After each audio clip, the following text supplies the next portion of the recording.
right, this will be the council meeting. Here we go. We are live on television. Welcome to City Hall. Welcome to council chambers. The meeting of the City of Los Angeles City Council for Wednesday, June 30th. We meet 3 times a week, Tuesday, Wednesday, and Friday. All meetings are open to the public. Those of you who are at City Hall, welcome to Los Angeles City Hall. We are televised via cable channel 35, also on the web. Please call the meeting to order, Mr. Clerk, and read the roll. Alarcon, Cardenas, Hahn, Weezer, Koretz, Krikorian, Labange, Parks, Perry, Reyes, Rosendahl, Smith, Wesson, Zion, Garcetti, 10 members present and a quorum, Mr. President. First item of business, please. Approval of the minutes. Mr. Parks, seconded by Ms. Perry. Mr. President, that brings us to commendatory resolutions for approval. Mr. Smith, seconded by Mr. Labange. Mr. President, would you like to run through the agenda? Let's do the agenda, please. Items 1 through 14 are items for which public hearings have been held. Item number 2 is a commission appointment. Would you like to hold it on the desk? We will hold that on the desk. Ms. Perry? Item 8, special, please. Number 8, special. Mr. Reyes? Number 10, please. Number 10, special, Mr. Reyes. Number 14. Mr. Parks? 14. 14, special. Not yet there yet, Mr. Labange. Only at 14. Yeah. Any other specials, colleague? Mr. Parks, anything else? No. I just, Mr. Garcetti said everything's forthwith today, so we don't... Everything will be forthwith. Mr. Labange, we're up 1 to 14, sir. 12 for Mr. Alarcon. Pardon me?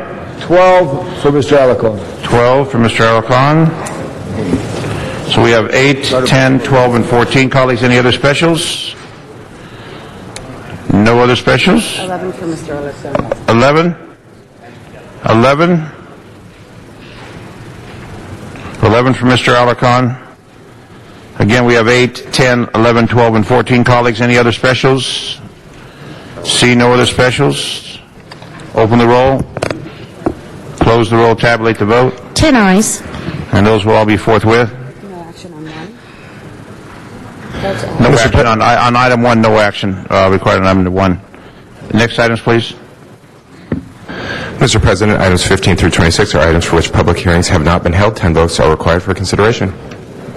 15 through 26. Do we have any cards on any of those items? 15, 17, 19, 22, 24, and 26. We will call those special. That's 15, 17, 19, 22, 24, 26. Those will be special. Mr. Labange. 26, very special. Very special for Mr. Labange. Thank you. There is no distinction, Mr. Labange, between special and very special, but you are very special. Any other colleagues, any other specials, or any very special? Mr. Coogan, you are very special. Okay, 15 through 26, colleagues. We have the ones that have been called special. Mr. Reyes. 28. We're not there yet. Okay. And you'll be very special, too. All right, so on the remaining items, colleagues, open the roll, close the roll, tabulate the vote. 10 ayes. Next items, please. Councilmember, would you like to proceed with item number 2? Let's start with our commissioner, number 2. Mr. Matt Epstein, please come forward. Colleagues, we have a recommendation. Mr. Epstein, you've been in the hot seat before. No, come to the hot seat, sir. You know where that is. Matt Epstein. Mr. Reyes. Thank you, Council President. Colleagues, it's a pleasure to introduce Mr. Matt Epstein, who has been working with this city for many years, has volunteered his time in the past as the Area Planning Commissioner, and today is before us for the Citywide Commission. So I want to thank you, sir, for your hard work, your dedication to the city, and I just wanted to ask you the question in terms of given, and this is a question that Councilman Weezer raised that I thought would be a great one to hear your response again, which is you were with the commission in the past, in the commission today. Actually, you were one of the first commissioners when it first started. Given that time change and what you've learned, what recommendations would you make to make it more effective and influential when it comes to creating an impact, a positive impact for the city? What changes would I make? Yes. In In the role as commissioners, what can we do as a city to better support the commissioners? oh, okay, so the APCs or city commission. The whole orientation. You can move the microphone closer to you. And it's a question that Councilman Guisara actually had raised. And Okay, yeah. The only change that I would see would be this, better training when in the first commission when the APCs were formed and the commissions were formed after the charter reform. The commissioners we went through a very extensive training process, and now that has disappeared. Apparently, Gail Goldberg is working on creating a better training program for commissioners. so the whole notion of orientation, the rules, and what the land use laws mean, and how it applies to cases is something that we are now missing. That's correct. Okay. The last question would be, given your experience, when you're walking away from this, what would you like to leave behind? What I'd like to leave behind would be a better working city, a better working projects for the communities that the planning decisions are made in. And just share a little bit about yourself and what drives you to come to this place. Lifelong resident of Los Angeles. My father grew up in Boyle Heights, so I'm second generation. He worked at the Los Angeles Herald Examiner, and then went over to the Times after the Examiner folded, and raised in in the San Fernando Valley, and just love Los Angeles. Again, thank you for your presence and your commitment and all the time you've devoted to the city. And I would encourage an aye vote. Thank you. Mr. LaBonge. Great choice, Matt. I know your passion. When you love something, you drive things. And when you look at a community and to leave a signature of a better community, that's what counts. And your family history is so important. So I strongly recommend an aye vote. And thank you for your service to Los Angeles. Thank you. Thank your you. love of Los Angeles. Mr. Epstein, any comments from you before we take the vote? No, sir. Thank you very much. Thank you. Colleagues, on this matter for this commission, reappointment, open the roll, close the roll, tabulate the vote. 11 eyes. You're confirmed. Thank you very much. Thank you. Congratulations, Thank Matt. Mr. LaBonge? So, if it's possible, as we wait for more members, can we take 26 out of order? And would you join me? We can without opposition. Hold on a second. Ms. Hahn wants us to reconsider an item. Also, number 22, continue to July 2nd. Number 22, continue that to July 2nd. Ms. Hahn has asked that we reconsider item number 1. On item number 1, open the roll for reconsideration. Close the roll, tabulate the vote. 11 eyes. Okay, the matter is now before us for reconsideration. And Ms. Hahn wants to call one special. Okay. And Mr. LaBonge, you want to, item number 26? I will join you. Item number 26. You could do it. Mr. Coogan, it is now your day.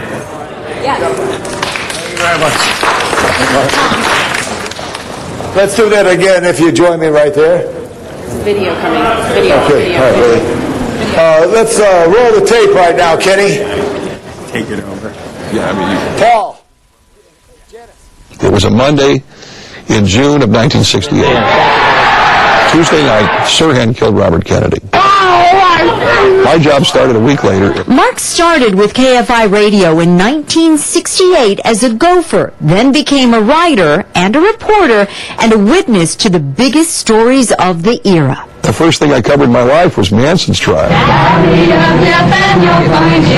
I was at the SLA shootout in 1974. Mark left KFI in 1976 and eventually landed with the ABC network. He left the network and joined KABC in 1981, chronicling Southern California's most pivotal events for the next 30 years. The LA riots. And at Slauson, Vermont, the police were confronting the looters. We're going to show you that bit of videotape right now. I remember sitting there seeing things burn and thinking to myself, how's the city ever going to recover from this? The Northridge quake. I remember running over and holding onto a wall, and the floors rattling and rolling and stuff.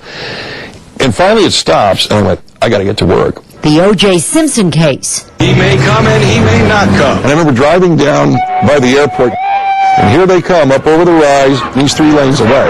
Al Cowlings is in the white Bronco. If you know Mark, you know he's not afraid to tell it like it is, especially when it comes to politics. And he's seen it all, from Tom Bradley Politically, the most significant thing I've seen. to Jerry Brown Here he is again. Jerry Brown's back again. to Governor Schwarzenegger I thought he would do better. to Richard Riordan. Mark, sincerely, you were the best of the best of the best. He certainly covered my dad, Kenny Hahn, certainly covered my brother, Jim Hahn. Mark, what is this retirement?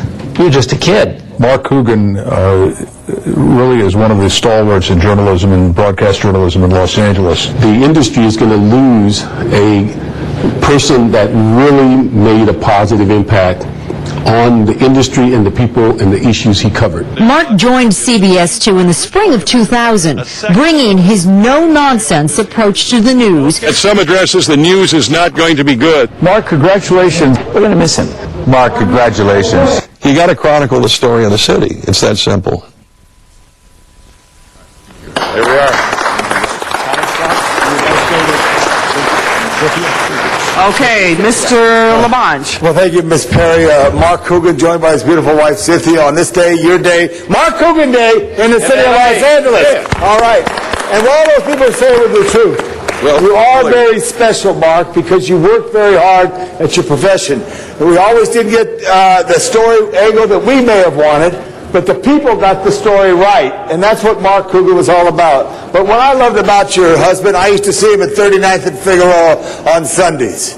Every Sunday we go to 39th and Figueroa in the fall and watch the great Los Angeles Raiders win the championship in the 80s when they were great teams of great players, many of them who were from Los Angeles, from Mike Haynes to Mike Davis, all those great, Rod Martin, all those great players, and we would talk about that, which was fun to talk to a newsman who loved sport and loved the city. You truly have had an impact wherever you've been. You run at Channel 7, and now you run, as I call it, at Channel 29, Channel 2 and 9, and have you have that trick how you flip the microphone now with today's world of news. But Mr. Zine and Mr. Rosendahl wanted to salute him, and I do want to do that for you. Okay. But I want to call on now the councilman of the 3rd District, former sergeant of the LAPD, the voice of the San Fernando Valley, Dennis Zine. Thank you. All right. Well, with my many years in law enforcement, I saw Mark at many of the scenes that covered Los Angeles for many years. So a little bio, Mark, and Mary Grady from the LAPD Media Relations is here someplace. She's here to also make a presentation, so we're calling her forward. Mary Grady. Oh, there she is. Okay. Mark Coogan joined the ranks of the talented men and women of the profession journalism, launching his long and distinguished career, as we heard at KFI, more stimulating talk radio. Was that more stimulating talk radio when you were there? It was at 141 North Vermont. It's now an LA City school. Okay. All right. Demonstrated his excellent skills during the 70s, covering major news items of the day, like the Seymour earthquake, Pentagon Papers trial, Nixon's impeachment trial, Patty Hearst kidnapping. Moved from radio to television in '76 to KABC, where he covered the historic desegregation of schools in Los Angeles. Served a short but significant stint as South Africa bureau chief for ABC News in Johannesburg, South Africa, during that country's turbulent struggle to negotiate the most basic of human rights with its system of apartheid. While there, directed the outlet to cover civil war, independence in Rhodesia, Zimbabwe, the Gulf War between Iraq and Iran. Joined KABC in '81, working tirelessly to cover government affairs, public policy, many of those activities here in the city of Los Angeles.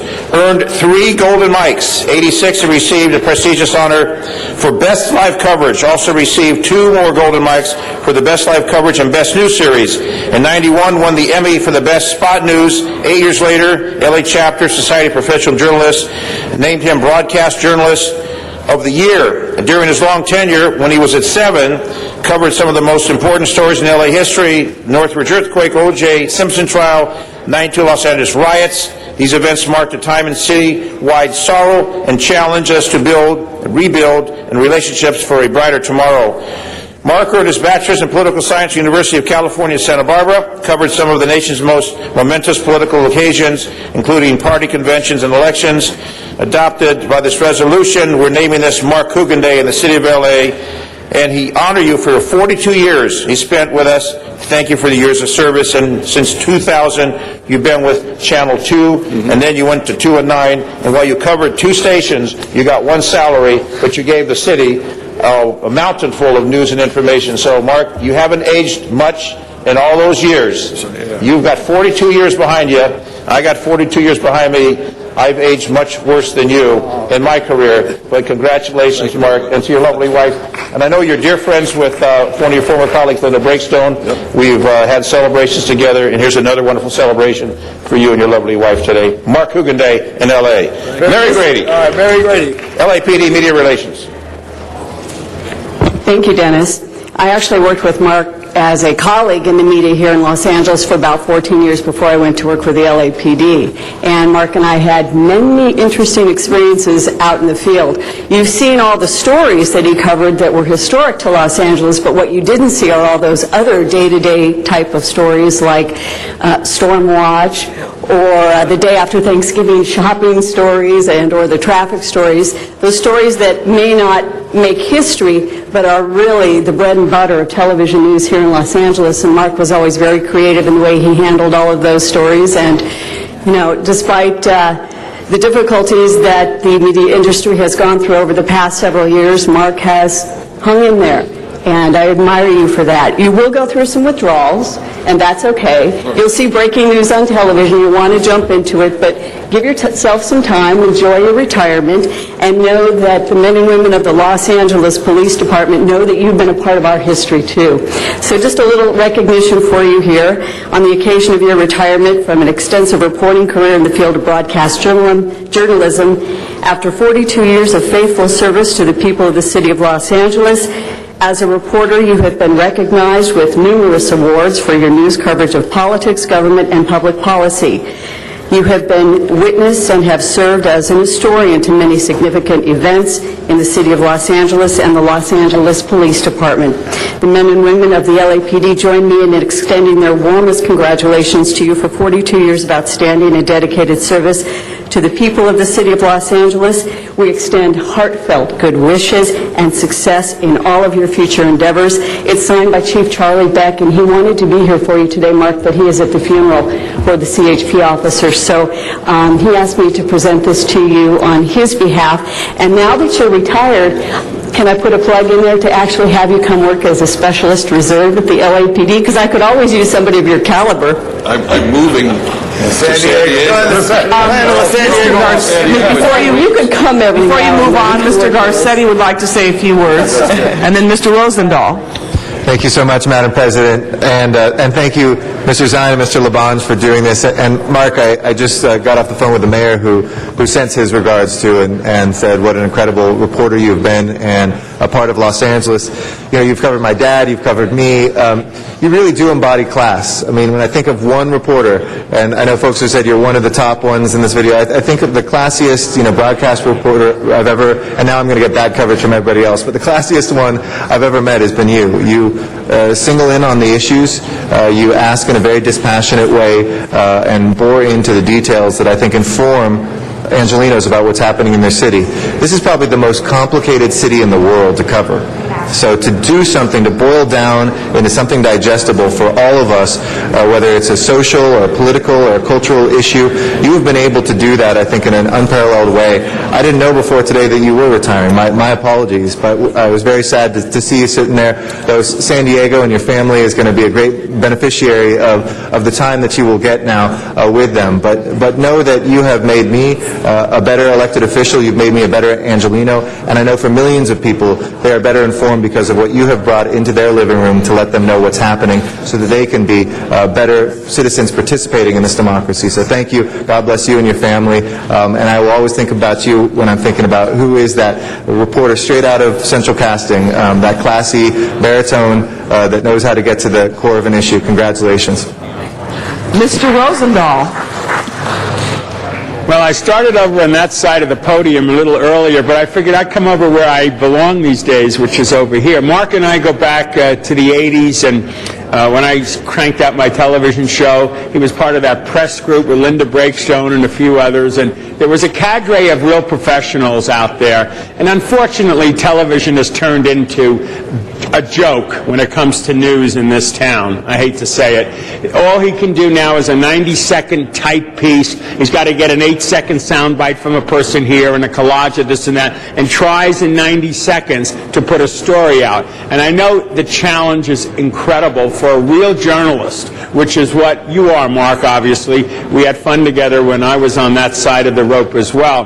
But you made a big difference no matter what, because when you walked in the room, they knew a real journalist was there, a guy that did his homework, understood the issues, had a history, and had an appreciation of how the media works and how politics works and how the personalities come in. You hear young Eric Garcetti talking about his father and then himself, or Janice Hahn and her dad. But the history factor and doing your homework and having the information together is key for a good journalist. Even trying to squeeze it into 90 seconds, and sometimes they give you a couple of minutes, or if it's a breaking story, you're able to actually show who you really are and the depth that you have on a given issue, or the depth that you have on a given personality or a given situation.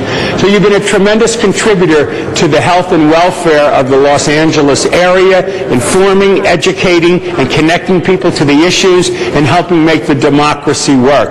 It's a young man like you, you're younger than I am, are going to retire and go down to San Diego with your wife. Your wife is all excited. Yeah, we're going to move down there, a whole new life, and move forward. So we wish you the best of success in your retirement, and we thank you from the bottom of our heart for what you've done for all Angelinos over the last 30 years. Thank you, Mark Coogan. Bless you.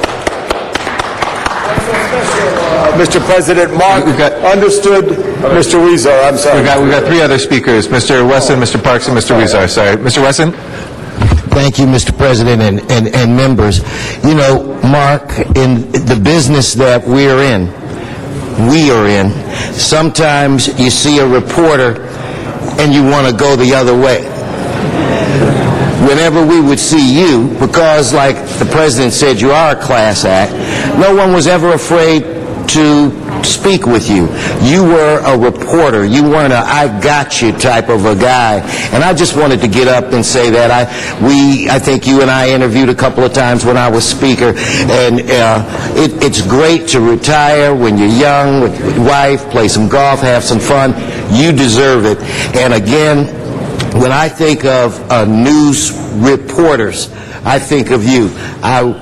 Whenever I saw you, I'd say, hello, how are you? Because I know you weren't going to say, what did you do right here? You weren't that kind of a guy. So good luck to you, and enjoy this next chapter in your life. Thank you very much, Mr. Wesson. Mr. Parks? Thank you, Mr. President. Mark, I just wanted to stand and say thank you for what you've done, and particularly the help that you've given my son when he came to Channel 2. And he called me this morning and said, make sure I said that or else I couldn't go home. So I wanted to make sure that. But you've covered so many things of significance, but I think what I always evaluate, you're not a news reader. You are actually a reporter. And there is a clear distinction about that. And so I wanted to make sure that that was made. But really thank you for the quality of work that you've done that you always wanted to get to the story. There were not personalities involved. You got to the heart of it. You reported it. You gave the people what the sense of that issue was, and you were not afraid to let the chips fall where they may. And so thank you for that. Thank you for your objectivity. Thank you. Mr. Weezer. Mark, just a quick congratulations. I know when there's a lot of options for us on television, but when I would hear your voice, I would stop and listen. You are an important part of the fabric of Los Angeles. Thank you for your contributions, and I will miss you on the airwaves. Congratulations. Thank you. Back to you, Mr. Labange. He understood yesterday, he understands today, and he had a vision for the future, and his future is a beautiful retirement just south of Los Angeles in little old San Diego.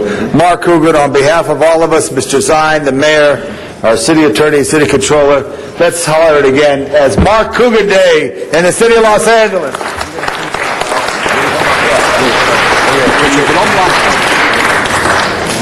And with that, we'd No, I'm not blocking the clock here.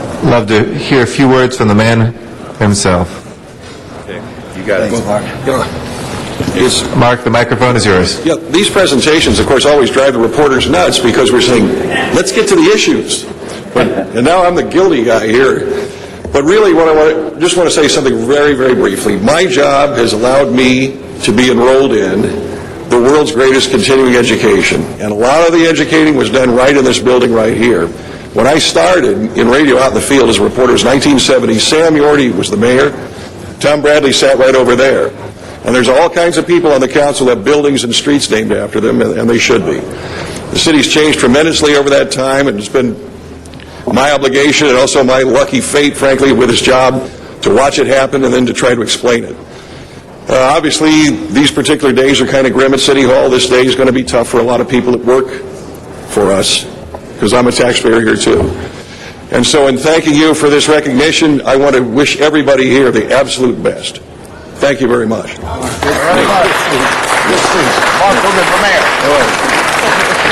Thank you very much, and thank you for that presentation as well. We have item 8, then public comment, and then item 11 in those orders. I'd like to recognize Ms. Perry on... Yes, Sorry, we have to take a vote on Mark Coogan Day before that. So let's please open the roll, close the roll, and tabulate the vote. 13 ayes. It unanimously passes. Congratulations, Mark. Enjoy your day here in L.A. Well deserved. And we'll send that all items forthwith today. On item number 8, if we can take that up next, I'd like to recognize Ms. Perry. Thank you very much, Mr. President. How many cards do we have on the item? There aren't cards on 8. It's just, there's no cards on 8. Oh, great. Okay. I'd just like to ask Mr. Miller from the Chief Legislative Analyst's Office to come to the table. Congratulations. Congratulations. Thank you very much. I've asked Mr. Miller to come to the table, and this shouldn't take long, so that he can give you an update about the status of the bill in Sacramento. I have believed that the debate on Senate Bill 1168 is an important one for the council, and the bottom line is that the City of Los Angeles is a charter city, and the proposed law would have had an effect on amending our city charter. The Office of the City Attorney is created by the charter, and all of its powers are defined by our city charter. The proposed bill represented an expansion of the power of the Office of the City Attorney, and as such, I believe that the expansion of power should be put before the voters as a charter amendment. Now, the California Chamber of Commerce submitted an opposition letter and testified in committee in Sacramento. The California District Attorneys Association also put a letter on the record to oppose SB 1168 in Sacramento. I've also today given all of you a letter in addition to the letters I referenced, in addition to letters from Dean Erwin Cherminsky, one of the authors of the city charter amendment process, that gave his assessment and his opposition, and you'll note that he said the bill was ill-advised and likely would be invalidated by the courts. and that it was wrong to change the charter by state law rather than by charter amendment. If you understand the charter and its purpose and its mission, I think that you might agree that any changes to the charter should come through a legislative deliberative process through the City of Los Angeles and not through the state legislature. In the report by the Chief Legislative Analyst, the CLA's office stated that the bill was an inappropriate insertion of state authority into the voter-approved city charter and would place extraordinary budgeting authority in the hands of the Office of the City Attorney. So I believe strongly in the city's legislative process, and that analysis that we have before you today gives the council what it needed to make an informed decision. But we have some updates now, and I'd like to ask Mr. Miller to give us an update about the state's activity, and then I think we can close this matter for now. Certainly. The item did not pass the Assembly Public Safety Committee. The deadline for things being released from policy committees is on Tuesday.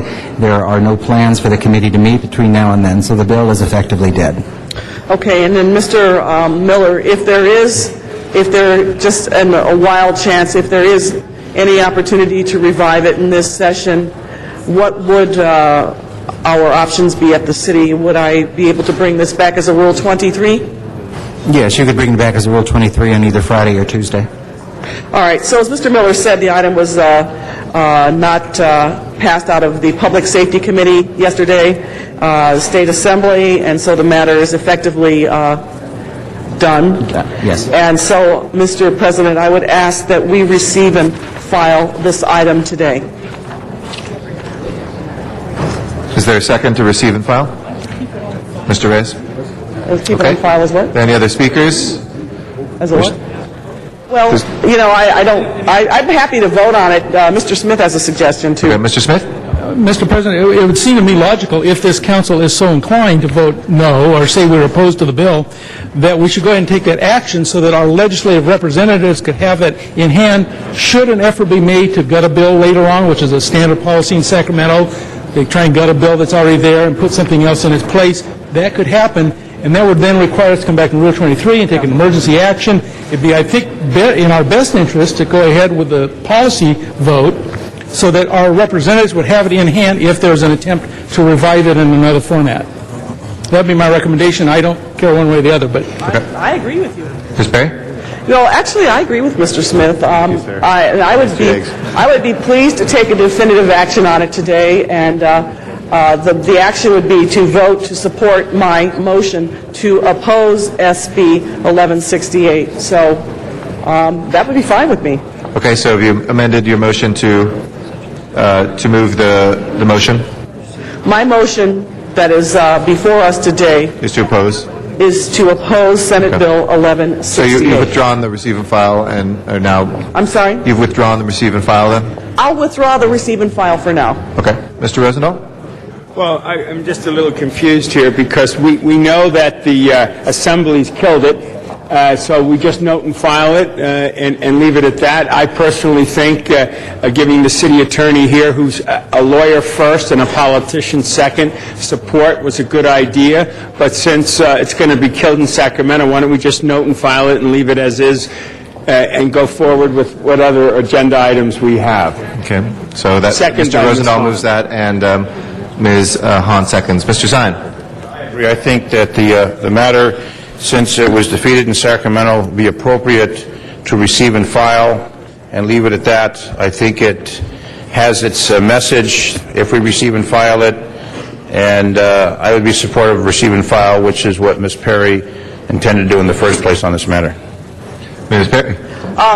Mr. Zine, let me amend that. Mr. Smith made a very good suggestion. I actually would have preferred to take a definitive action and vote my motion up or down, but it's become clear to me that some people here have a problem with that, and since we're missing people here today, I am willing to let it go for now, with the understanding that if it does come up again, I will bring in a Rule 23, and it'll start all over again. It would have been, obviously, it would have been much more logical for us as a body to take a definitive vote on this and either vote my motion up or down, but clearly, you know, I mean, I understand you, Mr. Zine, I understand that, and I respect your relationship, but as member of a deliberative body, I do think it's preferable to take a vote, but why don't I go ahead, just to make it easy, and to let's keep this moving, and just understand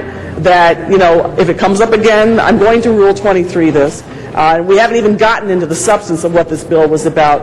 I had confined my discussion to process, charter amendment process, and making sure that the state doesn't make decisions for us, which is something I think as elected officials for the city of Los Angeles should be a great concern to us, because that's why we're here. We're here to be elected to represent the city of Los Angeles. So if it makes it easier for everyone, and everyone's more comfortable with that, I will be happy to reinstate my motion to receive and file it, so that everybody can vote yes on that, and we can move on for now. But just let me give you the warning, I will bring it back as a Rule 23. Okay? Okay. We have the receive and file motion before us. Mr. Parks is next on the queue. Jerry, would you explain to us what the action of the Senate was and how these bills kind of get renewed life with little notice? I think we dealt with that AB 155 recently that died 3 times, and now it's on the governor's desk dealing with bankruptcy. What happens now? How quickly can it be revived? What's the notice that we are given? Well, the only way that it could be revived would be for them to call another meeting of the Public Safety Committee and have them pass it out of committee. Now, there was one aye and there was one nay, and there were 5 or 6, abstentions. So we are told that there are no plans to hold a committee meeting between now and next Tuesday. And as long as there's no committee meeting between now and next Tuesday, the bill is dead for this session. Okay. Now, would this be, in essence, dead for the legislative session, or could it be revived during this legislative session, or we get some assurances next year, or just what? Well, it would be dead for this session. It could certainly be reintroduced, in future sessions, but it would be dead for this session, yes. Okay, thank you. Thank you very much. With that, we have a receive and file motion first before us. If we can please open the roll, close the roll, and tabulate the vote. 13 ayes. All right, that is received and filed. Thank you. If we can go to public comment right now. This is for items that are not on the agenda, but nevertheless under the jurisdiction of the city. Phyllis Doherty is our first speaker, and John Walsh will be our second. Good morning, council members. You may be aware of an article that I had posted on OpposingViews.com recently that reviewed the qualifications of the general manager, the new proposed general manager for animal services. It was neither a support nor a challenge to her, merely a presentation of the lack of qualifications for this particular position. My concern is a post that was made to that article last night, which is in regard to a threat to the city council members, and it is by an organization that their former threats and protests have involved violence, vandalism, and property damage, both to the Animal Services Department and to individuals. The wording of the threat is that if any of the city council members vote no on her appointment, that would be the new general manager, we are fully prepared to take our protest to their neighborhoods. The 3 councilmen that are targeted for phone calls on this particular email are Koretz, Cardenas, and Alarcon. This is really a moot issue because the mayor has obviously already appointed this person, and this is obviously trying to get an opportunity to take power with the public and against the employees in the future, and to try to silence anyone who may protest against any actions by this new general manager. LA Animal Services trucks in the past, their tires have been slashed, the employees have been endangered, and protests, as they call them, have been made at their homes regarding their personal lives. This is no way to conduct city business. You should not be threatened, and neither should they. So I want to apologize on behalf of the animal community for the manner in which this has been conducted and tell you that it does not represent the way we want business done in the city, nor the way we want selections made. It should not be under threat.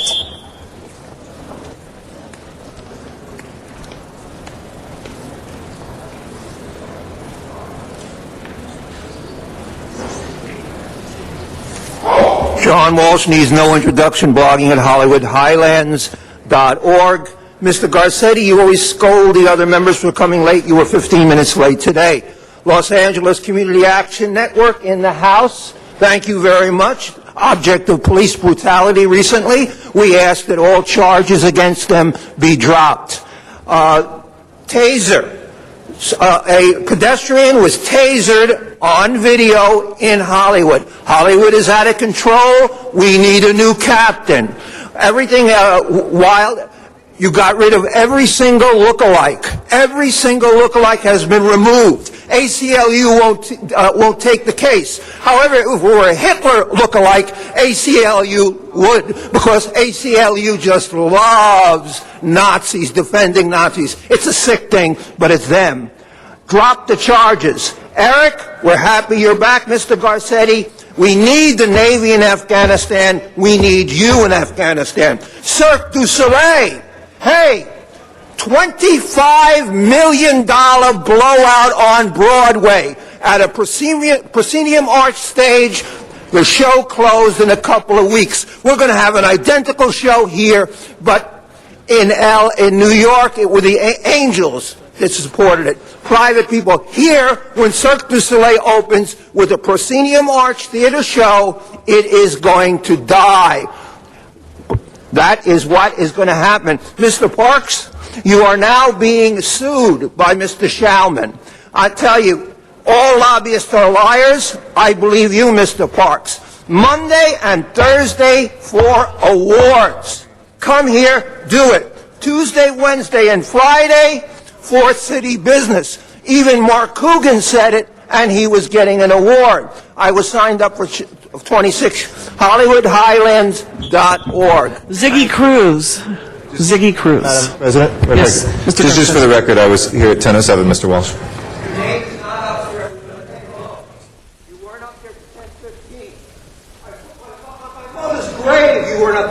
Okay, Ms. Cruz, you can go ahead.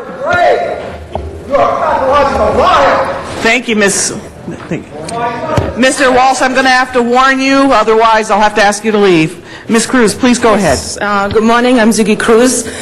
I'm here to let you know on Friday you will have an agenda item on the Blossom Plaza project in front of you.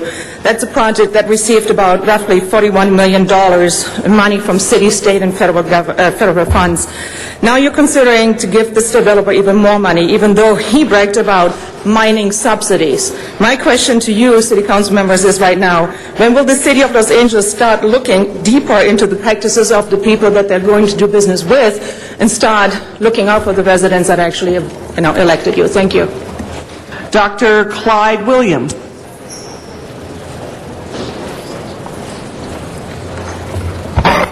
Dr. Clyde Williams, 4115 Barrett Road, El Sereno, Northeast LA. Urban stormwater.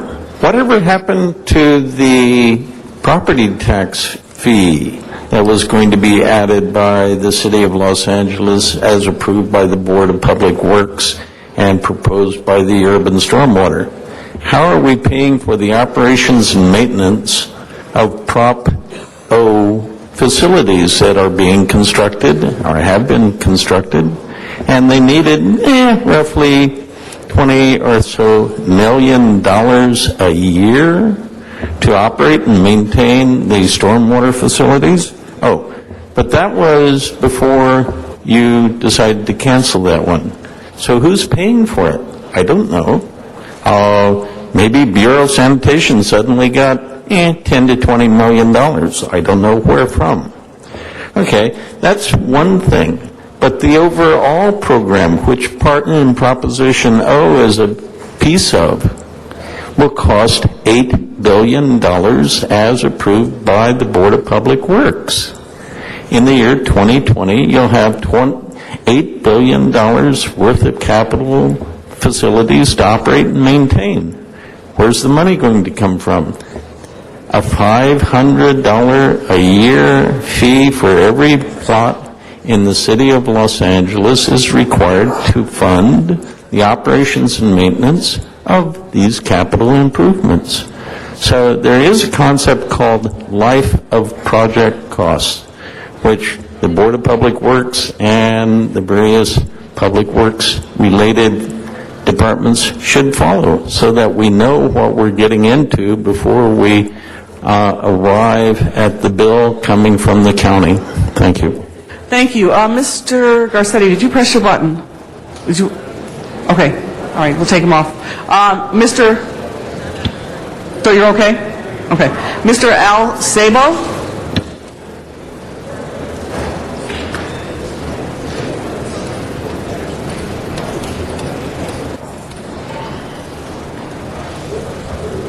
Good morning. I'm Al Sabo, and I'm here speaking on behalf of the 40 to 50 organizations that gathered here on May 21st, trying to see that this city would do the right thing and put a rent freeze moratorium on the books. Now, 5 council members were bold enough to take that stand with us, and we thank you for your help.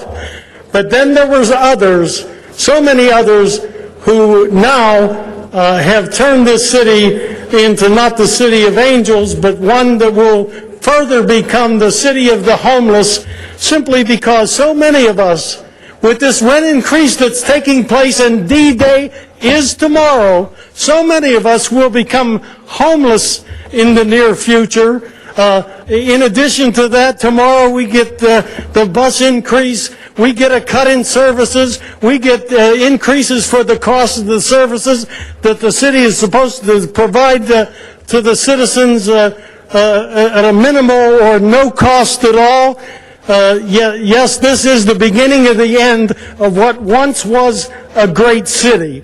And the thing that astonished me the most on that day was the fact that 3 of the most liberal members of this city council turned their backs on the working class people of this city and voted against the passage of this ordinance that would have put a moratorium in place.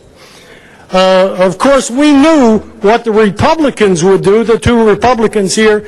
They always vote for big business and big money interest, so we knew we couldn't get their votes. And the 2 Ps are the 2 plutocrats who run as Democrats but always vote in lines of big business and big money establishments. Thank you. Thank you. David Meyer.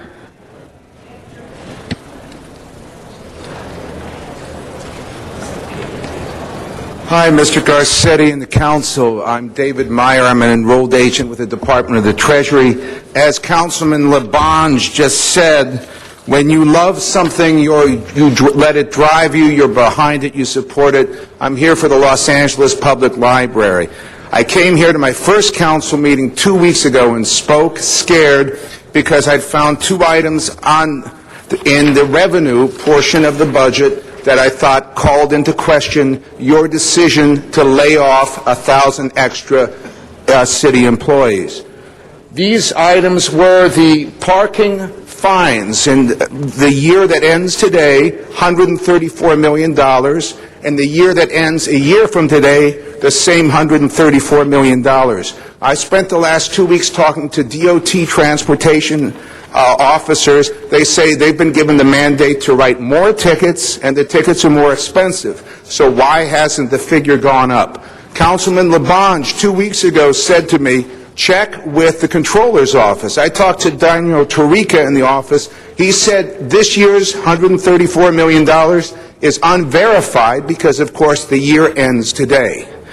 I call the City Council to follow your excellent decision in your ballot measure for the parcel tax. You say if that passes, you would maintain and restore library services. I call upon you to examine these figures which are given from the Department of Transportation to validate their accuracy, and if they are found to be underestimated, to then restore some library services before this parcel tax comes into play. When you love something, as Councilman Labange says, you drive it and you try to protect it. I love the city's library. Thank you very much. Thank you, sir. Felmy Perez is our next speaker. Felmy Perez.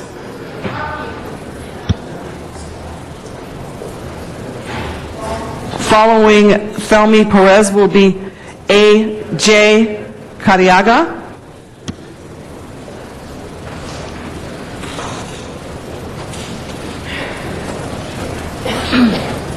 Good morning, council members. Mr. Garcetti, nice to see you again today. I'm here because it's July 2nd. As we know, that July 1st rent increases will take effect in the city of Los Angeles. Hundreds of people who are out of work will not be able to pay these rent increases, and it's your fault, frankly. I also would like to tell you that we're here not to continue complaining about the police brutality that occurred against us on May 21st, but to complain that nobody has said anything, with the exception of Mr. Alarcon and with the exception of Councilman Dennis Bull Connor Zine, who of course said he would do the same exact thing all over again. Shame on you, Mr. Zine. That's disgusting.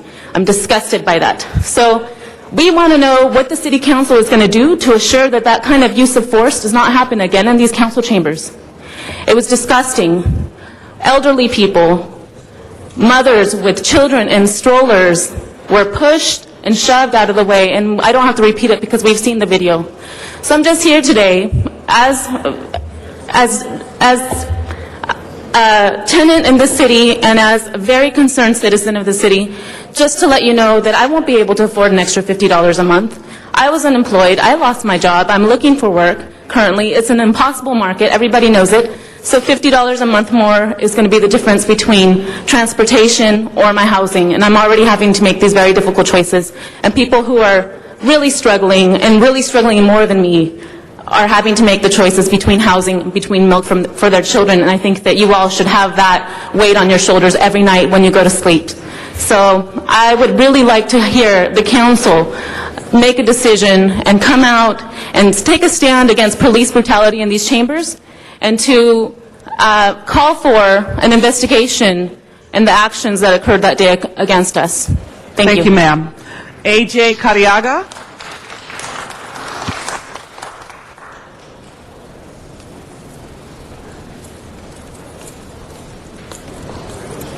Good morning, Mr. Garcetti. I think I should direct this at you more than anybody else.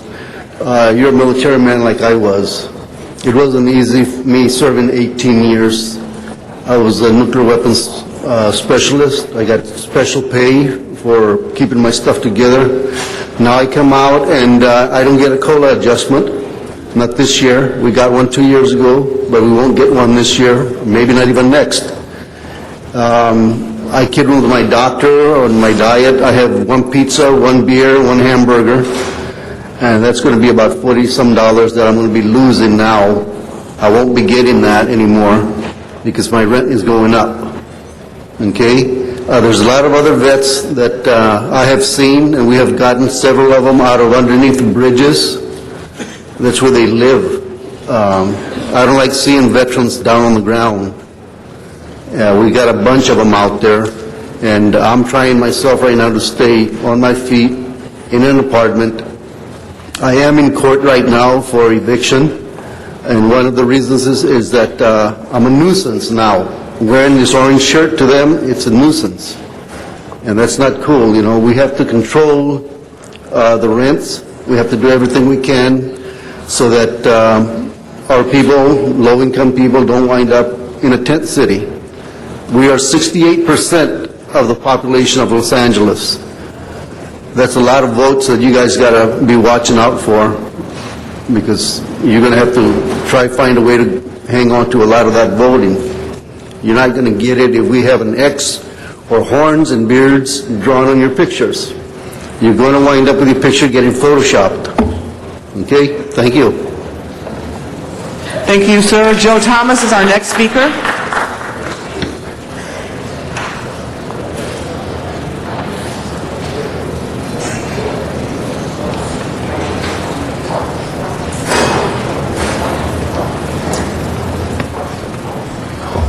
Good morning, council members.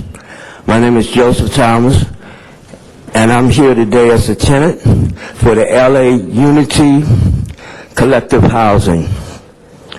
I'm here today because, like other people have said, concerning the melee on May 21st here, right here in these chambers, I'm standing in solidarity with all the tenants across the city. We are here today to present to you and to all the council members some signatures from all across the city. And what it simply is saying is that we are demanding an apology, we are demanding a full-scale investigation, and we are saying that everyone in this room, everyone outside of this room, we deserve humanity, dignity, and respect, and we demand to have that. And if by some chance you cannot see that, and you cannot see or have compassion on an act of humanity, then we'll have to take another avenue on that. And with that, I would like to present that to the council members right now. Thank you. Claudia Gomez. Thank you. Claudia Gomez.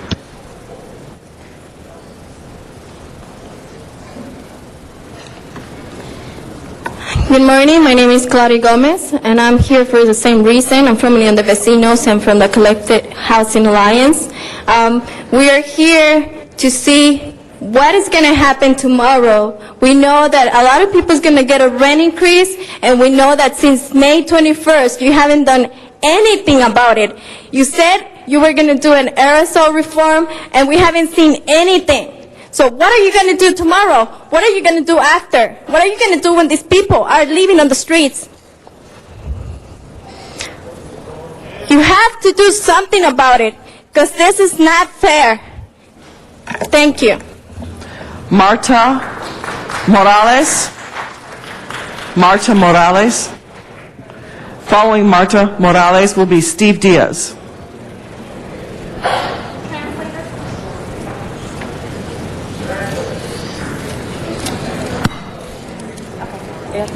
Okay. Mi nombre es Marta Morales. Soy madre soltera, tengo una niña. I'm a single mother and I have a daughter. Mis ingresos son de bajos recursos y mañana es el incremento de renta. I have a low income and tomorrow I'm going to have a rent increase. Ya llevo varias semanas que no puedo dormir. Yo sé que no les importa, pero se los estoy diciendo. I haven't been able to sleep for a few weeks and I know that you don't care, but I want to tell you. No sé qué va a ser de mí ni de mi hija. I have a lot of stress. I don't know what is going to happen to me and my daughter. Housing Department, supuestamente yo puse una queja por aumento ilegal. In addition to that, I filed a complaint with housing for an illegal increase of rent. Me están cobrando el 4%, pero yo pago mis utilidades. They are charging me 4%, but I pay for the utilities. Housing Department dice que no. Y tengo que pagar el 4%. Tampoco está haciendo su trabajo. No solo ustedes no hacen su trabajo, sino Housing Department. Housing said no. Sí, de veras estoy preocupada. And I have to pay for that increase. Yo sé que no les importa, que ustedes van a dormir a gusto. La jodida. You are not the only ones that are not doing their jobs, but housing is not doing their job either. And I know that you don't care and you are going to be able to sleep in peace. Gracias. Quería que lo supieran nada más. I just wanted you to know. Thank you. Thank you, ma'am. Steve Diaz is our next speaker. Mr. Diaz waives his time. Sam Smith.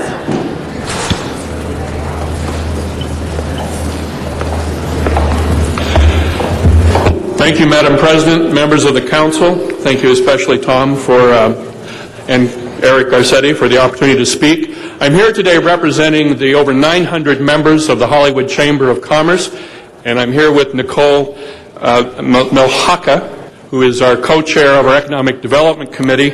We want to thank the council for their support this morning for the Sunset Western Target project. This has been a rare opportunity to transform not just an intersection, but to lift up an entire neighborhood and indeed begin the renaissance, an economic renaissance for this section of our community. And I want to thank you for creating that cornerstone and for your support.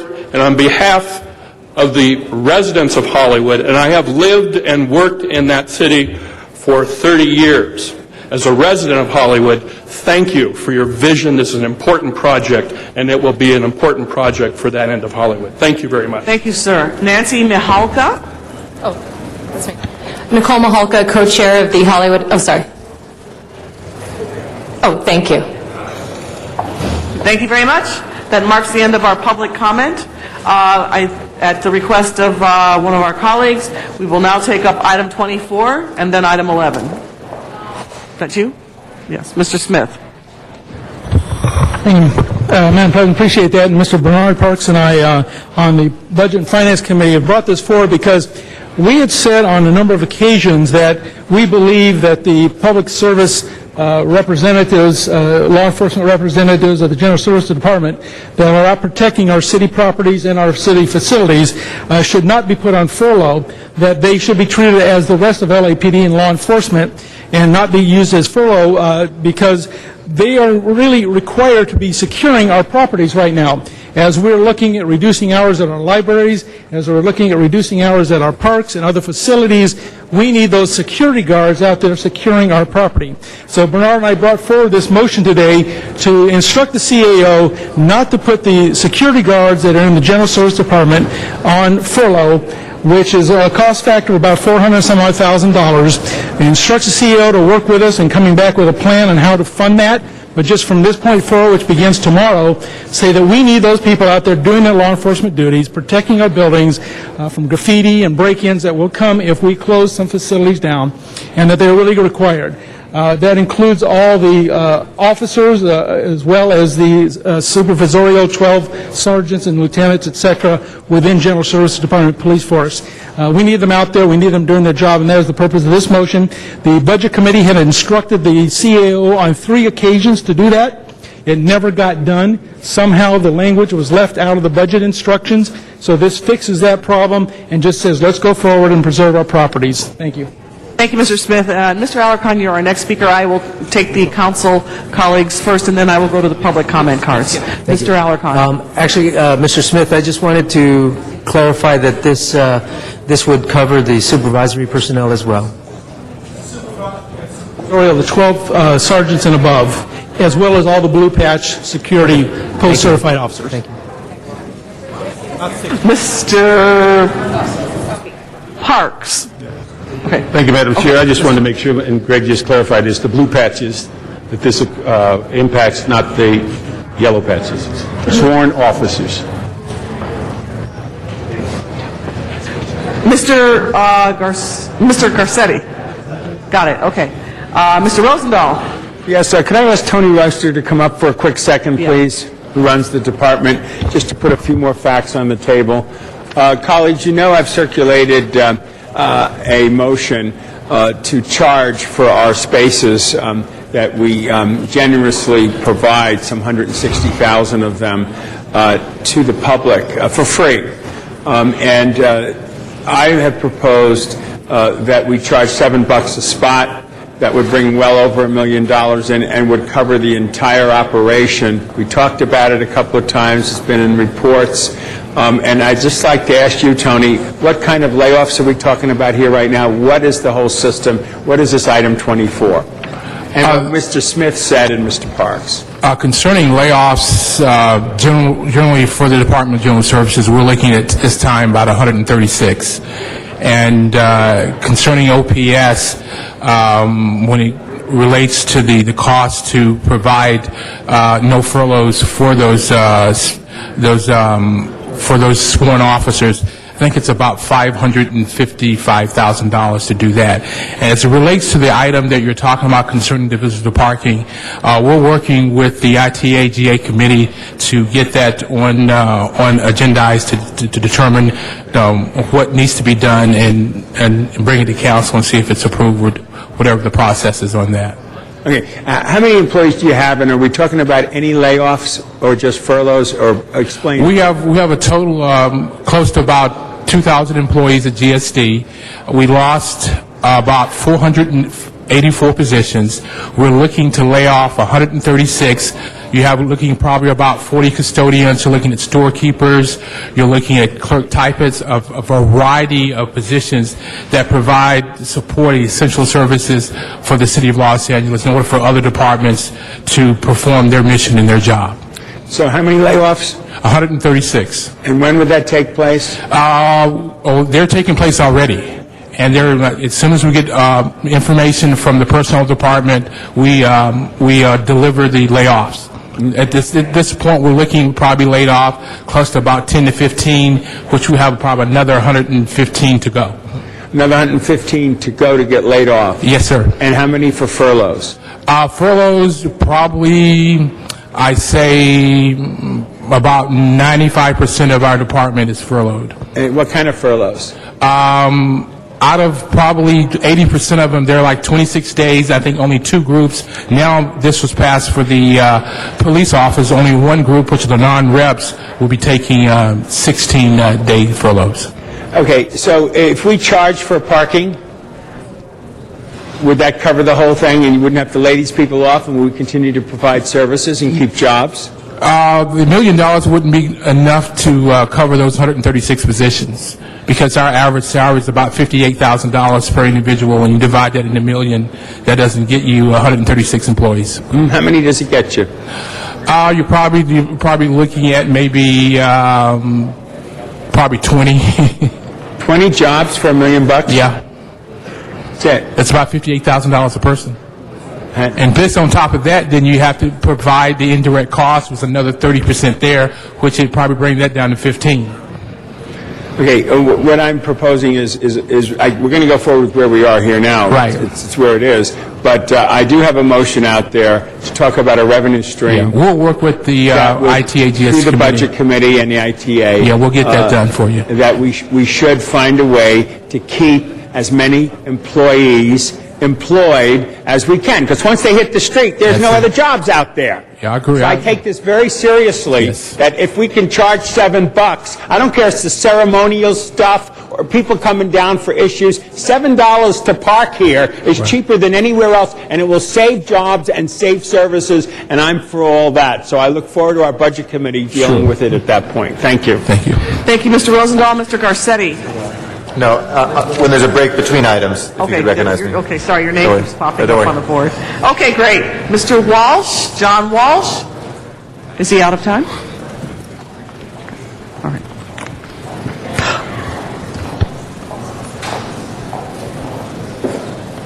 John Walsh, email me at HollywoodDems, D-E-M-S, @gmail.com. No furloughs for the General Service Department police. Some people mix them up, confuse them with the LAPD, the police here. They're not LAPD. They're GSD. They do an excellent job. No furloughs. And who's this tinkering around? Mr. Rosendahl, are you willing to spend $7? When you vote all of your people, every single dollar, you are trying to discourage public participation. First you close, this is the only government building in downtown LA without a snack bar. There is no snack bar here. You can't get coffee. You deprive us of caffeine. You want to charge us $7. Why don't you charge us $14? Why don't you charge us $20? You were one of the people LA Can was talking about. This man over here, the liberal who voted against rent control. 4 minutes. 1 minute. Thank you. Donald Taylor.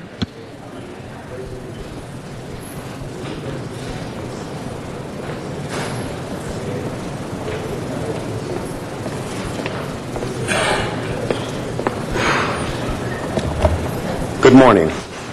On behalf of the officers employed with the Department of General Services Police, the Department of General Services Police Officers Association, thank you for drafting this motion and for recognizing that our city facilities need our police services now more than ever at this time in our city's history. We ask that you approve this motion, and we thank you for recognizing the job that we do and for respecting the police services that we provide for the city of Los Angeles. Thank you. Have a good day. Michael Robertson.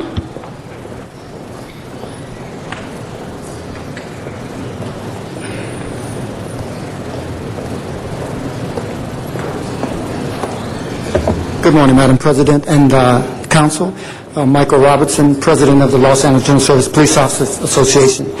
I just want to make one point that the city's financial viability is tied to public safety. So I would think that it would be hard-pressed not to keep these officers on the street protecting the infrastructure that makes the city viable. The officers that we're talking about furloughing is the same officers that's going to be the first responders to this facility, your council offices, your field offices, the parks that are in everyone's district, all that's going to be affected. So I really want you to take a serious look at this and keep these officers on the street and make this vote for the city of Los Angeles. Thank you. Thank you very much. That marks the end of our public comment. There are no further speakers in the queue. Mr. Clerk, would you please open the roll? Oh, Mr. Huizar. Yes, I think this is, I just want to stand up and give my support for this concept. I know this is going to come back to see how feasible it is, but I know in my district, in our parks, when we have a need for our officers to go in and support our families and keep them safe, it is these officers who know the terrain in there and who do a good job of patrolling them.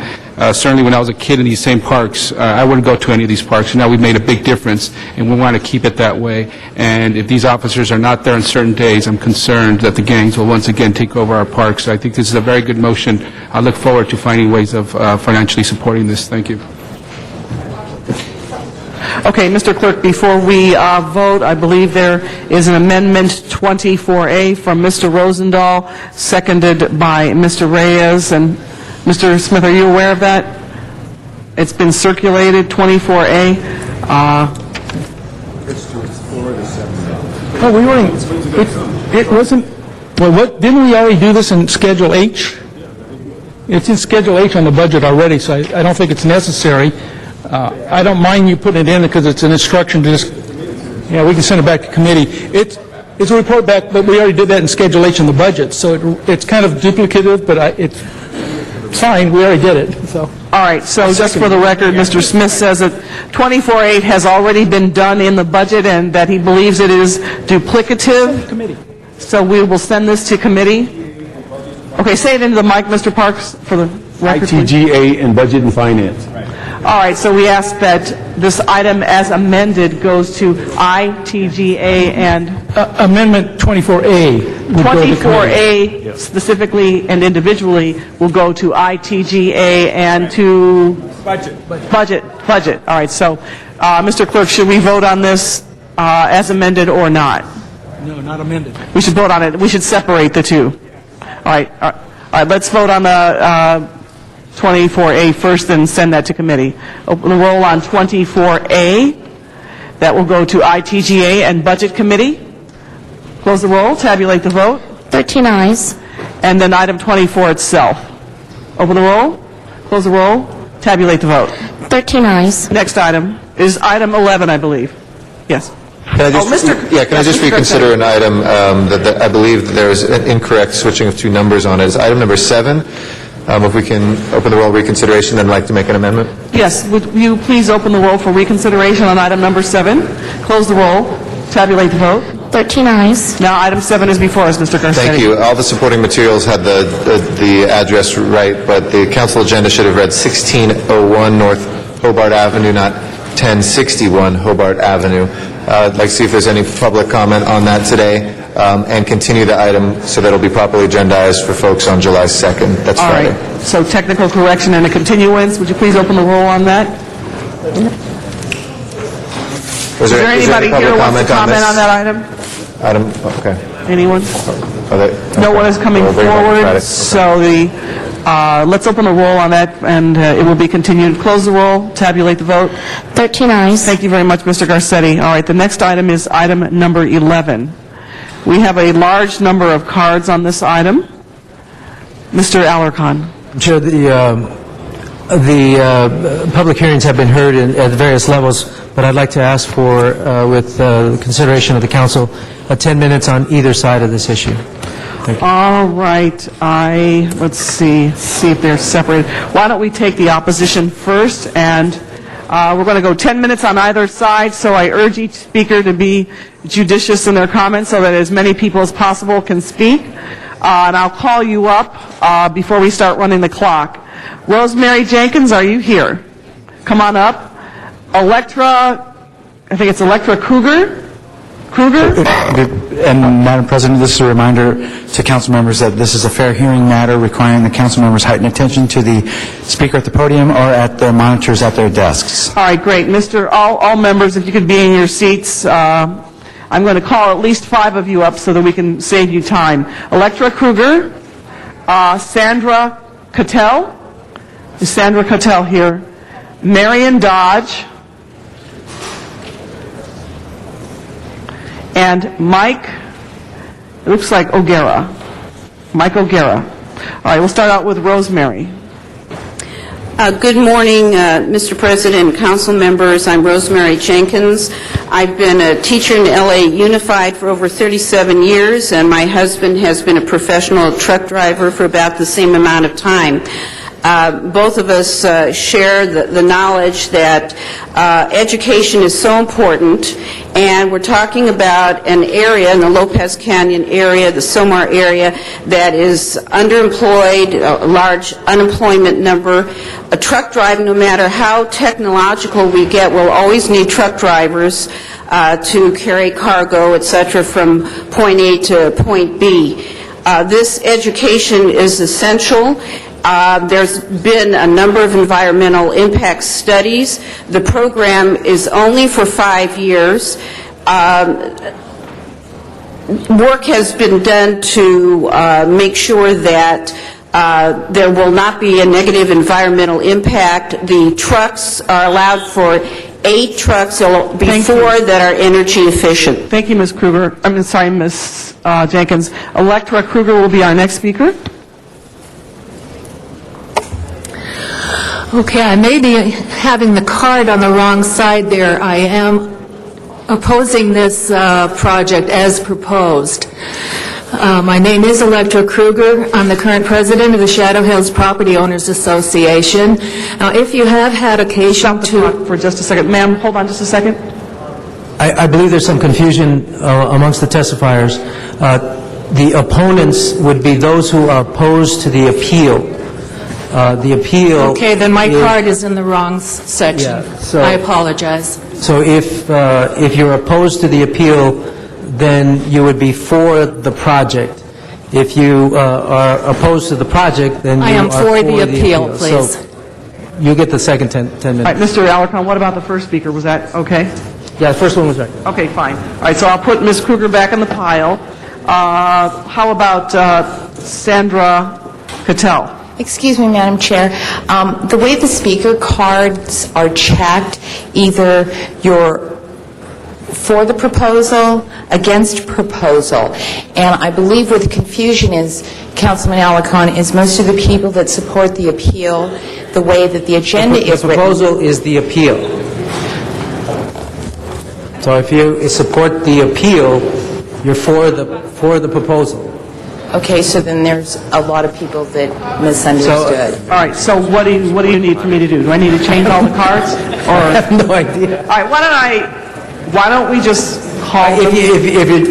I was going to suggest if you call the opponents to the project, or just clarify and have people line. No, we can't do that because other people fill the cards out correctly. So what I would recommend is if you are opposing the project, then, and she calls you up during this 10-minute period, just state that you would like your card to be on the other side. Is that okay? And I have a large number of cards of people who have checked against proposal. As a matter of fact, yeah, it's about half. And in some cases, some people have checked both, against and for. It's a tough project.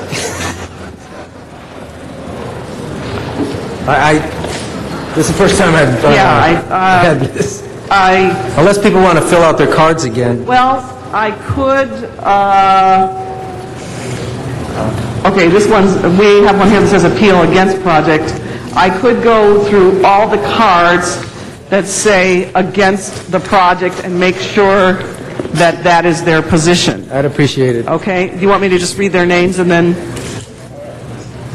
try it like that? Marion Dodge, are you against the project?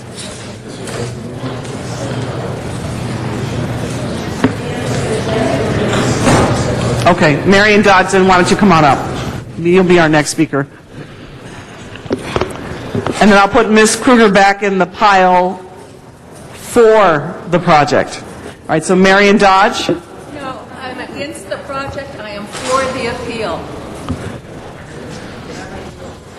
Okay, the matter before us right now is the appeal. So, Ms. Kruger, you're in support of the appeal. Is that correct? Yes. All right, so I will put you in the pro or for pile, so you can come back later when the people who are in support or for the appeal are coming back to speak. Okay? So, is that clear for everyone? The matter before us is the appeal itself. So you're either in support or for the appeal, or you're against the appeal. So, Ms. Dodge, would you like to be our next speaker? I'm for the appeal. Is that the correct place to be? I can't hear you. I'm for the appeal. Okay, so I'll put you back in the pile for the appeal. Okay? I'll put you in the pile so for the other group of speakers who are for the appeal, you'll come up and speak later. All right, Mike O'Gara. Is Mike O'Gara here? For the appeal. All right, thank you, Mr. O'Gara. Paul Novak. For the appeal. Okay, thank you. Catherine Paul. For the appeal. Okay. Linda Joyce Hornick. For the appeal. Okay. Shannon McGinnis. For the appeal. Nancy Woodruff. For the appeal. Timothy Burgess. Karen Keene Zimmerman. Okay. Marlene Rader. For the appeal. Bud Terusa. For the appeal. Vanessa May. For the appeal. Lois Becker. For the appeal. William Slocum. For the appeal. Nancy Woodruff. For the appeal. Terry Kruger. For the appeal. David Bezdesky. For the appeal. Bridget Joyce. Mark Stratton. For the appeal. Lloyd Gunn. For the appeal. Barbara Dorman. For the appeal. Maya Zutler. Against the appeal. Okay. And then Donna Messenger. For the appeal. All right, so the one speaker... I'm sorry? I put a card in.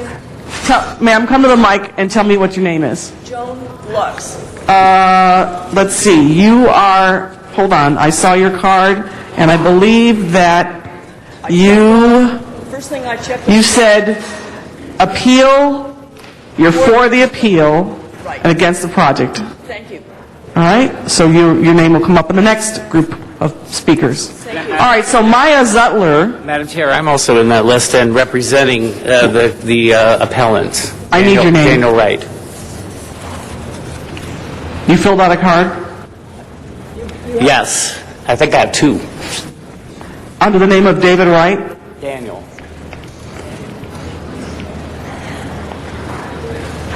All right, so while I'm looking for David Wright's card, Maya Zutler, why don't you come on up?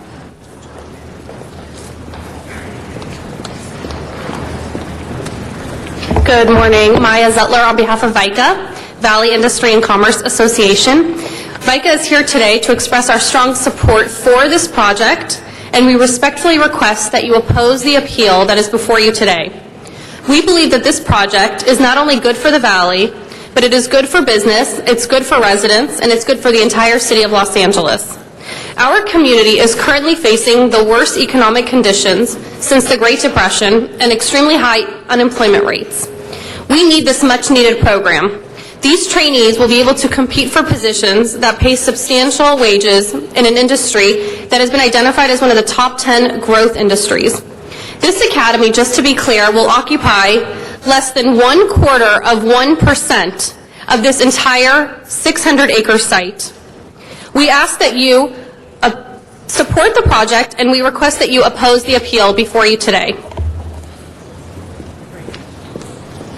Thank you very much, Ms. Zutler. Mr. Labange, before we go on to the other side, Mr. Labange, did you want to make a comment? No comment? All right, great. We are going through the other cards right now. I'm going to start calling people up in groups of 5. Excuse me, Madam Chair. Would Yeah. you consider, because of the number of speakers? Ms. Lux, I do have your card, okay? And I see it in there, and I will be calling your name. I'm not talking about the content. All I'm saying is, because of the number of people that are for the appeal, would you reconsider the amount of time? I'm working on that right now, Ms. Lux. Donna Messenger. Following Donna Messenger will be Barbara Dorman. Following Barbara Dorman will be Lloyd Gunn. Following Lloyd Gunn is Mark Stratton. Are you Donna? Yes. All right. Is Barbara there? Barbara Dorman, are you here? Are you Barbara Dorman? Okay, and then Lloyd Gunn. Is Lloyd Gunn here? Barbara Dorman's right here. Lloyd Gunn? And Mark Stratton. Is Mark Stratton still here? Thank you. Okay. Madam Chair, you called me earlier. Ms. Messenger, you're our first speaker. Thank you, Madam Chair and Council. I am a board member of the Hollywood Heights Association, and this appeal would be detrimental to the neighborhood and to the environment. And with the issues going on, the HHA supports the appeal. Thank you. Barbara Dorman. Thank you, Madam Chairman. Barbara Dorman I'm from West Los Angeles. I'm not one of your constituents, Councilman Alarcon, but I do live in an area that is impacted by a landfill. And the bottom line of this project is that it is being built on a landfill. It's Ma'am, would you hold on? Let's stop her clock for a second. Mr. Alarcon, go ahead. These are the proponents of the appeal. Right. These... So, are you calling us out of this? I'm just going by the box that they checked. Well, but then they should speak appropriately, but they're... All right. They should state that they're for the appeal and not speak. I beg your pardon? Are you... Because you're in the second 10 minutes. There are two 10-minute hearings, one for the project, one against the project. If you're against the project, you're in the second 10 minutes. If you'd like to go first, I'd be happy to give you that. When I read all the names out and asked people if they were here to speak in favor of the appeal, ma'am, I just need to clarify, are you speaking in favor of the appeal? Because that's the part we're in now. No, we're not in... Those of us who you have called said we are in favor of the appeal. We only had one speaker. Oh, wait. We did not finish the first 10 minutes. Let's start over. 1 minute per speaker, so everybody who came gets a chance to speak and clarify that. So we could just, because there's some confusion. So to make it easier on council, 1 minute each from both sides, as you said, Mr. Alarcon. As you said. Yeah. All right, well, then we're just going to go. Please, there's no need to clap. Let's just try to get through this. It seems to be some confusion in the way that people check their cards. There's more than 12 cards. It would be simple enough if we knew what the issue was, what the appeal is, so people understand what... Okay, thanks, Mr. Rosendahl. I can have them read it. We did go through that. That's why I asked each person to stand up and to make sure that they were either here to speak in favor or against the appeal, okay? So I will ask the city clerk to read it into the record one more time. Okay, thank you. And then we'll go through all the cards so that everybody has a chance to speak and so that they're clear on what their position is. All right, Mr. Clerk, if you would, please, for everyone here in the chamber, don't go away, ma'am. Would you please read for the record the item before us so that people are very clear as to whether or not they're here to speak? Okay, ma'am, Ms. Lux, if you would allow her to listen, whether they're here to speak for or against the appeal, and that is the matter that is before us right now. Madam President, item number 11 is a mitigated negative declaration and a Planning and Land Use Management Committee report relative to an appeal of a variance for property at 11950 Lopez Canyon Road. The Planning and Land Use Management Committee submits without recommendation the recommendations of the North Valley Area Planning Commission, subject to the approval of the mayor. Okay, thank you. Ma'am, this is Ms. Dorman, correct? All right, go ahead and start the clock again. All right, I am in favor of the appeal. And when we signed in, we were instructed to state that we were against the project. And that's why we checked against. So perhaps that clarifies. I am, excuse me, Mr. Alarcon, I'm not one of your constituents. I think they have a lot more to say about the project and the facts and details than do I. But I am from the city of Los Angeles and live near a landfill. So this project caught my eye, and I wondered how it could have come this far. And I have read that there was no EIR. I doubt seriously that if there had been an EIR and you were aware of the facts about the conditions of projects built on landfills, that you would not be in favor of this yourself. The city of Los Angeles learned, excuse me, I haven't been speaking for a minute. I think I had 32 seconds on the clock when I started, so... No, we restarted for you. We restarted for you the whole time. Okay, well, I need to be fair to everyone, ma'am. Mr. Gunn is next. Learned long ago that there is no such thing as there is no sanitary in the word sanitary landfill. If you had an EIR in this project, you'd know a lot about methane gas and the problems and the safety and health risks. Thank you, ma'am. Mr. Gunn is our next speaker. Lloyd Gunn.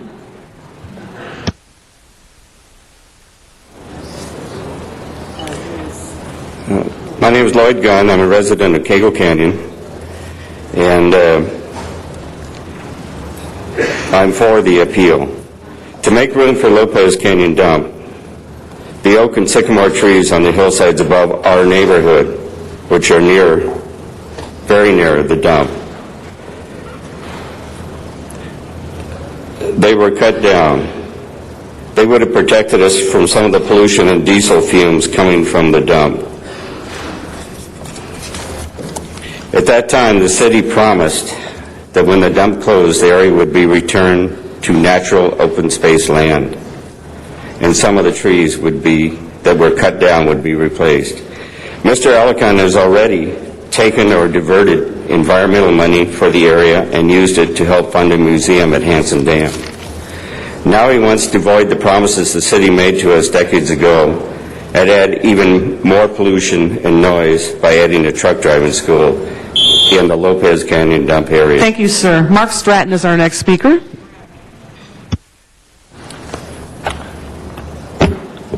I, too, am for the appeal and against the project. I believe it warrants a complete EIR, and not enough study has been given. Thank you. Bridget Joyce. Bridget Joyce. Following Bridget Joyce will be David Bezdeski. Good morning. My name is Bridget Joyce, and I'm here on behalf of Concerned Citizens. I am for the appeal and support the Community Alliance for Open Spaces appeal for the reasons set forth in my June 29th comment letter. And basically the bottom line is our position that an EIR should have been done in this case. Thank you. Mr. Bezdeski. I just want to say I support the appeal and am against the project. Mr. Paul Novak, on behalf of Supervisor Mike Antonovich. Honorable members of the council, my name is Paul Novak, and I'm Senior Deputy to LA County Supervisor Mike Antonovich. The supervisor has been in support of the project, just not at this location, which is entirely inappropriate. Your city council adopted an open space element. Your city council adopted an open space zone in the zoning ordinance. In 1996, to great fanfare, this body closed that landfill, designated the property in your general plan as open space, and applied the open space net zoning. And now what's before you is to put an industrial use in the most inappropriate of locations. It calls into question the integrity of open space in all 15 council districts. It has invited the opposition of the environmental community, and frankly, it's all because staff is too lazy to find a site that is more appropriate. You all know your resources in open space: the Chatsworth Reservoir, the Cornfields Park, Eagle Rock Hillside Park, Griffith Park, the Rim of the Valley Trail, the Santa Monica Mountains, the Griffith Park, including the Hollywood sign. Would you put a truck driving academy in any of these locations. This site is entirely inappropriate, and the findings cannot be made. You have a letter from the County Board of Supervisors unanimously in opposition, and from the Santa Monica Mountains Conservancy. Thank you, sir. Thank you. Daniel Wright.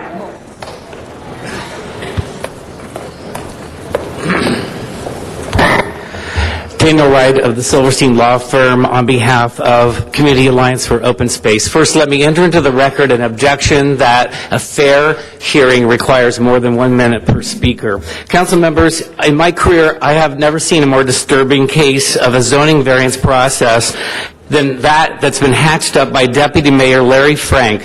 My clients support unions and workforce training, but this is a terrible location.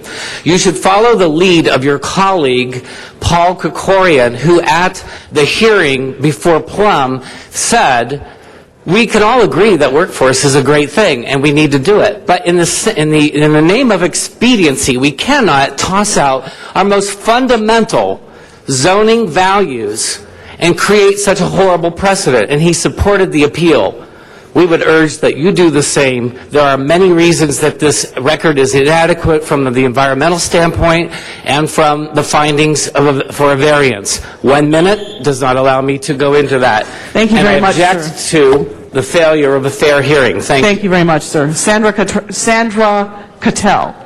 And as she's walking up, there was a fair hearing already in Plum. Thank you very much, Mr. City Attorney, for putting that on the record. Sandra Cattell, representing the Sierra Club. Our comment letter in support of the appeal should be on your desks. It was prepared by both our conservation and legal staff. The operation of the Truck Academy constitutes a potentially significant adverse impact, and thus an EIR is required. CEQA requires the lead agency to prepare an EIR whenever substantial evidence in light of the entire record supports a fair argument that a proposed project may have a significant adverse impact on the environment. The city opted for the preparation of an MND, which we feel has inadequately addressed the issues. The variance is a use prohibited by Government Code Section 65906 and City Charter Section 562, and a variance shall not be used to grant a special privilege or to permit a use substantially inconsistent with the limitations upon other properties in the same zone and vicinity. We ask Mr. Mike grant the O'Gara. appeal and deny the variance. Thank you very much, ma'am. Mike O'Gara. My name is Mike O'Gara. I'm representing the Sun Valley Area Neighborhood Council. It takes 30 years to get final clearance and closure for a landfill before it's returned to the community. A state agency, Cal Recycle, has to approve the paperwork you submit before the 30-year clock even begins. Lopez Canyon landfill closed 14 years ago, and the preliminary paperwork has not yet been submitted to the state. Until that is done, the 30-year clock does not even start. By not putting in the paperwork, the Department of Sanitation has so far kept this property from going back to open space for 44 years. Please do not approve any uses of this property until after all the paperwork is completed and the closure process begins. Thank you. Terry Kruger. Is Terry Kruger still here? Following Terry Kruger will be Electra Kruger. I want it on record that I am opposed to the project and I support the appeal. I am a resident of Cagle Canyon. Thank you, Madam. Thank you. Electra Kruger. Yes, my name is Electra Kruger. I'm the current president of the Shadow Hills Property Owners Association. Now, if you have had an occasion to review the M&D, you are well aware that it fails to meet one of the most basic of CEQA requirements for an environmental review, and that requirement is to address all impacts associated with a project, both off-site as well as on-site. The Truck Academy's M&D addresses impacts based only on the project's home base, which is indeed that 1.5 acres that are atop the landfill and some 2,000 feet from the nearest residence.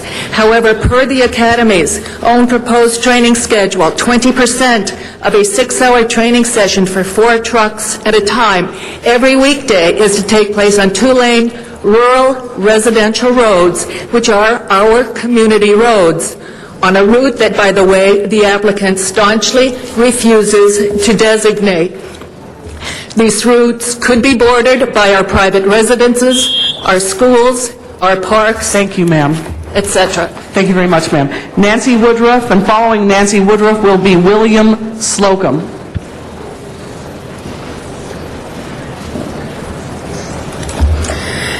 Hello, my name is Nancy Woodruff. I am the president of Foothill Trails District Neighborhood Council. On file are hundreds of letters by local residents.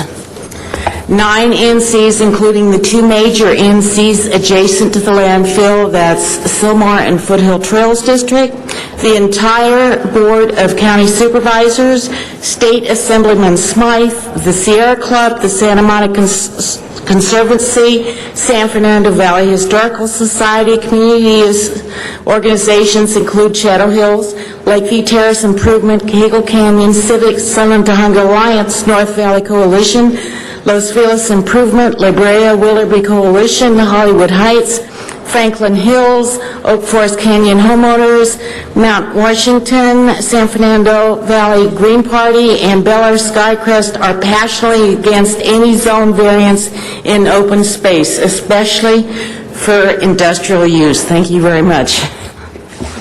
Mr. Slocum. Hello, my name is Bill Slocum. Thank you very much for hearing me today. Many of you members are in support and on the record of support of open space. I ask you today that you continue that support. Thank you very much. Vanessa May. Following Vanessa May will be Bud Terusa. Good day, council members. We can have a win-win here today. Please don't buy into any false arguments. The community is for jobs, but it is against its location at Lopez Canyon. Lopez Canyon is open space. Please protect it. There are many locations within CD7 and throughout San Fernando Valley we can place this truck driving school. We don't need to place it at Lopez Canyon. Please be for open space. Please, please. Thank you. Mr. Terusa. Good morning, council members. I'm Bud Terusa. I lived in Cagle Canyon for approximately 36 years. 21 years of that time I put up with the landfill. And then the next thing that we're putting up with now is this mulching facility. Now, the first hearing I went to, a land use lady, Mr. Alarcon, you get up and speak, and you say that we are selfish, self-serving community. And you also called us liars. I'd like to know where you live. You don't know what it's like to live next to a landfill and put up with what it's how it impacts your lives. You may think it's funny, but there's been dispute about where you live. Madam President, the speaker should direct his comments to the council as a whole. Thank you very much, Mr. City Attorney. Ms. Marlene Rader.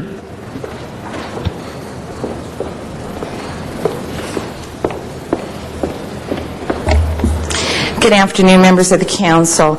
You've heard the facts that this is not about jobs or training. This is about a land use issue and the dangerous precedent this will set for open space zoning. After all the speakers are heard, you will hear from the city reps that will state that up to 200 trucks access the mulching facility. The MMSD for that mulching facility only allows 45 trucks per day. Clearly, the Bureau of Sanitation is in violation. Does that mean the same thing's going to happen with this project? There is no oversight. As council members, you have the ability to secure the welfare and the safety of the public. We do not oppose the concept of training, the location. The Bureau of Sanitation neglected to look for alternative sites, and they are available in the San Fernando Valley. Please support our appeal. Thank you. Thank you, ma'am. Karen Keene Zimmerman. Following Ms. Zimmerman will be Nicholas Kroll. Good morning. As you stated, I'm Karen Keene Zimmerman. I'm a member of the Sunland Tujunga Land Use Committee, and earlier this year, the Neighborhood Council sent a letter in support of the appeal detailing the reasons why we oppose the project.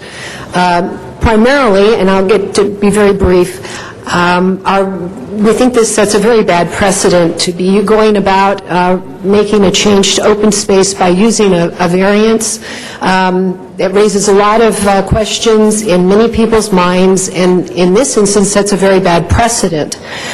In addition, we agree that creating the academy to provide jobs is valuable, but as others have noted, there are many other locations preferable, and this one is definitely not designed for that purpose. Open space needs to be respected. Thank you, ma'am. Nicholas Kroll, please.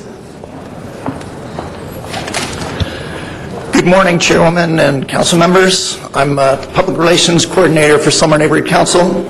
The Summer Neighborhood Council supports the appeal. We believe that the zone variance is not the legal and appropriate process and sets a bad precedence that's dangerous to our communities and our open space throughout Los Angeles. This is not a referendum on the value of a truck driver training academy. We seek to protect our open space and the integrity of our community plans against such abuses of process. Interim use or not, converting open space in the plan to industrial use requires a plan amendment and all the subsequent impact reports and considerations. This is about broken promises, and it's about temporary property theft, which our senior lead officers tell us property theft is on the rise. The Neighborhood Council supports the appeal against the variance, but we do not oppose the Trucking Academy. It should be a legacy and a permanent location in an appropriate zone. Thank you. Thank you. Mr. Burgess. Timothy Burgess. Following Timothy Burgess will be Nancy Woodruff. Nancy Woodruff. Good morning. Following Councilman Corian's statement of a win-win situation, I have some places that this truck driving academy could well go. The power lines that cross the council district cannot be used for anything else underneath except occasional nurseries. Would be a very good place for a truck driving school. Van Norman Dam has a large area owned by the city which could be used. Whiteman Airport has a much larger than an acre-and-a-half area that could be used, as well as the area between the 210 freeway and Osborne Street, where there is an existing crane teaching school at the moment, with possibly 50 acres available for a truck driving school. All these would not contribute to noise pollution. Again. Thank you, sir. Nancy Woodruff? Yes, I are. Nancy Woodruff, if you can please come to the microphone and not speak from your seat. I can't hear you, and we need to do this for the record. I'm sorry. I filled out a speaker card for item 14. In addition, perhaps it got switched with my 11. All right. Shannon McGinnis.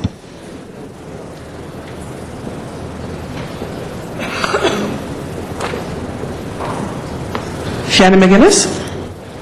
Good morning, esteemed council members. Thank you very much for the extra time today. My name is Shannon McGinnis. I'm a resident of Cagle Canyon. I am for the appeal, and I am against the project for the following reasons. It was based on flawed research. In the findings of fact, the northern boundary of the impacted area was incorrectly stated as Lopez Canyon Road, omitting the 50-plus homes north of Lopez Canyon Road. These homes can be clearly seen from the landfill, as illustrated with this photo that's part of public record. Due to this omission, the homes above the landfill were not included in the noise studies, and this omission should be corrected, taking into consideration the effect the proposed truck driving school would have on the quality of life of these residents. Noise is already a matter of great concern for our residents. The homes above the landfill start at 2,000 feet. The landfill itself is at 1,730 feet above sea level. The 14-foot berm that is currently in place is completely inadequate to mitigate noise across that 270-foot gap. Yet we've seen no plans Thank you very much for your extra time. Linda Joyce Hornick. Linda Joyce Hornick. Following Linda Joyce Hornick will be Catherine Paul. Catherine Paul, are you still here? Okay, great. You'll be next. Good morning. As a landfill neighbor and a member of the Community Alliance, I urge you to preserve the Lopez Landfill's open space designation. Industrial uses, as you've heard, are not allowed in open space, and using the variance process to change this is setting a dangerous precedent, especially since other sites are available. Granting me a variance for a swimming pool in my backyard that's a few feet shorter than my neighbor's yards is appropriate. However, allowing a variance for a commercial venture, putting semi-trucks and classroom trailers on a settling trash-filled portion of a landfill while it's under methane monitoring for the next 30 years is inappropriate and irresponsible. A general plan amendment and EIR is needed to do something like this. Please support the appeal, deny the Lopez variance, and its inadequate MND. Thank you. Catherine Paul. I'm Catherine Paul, a member of Community Alliance for Open Space. I'm concerned about public process. Let's say I wanted to add a second story to my home. I draw up my own plans, I write my own permit, I approve my permit, I procure materials and do the job myself. Then I inspect my job and pronounce it complete. I might even consider a commercial venture in my extra space. After all, I can write my own variance and approve it myself. When my neighbors object, I can always ignore them. This has been the process with the Truck Driving Academy for the Lopez Canyon landfill. The Bureau of Sanitation, the lead agency, the zoning administration, even the North Valley Planning Commission are all appointed or paid by the City of Los Angeles. Who is left to monitor conflict of interest? Please support the appeal. Thank you. Thank you very much, ma'am. Joan Lux and Lois Becker is following Joan Lux, and then Marion Dodge. Good afternoon. Joan Lux speaking. I am in support of the appeal and I'm opposed to the project only so far as the project itself is fine. It's the location that we're concerned with. The city improperly processed a zone variance for Lopez Canyon Traffic Academy instead of a zone change and a general plan amendment to avoid a preparation of an EIR. None of the 5 required findings can be made, and all 5 of them are necessary to be approved. All of them. There is no basis for one department of the city to grant a variance to another department of the city. Neither the Department of Public Works or the Bureau of Sanitation, which is the applicant, can demonstrate that there is any legal authority for a city department to avail itself of a variance. In conclusion, besides the fact, again, that the variance findings can be made, M&D is legally insufficient and inadequate and to use as an environmental clearance. And I ask and request that you please support the appeal. Thank you very much. Lois Becker. Lois Becker, and then the last speaker for this side is Marion Dodge. I'm Lois Becker. I'm president of Bel Air Skycrest Property Owners Association. Let the record show that when council is supposed to be listening, Larry Frank of the mayor's office has been talking to them so that they cannot hear us. Our community strongly supports the appeal. We border on the closed Mission Canyon landfill, and we recognize the mentality at work here. On the one hand, there is an attempt to deny that even a closed landfill is still a hazard. This is very dangerous to public health, safety, and general welfare, totally contrary to medical and scientific evidence. At the same time, there's a tendency to stigmatize the landfill site. Once compromised by use as a dump, the area becomes forever after a prime candidate for undesirable and inappropriate usages, irrespective of zoning and of promises made to nearby residents. In the case of Lopez Canyon, open space zoning is in danger of being overridden to allow the temporary construction and operation of a truck driver training academy. Thank you, madam. Thank you very much. Thank you. Marion Dodge. Good morning, council members. My name is Marion Dodge. I'm past president of the Los Feliz Improvement Association. We strongly urge you to deny any zoning variance that would change the current open space for passive recreation designation for Lopez Canyon landfill. The purpose of open space designation is to protect and preserve natural resources and features of the environment. A truck driving school fits none of the descriptions. It's a blatant misuse of open space land. The proposed variance makes a mockery of the city's own zoning regulations and the state's EIR process. We support the Community Alliance for Open Spaces appeal of the zoning administrator's decision to grant a variance. Thank you. Thank you, ma'am. And before we go to the other side, Mr. Alarcon, I believe you wanted to ask me to... That Deputy Mayor Larry Frank be allowed to speak before the public comment. He has other matters to attend to. All right, thank you. Deputy Mayor Frank, if you would come to the center table, and when you are done, then we will go to the remaining cards for the other side of this issue. Thank you very much, council members, for letting me speak quickly. Quick context, in 2005 we had one training program here in the city, thanks to the good work of Councilmember Garcetti, who was heading HCD at that time. We now have 11 training programs. They're partnerships between the community college, between our work source centers, and neighborhood-based organizations.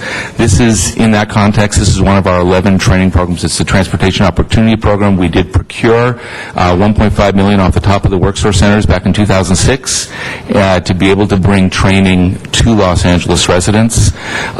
We got this application proposal from El Proyecto del Barrio, which is in the Sunland area, and we also, they came in partnership with, if you know, Jim Garrison, who does the health and welfare programs for labor, was able to bring in a high road partnership that includes a number of employers who are here in the back of the room. So who's in the room today? I think there's only 10 people that are going to speak, but there are many people who are applicants for these jobs that are wearing the green shirts here today, and there are many people here from the Teamsters Union who are helping us bring other employers to the table. You'll see Unified Grocers, a number of other people that are going to step up and explain the meaning and the value of this program. Right now we have procured $650,000 to the Transportation Opportunity Program to do training.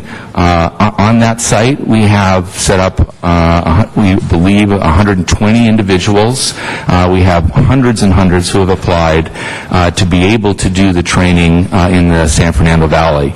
So a lot of the jobs are there, a lot of the employers are there, the Work Source Center is there, and we've been working with council members in the Valley to find a location to be able to do this training. It's not just any training. There's all the partners are at the table. We have job commitments. So what have we done so far with the Transportation Opportunity Program? We've had over 200 people that have gone through the program. We have a 97% passage rate compared to a lot of the private schools, which charge $7,000 a pop and have about a 40% passage rate for the Class A license. We have an 85% placement rate. So, the big employers that are at the table that are helping us do this piece with the Teamsters are Unified Grocers, Horizon Trucking, Cisco, ABF Freight, and Werner Trucking.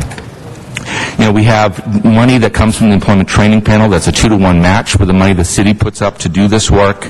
And so I think at this point there's nobody really challenging the authenticity and the work of the program and what it's going to bring to change people's lives, and people can testify to that.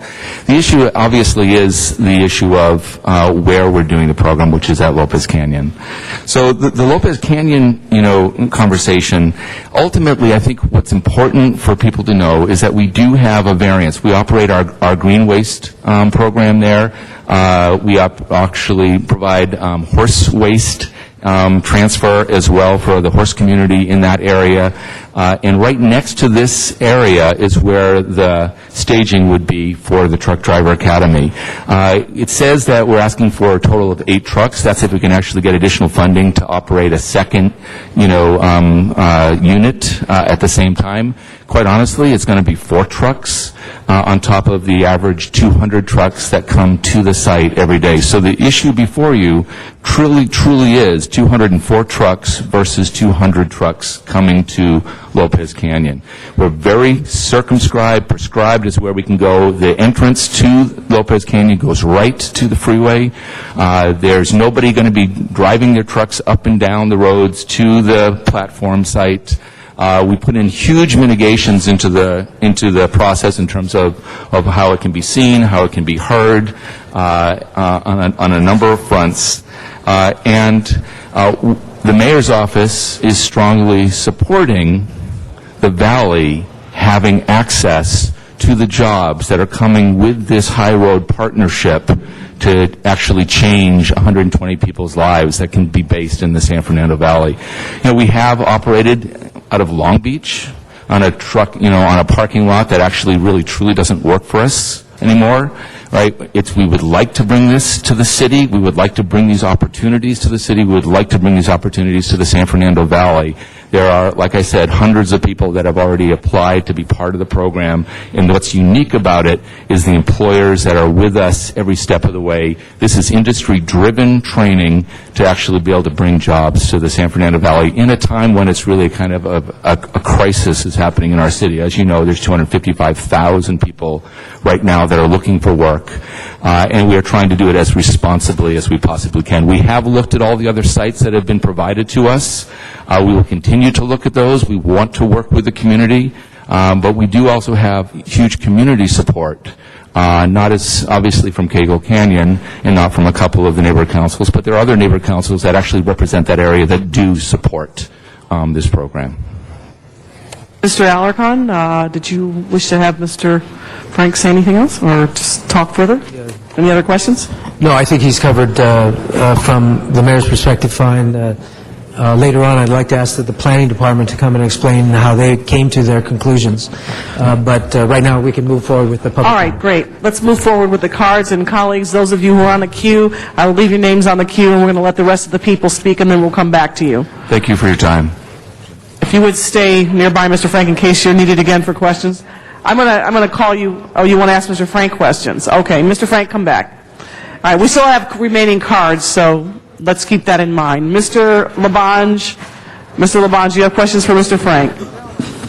I apologize, member. There must be something wrong with my computer. I have not pushed my button. Okay, great. Mr. Rosendahl, and then Mr. Reyes. So we're just looking at 4 additional trucks over the 200. So it legally sets up a variance for 8 trucks if we were to run a double program. We have funding, and it's ARA funding, so I don't think we're going to have additional large amounts of funding that goes. So it's 4 trucks. And we've pledged to actually make them clean trucks so as soon as we can get the resources, but we're actually working with the port to make them clean trucks within a year. Okay. I mean, it seems like an And it's a 5-year. Weren't you the leader of shutting that dump in the 90s or something? Yeah. Let me just, the community and their concern, did the mayor do outreach, explain to people what this is about and what we're really doing? Yeah, I've been out, and a number of us have been out. Khalil's done a really, solid job to put in all the mitigations to try to address. But the nub of the issue is the open space issue, right? And they're concerned that somehow they can't trust us, the city, to make it and keep it open space. Right, and so right now there is the variance for the green waste program, green waste facility. While the landfill is settling, it's about a 20 to 30-year process. While that's going, while we're venting the methane, et cetera, it's a 5-year variance usage, of a platform. While we have these ARA dollars that we have to spend by next summer to be able to do training to bring 120 people into the middle class that are currently unemployed. Okay, thank you. Yeah. Thank you, Madam President. Mr. Reyes? In the process of protecting the surrounding neighborhoods, are we implementing a no-fly zone, a truck-free zone where there's penalties if trucks do veer off or get away from that route? So there are specific areas that trucks are completely banned in, certainly Cagle Canyon, certainly north. Khalil Garish, Bureau of Sanitation. We have drafted a lease agreement with TOP, Transportation Opportunity Program, and there are conditions on that lease agreement that will limit the driving within the neighborhood area. So they are limited, and they're not allowed to drive on Cagle Canyon, Lopez Canyon Road that are around the landfill. But as a form of a protection, if you had an overlay that specifically identifies certain streets within this impacted area, whether the committee wants signs or not, that's a discretion of the council office and the neighborhood, but there is very restrictive, harsh penalties if there's a truck in the residential area that shouldn't be there. I mean, it creates a certain level of security and enforcement as opposed to just a contract. And that, to me, is a visible way of letting people know that if you see a truck, you get the license plate, and they get penalized. Councilman, absolutely. And even we have in the lease agreement that is that the Bureau of Sanitation has the authority to even shut down the operation if they don't follow the strict requirement listed in the lease agreement. With an abundance of caution, if you have those types of markers, if the committee wants it, if the councilman wants it, it gives a different message. Mayor's office would be supportive of, trying to frame some kind of solution in that direction. Yeah. Okay, we have some more public comment on this matter. Terry Bodwin, followed by Beverly Kenworthy. And this is still another reminder that this is a fair hearing matter requiring that council members heighten attention to the speaker at the podium or at the monitors at your desks. Good afternoon. I am one of the founding board members of the Transportation Opportunity Program, and I'm also one of the employers that was mentioned here today. And while I'm not an environmentalist, I can really tell you about what this program has done for the community. We took people off the street in 2007 and 2008, 200 or more unemployed individuals, and put them through this academy. And these folks were put into jobs with major employers, earning a minimum of $50,000 to $85,000 a year with wages and pension. My company, we probably hired about 25 of these individuals with no driving background. And that is a success story. And as we sit here today procrastinating about this open landfill, people in the back of the room are looking for jobs. Thank you.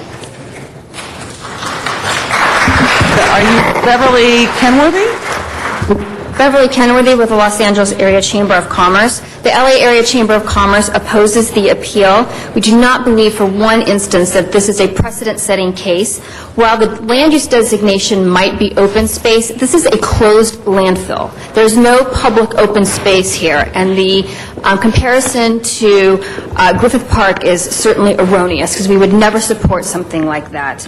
This creates public and private sector jobs, will actually create jobs for our own Department of Sanitation. The Chamber really vigorously supports local training for local jobs. Thank you. Randy Kamek.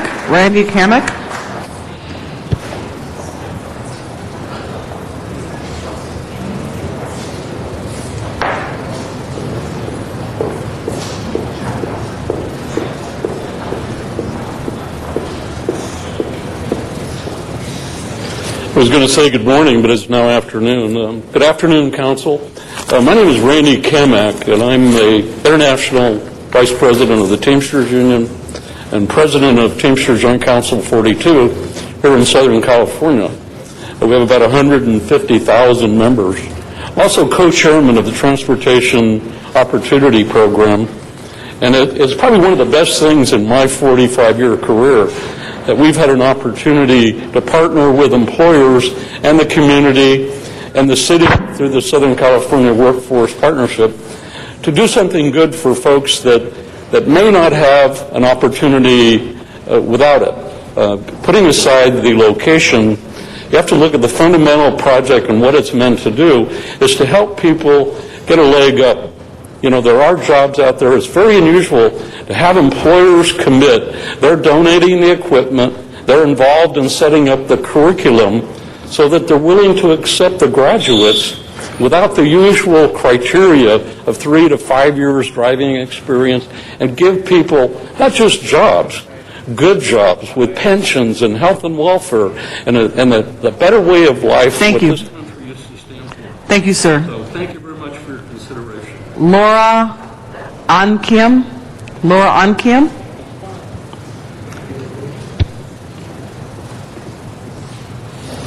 Good afternoon. My name is Laura Nakiem, and I'm here on behalf of Pacoima Beautiful. We're the only environmental justice nonprofit in the San Fernando Valley, the Northeast San Fernando Valley, I should say. In Pacoima, we have a huge issue with dirty trucks often coming through our residential neighborhoods and going to industries that are right next door to homes and schools.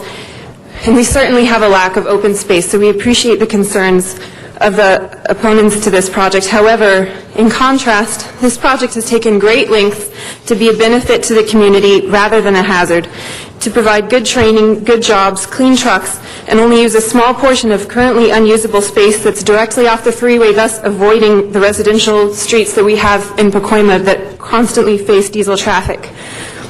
And of course, we would support the future open space, and we thank Councilmember Alarcon and Larry Frank for the good work they've done to ensure this project has high standards. Thank you. Ken Phillips, or Ken or Kevin Phillips.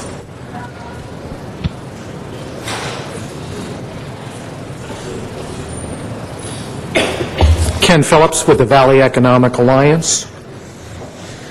I'm against the appeal and support the project.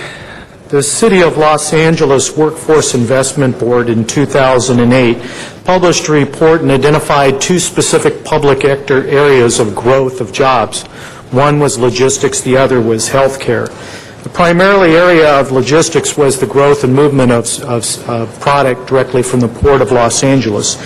2 years ago, they were already underutilized associated with the amount of people trying to go ahead and get trained into truck driving. The need is even greater now, and the support specifically for the Lopez Canyon landfill is ideal for training. In addition, it's close to the freeway. Needing an over an acre site to go ahead and facilitate these types of trainings, it's just not that available in the San Fernando Valley. Currently, approximately more than 200 DWP trucks go up and down the hill daily, and those are mostly dirty trucks. Thank you. Magdalena Duran.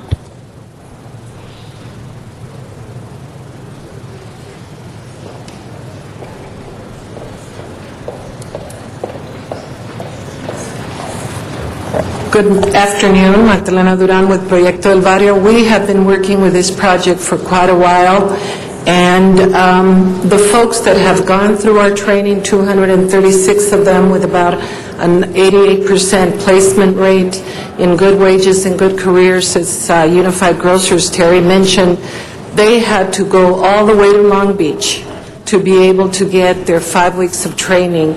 And we have tried for 2 years to identify a locale that will allow people from the Valley and from downtown LA, we're okay with downtown LA, coming out to the Valley, but to have people from the Valley trained in a closer proximity to their residency. So we do oppose the appeal. We think it's a good site. There's 15 to 20 years before that land will be settled, and all of the communities can have this open space. Our communities, all of them, do support having a recreational area. Thank you very much. Deborah Helt.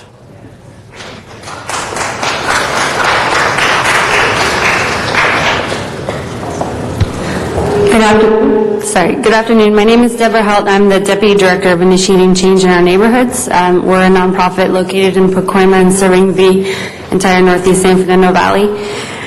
We operate several social and economic programs. Our business outreach program provides technical assistance and access to capital to small business and entrepreneurs.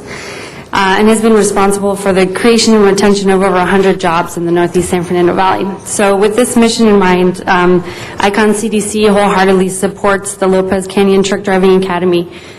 We feel it'll provide free training and employment opportunities in a growth industry at a healthy living wage at a time when to call such opportunities scarce would be a huge understatement. So we'd also like to thank Richard Alarcon and Larry Frank for their thoughtful work on this issue and encourage the City Council to move this project forward. Thank you. Robert Turner, please.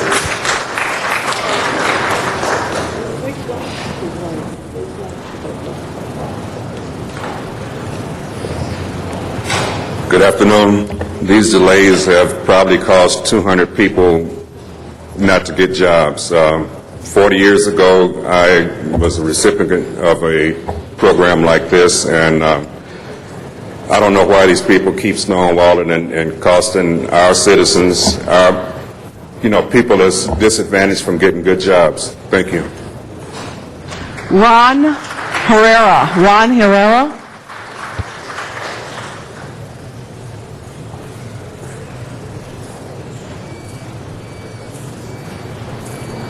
Good afternoon, Council. My name is Ron Herrera. As you heard, I'm the Principal Officer of Teamsters Local 396. We're about 9,500 members here. We're a Los Angeles-based local union. We represent the UPS drivers that you see delivering your packages and the warehouse people. And also, we're the largest sanitation driver group in the nation here in Los Angeles. Now, what I want to talk to you about that hasn't been talked about is safety. We deal with the local union deals with driver issues every day, and safety is the big issue. To become a good driver, you got to have, like anything else, good foundation, good training. And this academy definitely gives that opportunity to the students. One of the things that I want to say is that you have to remember, one of the components within this academy are to train sanitation drivers. Sanitation drivers are city drivers and residential drivers. So every resident in this city wants a safe driver. Thank you very much. Thank you. That concludes our public speaker cards. Mr. Garcetti, you're first in the queue. You're the only one in the queue, actually. I'm sorry. Mr. Garcetti, call to the question. Did you want to, if there's nobody else, Mr. Alarcon, if you'd like to conclude, I'll withdraw that. All right. Mr. Alarcon? Actually, I really wanted the Planning Department to explain why this is, we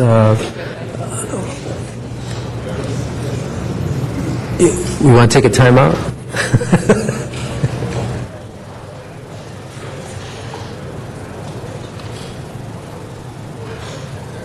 I just, particularly because it is a fair hearing, I would like the Planning Department to explain why this does not meet the requirement for an EIR. So if the Planning Department could step forward and explain that specific thing. I know that the mayor is waiting to speak on another item, so if we could be as to the point as possible. Thank you. Thank you. Good afternoon, Lynn Wyatt for the Office of Zoning Administration. The mitigated negative declaration that was prepared by the Bureau of Sanitation was independently reviewed by both myself as well as the North Valley Area Planning Commission. And in that document, they reviewed both air quality, noise, traffic circulation impacts, as well as scenic and visual impacts in regards to the proposed project. The MND supports essentially the project and is the appropriate analysis. The scope of the project does not warrant an EIR. There has been nothing provided as far as substantial evidence nor even a fair argument at this point to support an EIR.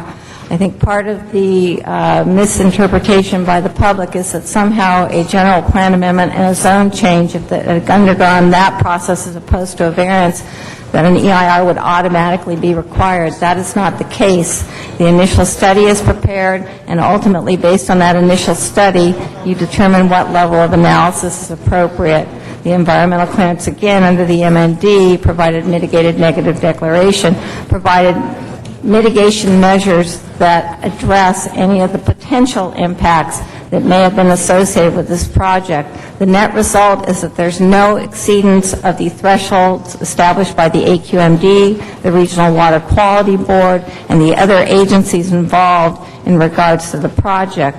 There are existing safety plans on the site to address the safety issues, as well as emergency operations on the site. All of those were evaluated as part of that initial study. Ultimately, the bottom line was that the mitigation package that was put together was incorporated as the conditions of the variance, as well as any additional conditions that I add as part of my determination. They were then adopted also by the by the Area Planning Commission. Could you also state whether or not this project sets a precedent?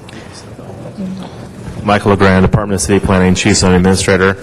In terms of precedent-setting issues, this case does not have any. It's a really unique circumstance. We have a 5-year utilization for the Truck Driving Academy, as well as the unique circumstances in the site. You have to remember this open space is paved. The majority of it, there's no vegetation on the majority of the site.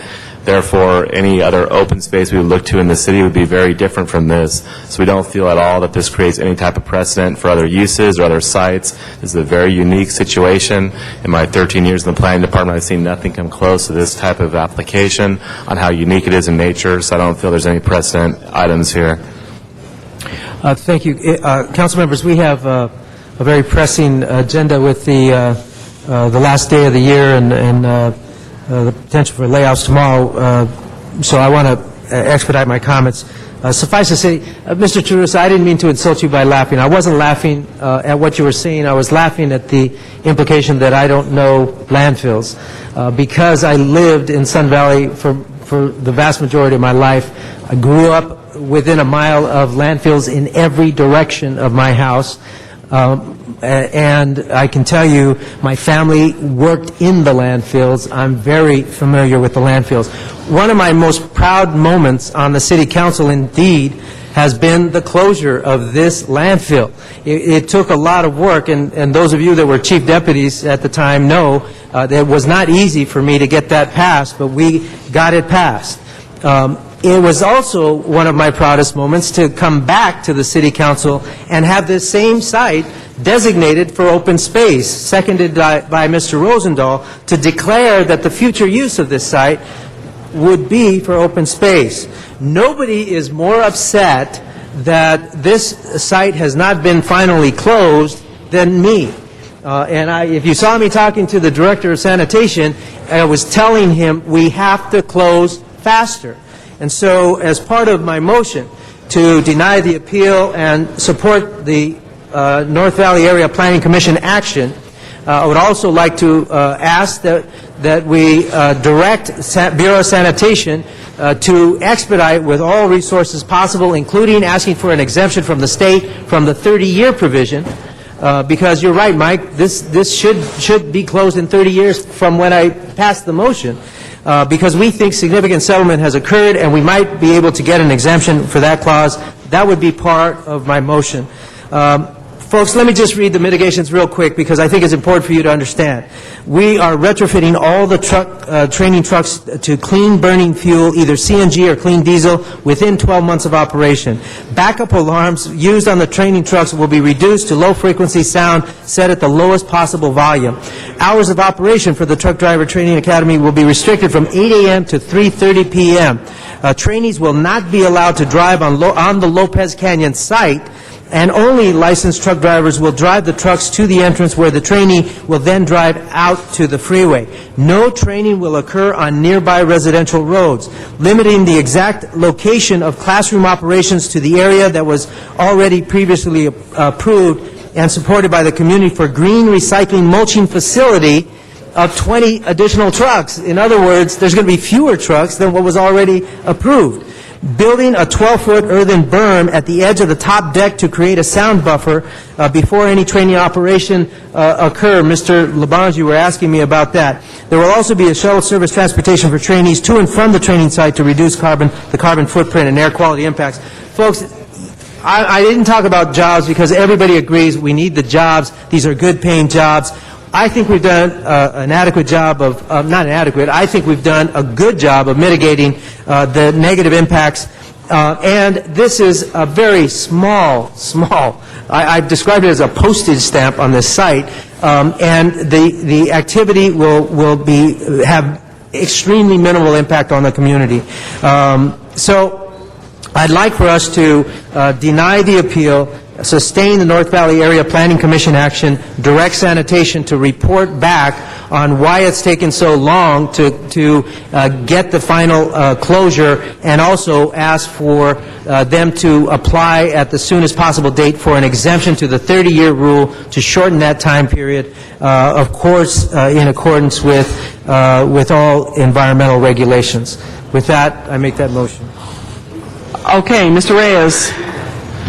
Just real quick, in terms of creating a no-fly zone, truck-free zone, can that be added to the conditions as a friendly amendment? Or was that already in there? I'm sorry, For the local area, if you look at the residential zones the surrounding the conditions site. themselves specifically identify areas which they cannot drive in, as well as a programmatic format that they're supposed to work with the local constituents as well as the neighborhood councils to coordinate what areas are going to be restricted on the So that runs with the residential conditions? space. Yes. Okay. All right, so we have a friendly amendment from Mr. Reyes. What is that, Mr. Clerk? Oh, you don't need it. All right, so there is no friendly amendment from Mr. Reyes. All right, let's open the roll on Mr. Alarcon's motion, please. Close the roll, tabulate the vote. 13 ayes. Thank you very much. Next item. That'll go forthwith.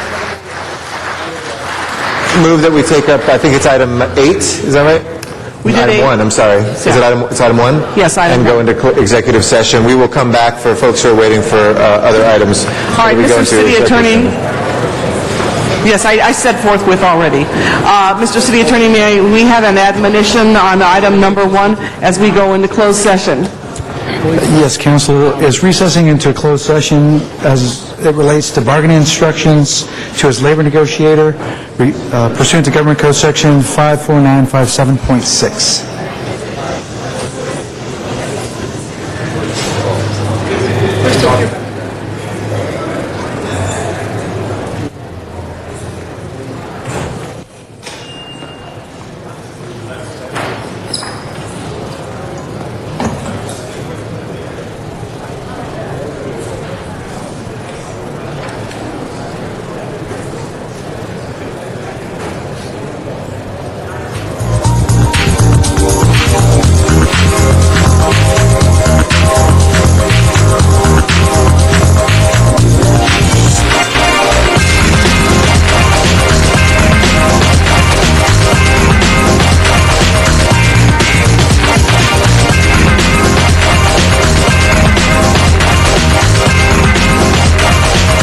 Members of the public, we are going into closed session here in the Los Angeles City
All right, members, thank you. We're back in session, and there is no matter before us, so there's no action to be taken. Mr. Clerk, what is our next order of business?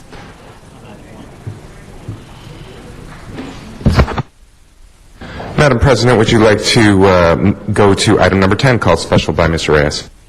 I think he's here. Is Mr. Reyes here? Item 10.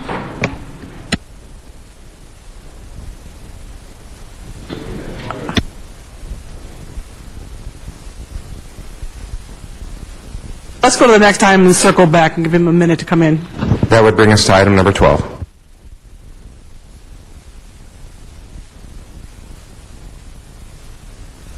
I don't have any cards on 12. Mr. Alarcon, let's see. Did you call 12 special, Mr. Alarcon? Sure. Item number 15, called special for cards. On Walsh. Mr. Walsh does not appear to be present. Is he here? Oh, there he is. Okay, John Walsh, you're up.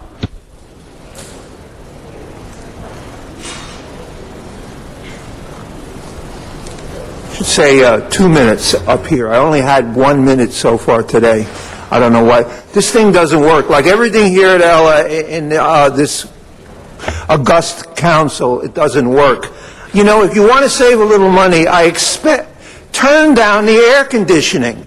You must have the air conditioning down at about 46 degrees. My fingers are numb. I would like to know what the air conditioning bill is here. On item number 15 is an issue of parking. Go to HollywoodHighlands.org if you want to hear about the parking expose of the parking structure we're building now in Hollywood, which while you're selling off the other parking structures in the rest of the city, and we've just put a new parking lot at Hollywood and Vine, an historic parking lot. I'd like to know, under the Brown Act, under Public Meetings, Open Meetings Act, you must state, the city attorney must state after you've been in closed session, and I didn't need a shave before you started closed session. How long was it, 8 or 9 hours? You have to say whether action was taken or not taken inside. There are no secret actions. There are secret deliberations. And the city attorney... Ms. Perry, he's not talking about this item. And he's wrong about his interpretation of the Stop Brown this Act. clock for a second. Mr. Walsh, I have to get you back on topic. Otherwise, I'll have to ask you to excuse yourself. All right, please proceed. Start his time. I'd like to ask you on these parked cars on number 15. This is an ordinance, incidentally, and there's plenty here, raising the amount of money you are going to have to pay in parking fines. Everybody out there. The answer to everything is increase fines. The answer to everything is increased secrecy. The answer to everything here is number 15. And you haven't seen anything in the media in between medical marijuana ads, which I've noticed in the Daily News recently. You haven't seen anything about this $25 higher than the first late penalty. Expect more and more. If you want to know what's happening, contact us at hollywooddems@gmail.com. DEMS. Thank you. There are no speakers in the queue. Would you please open the roll, close the roll, then tabulate the vote? 12 ayes. Next item. Madam President, Councilmember Reyes. Madam President, Councilmember Reyes has returned. Would you like to return to item number 10? Okay, Mr. Reyes, did you want to speak on that? Yes, please. On item 10, we have a verbal amending motion. What I'd like to do is instruct Building and Safety and CAO that once the consultant is selected by the RFP, they'll come back to council review. And colleagues, this is about the 12 to 2 program.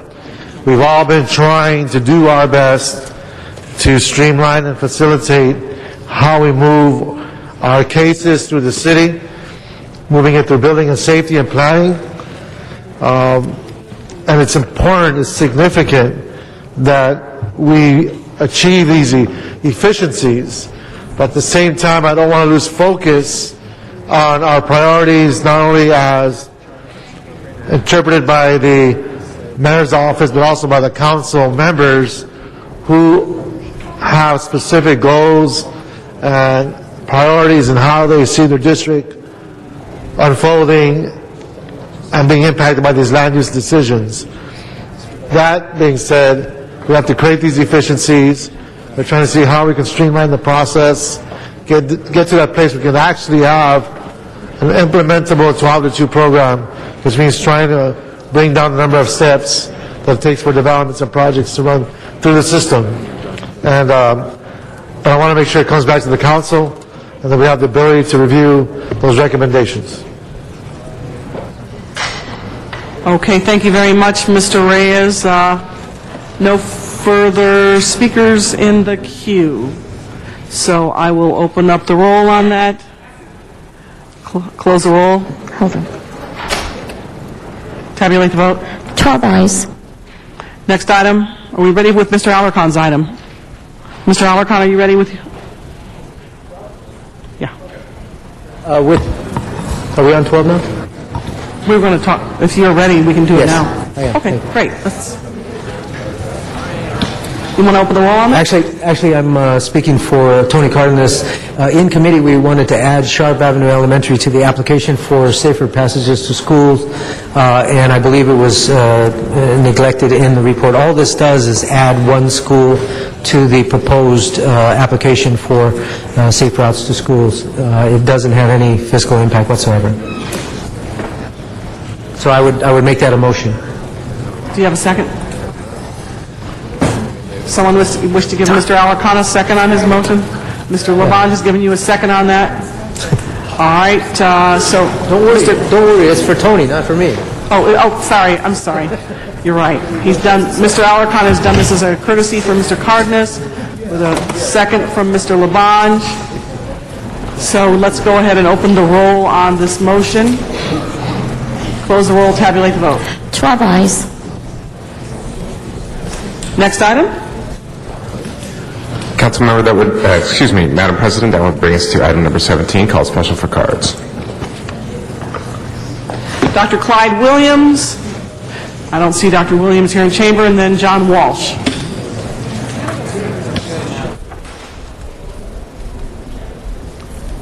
John Walsh, blogging at HollywoodHighlands.org. This is, under guise of the fiscal crisis, the giveaway of our arts program. This is transitioning, which is a term for giving away, city-controlled cultural art facilities to public-private partnerships. The private partnership will be people, organizations, for-profit organizations that are in the pocket of the City Council. We don't need to give away Barnsdall. We don't need to give away we don't need to give away the Watts Cultural Center. We have a great cultural program. And what this is doing is closing it down. HollywoodHighlands.org. All right, no further speakers in the queue. Mr. Clerk, please open the roll. Oh, sorry, Mr. Garcetti. Thank you. And I know Ms. Hahn has been working very hard on this. Just for members of the public who are some of our amazing supporters and part of this coalition, certainly at Barnsdall, and I know Ms. Hahn can speak to Watts, we've been having meetings around the clock, not only with our city staff, but also with those supporters who are the teachers, the artists, the folks that are the legacy of Aileen Barnsdall, who dedicated this land to the people of Los Angeles. Hollyhock House, which is a wonderful Frank Lloyd Wright home designed in Los Angeles, about a way to not only make sure that it stays open, but stays very vibrant and public. That is not only what we must do by law, but it's the right thing to do. We've both done bridge funding to make sure that they stayed open, and what we're looking at right now at Barnsdall with partnerships of all sorts of folks, everybody from MoCA to some of our East Hollywood Neighborhood Council members to people from groups like Art Cycle, friends of the both Junior Arts Program and also friends of the Municipal Art Gallery. We're coming together to, I think, put what will be a model for sustainability and public access and public education to arts. I took classes there as a young person and was excited to do so. It's still the #1 place where people take free art classes or low-cost art classes in the city of Los Angeles, and we are going to continue doing that. We're proud to be working very closely with the community on making sure that happens. Thank you. Mr. Labange? Mr. Garcetti, you said it so eloquently, and Ms. Hahn, your passion that brought this motion about is so key. We forget how things predated us here, but in the 1990s under the Reardon administration, they downsized cultural affairs and went out to community organizations and said, you run it for us, you run it for us, you run it for us. And now we're trying to rip the carpet out from underneath their feet. This will give us an opportunity to come up with solutions. Carpet needs to be put in. Thank you very much. So and we'll come back to committee. Thank you. Ms. Hahn? Thank you. I just think this was a positive step in the whole talk that we had about creating public-private partnerships with some of our cultural affairs facilities. I know in my district, particularly in San Pedro, the Warner Grand is one of those. And I think it's particularly important that we have these working groups so that we make sure that we're not just looking at the bottom line for these facilities. We're not just looking at who can actually take them over and run them. We want the community to be involved. We want the stakeholders to be involved. We want to really make sure that this is about preserving not just the facility, but really preserving the stakehold that these facilities have had in their various communities. And while the Watts Towers is actually not one of these that we're looking to do an RFP for, we've actually had a working group in Watts. I attended the meeting on Monday with Cultural Affairs and the LA County Museum of Art, which is actually looking to come in and provide a public-private partnership in terms of preserving the towers. And again, the community was very concerned about having LACMA come in and not really understanding the community, and it was really enlightening for me to sit in on this meeting and see how you can bring resources to bear on these facilities that are so important to the community, but also realizing how important these facilities are really to the community at large in Los Angeles and beyond. So I think this was really a good thing that came out of our budget deliberations. Thank you very much, Tom. Let's keep on top of these and make sure that they work in the way that we envision them to work. But if I was going to get rid of one. Okay. No other speakers in the queue? Open the roll. Close the roll. Tabulate the vote. 12 ayes. Next item. That brings us to item number 14, called special by Mr. Parks. All right. We have cards on item 14. Michael Guerra, Nancy Woodruff, Joe Edmonston, Amy Lethridge, Jamie Cabral, and Tony Wilkinson. So we'll start with Michael Guerra. Hi, I'm Michael Guerra. I'm speaking for myself. I'm not sure that I understand this. This is talking about the amount of unallocated neighborhood council funds. As I understand it, the Budget Committee swept our unallocated neighborhood council funds, and it's gone into, I thought it went into the general funds.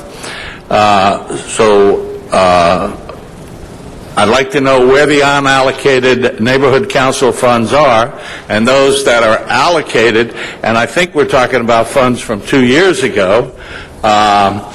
Where are the ones that the funds that are allocated? And I hope this is not referring to sweeping more money out of the neighborhood council funds. But this doesn't smell good.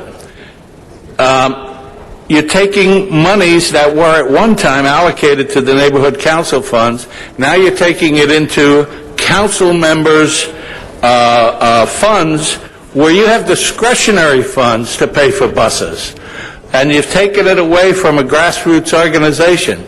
So it just doesn't look good. Somebody, as I said, I don't understand it. All right. Nancy Woodruff? Is Nancy Woodruff still here? All right, Joe Edmonston.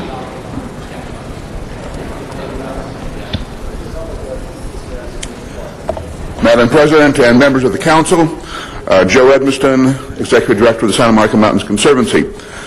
We have a program here that delivers the Santa Monica Mountains to the most park-poor citizens of our city. And we do that by transporting them to our beautiful mountains. And the most important thing about these 30,000 people that are served is that a high proportion of them come back.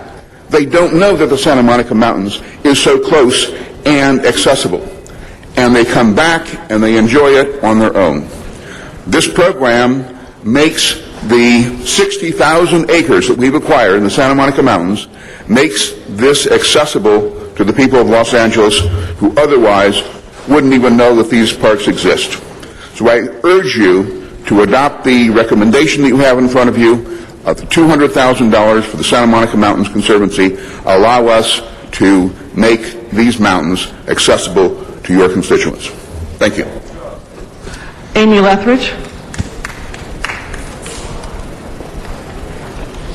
Council members, my name is Amy Lethbridge. I'm the Deputy Executive Officer of the Mountains Recreation and Conservation Authority, and for over 20 years my job has been to make sure that the Santa Monica Mountains are accessible to our most underserved people in Los Angeles. That's part of the core mission of both the Santa Monica Mountains Conservancy and the MRCA. And I am so proud of our Junior Ranger programs, our community service programs, our Ranger Explorers, our camping trips, our overnight education programs, and none of them are any good if the kids can't get there. Transportation is the biggest barrier to public access of the Santa Monica Mountains. Most of those parks are not on a public bus route, something we'd love to work with you on.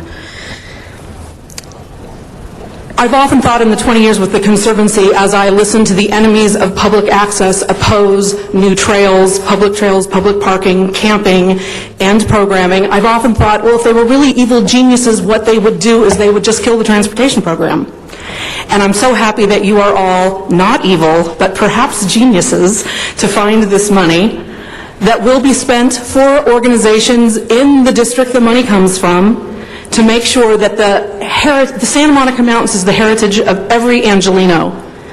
And without that transportation, it's heritage denied. So I really urge you to keep those buses rolling, and thank you for the creativity and the dedication to saving the charter bus program. Jamie Cabral.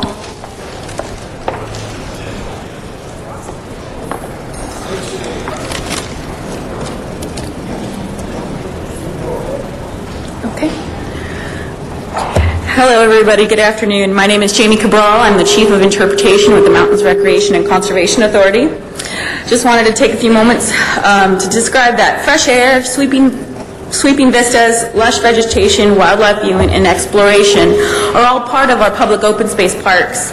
When you add a little bit of transportation, well, in this case, a lot of transportation, along with a professional MRCA interpretive naturalist as a guide, it all transforms into a deeply meaningful experience. Naturalist staff meet and join the group for the day duration, including introducing and sharing nature to the first-time park users and future continual visitors, ensuring a positive and memorable day. Naturalists debrief and pass comments along to us after the day is over. And just 2 weeks ago, a woman with 3 little children went on one of these trips out to Malibu. And she excitedly asked, "Is there going to be a trip next month? Is there going to be a trip next month?" And then she was quickly with a humble admission that these are the only ways she can take her family on vacation. I'm sorry. I can go on and on about these little touching stories of how those that have used these charter bus program funds have had these experiences and are able to go on and tell their children and have this experience that the Santa Monica Mountains exist. I do appreciate and hope that Council continues to provide this little slice of positive memories of the Santa Monica Mountains in the city of LA to the residents. through the charter bus program. Thank you. Tony Wilkinson?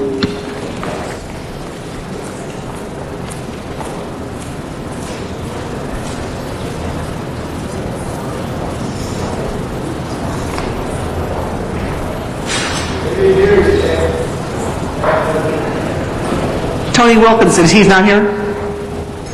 Tony Wilkinson's not here? All right. Well, then let's go on to the queue. Mr. Parks is our first speaker, followed by Mr. Rosendahl. Mr. Parks, you're up. Thank you, Madam Chair. Could I have the city staff come up, the CLA, CAO, and also representatives from LADOT? Colleagues, we had a joint meeting of the Budget and Finance and Transportation Committee. A lot of discussion was held regarding this issue as relates to Prop A. What I'd like Maria to start through is just walk us through the condition of Prop A, and then also where the historical perspective and our current perspective on sales tax. Okay, I'll start off real quickly. The Prop A, as you recall, on June 4th, you had that fund before you making decisions related to increasing the fares and reducing service. When you took those actions, you directed our office with the CAO to come back to try to find some money to reinstate the charter bus program.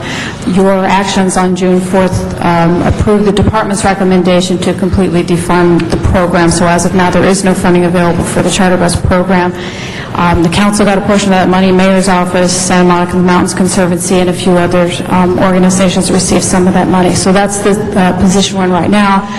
CLA and CAO put together a report and presented that to the joint meeting just last week with a recommendation or information related to really the only place you're going to be able to find the money to reinstate our part of that is through a reserve fund that you have that we had set aside for future deficits that will be starting in 12-13 in the fund. So that's where we are. I'll turn it over to the CAO to talk about sales tax projections for Before we get to that, could you just advise what was the overall cost of the program before it was cut? The program in 9-10 was $4.5 million. Okay, and it had a variety of usage of the 4.5. Right, and then Councilman Reyes' motion that came in on June 4th was to identify funding for 1.5 for the council's use of those funds for charter bus. Thank you. And now if we get to walk through, colleagues, there's 4 charts that were given to you as attachments to number 14, and they'll walk you through to give you an idea because these Prop A comes from sales tax, a portion of our sales tax, and it'd be important to see what the history of the sales tax and what the projections are as we go forward. So it makes it more meaningful when Jim talks about what the deficit is in Prop A. My name is Rex Olive. I'm with the CAO. The Prop A moves very similar to the city's sales tax. It lags the sales tax, so we don't get the exact same percentage growth year after year, but over time, it looks pretty much the same as the sales tax. So we're not going to get any more revenue from Prop A over time than we do from our own sales tax. I made some charts, and the first one just simply shows that in any given year, the sales tax and Prop A don't look exactly alike, but over time they do. What we estimated this year was $55 million in Prop A sales tax money.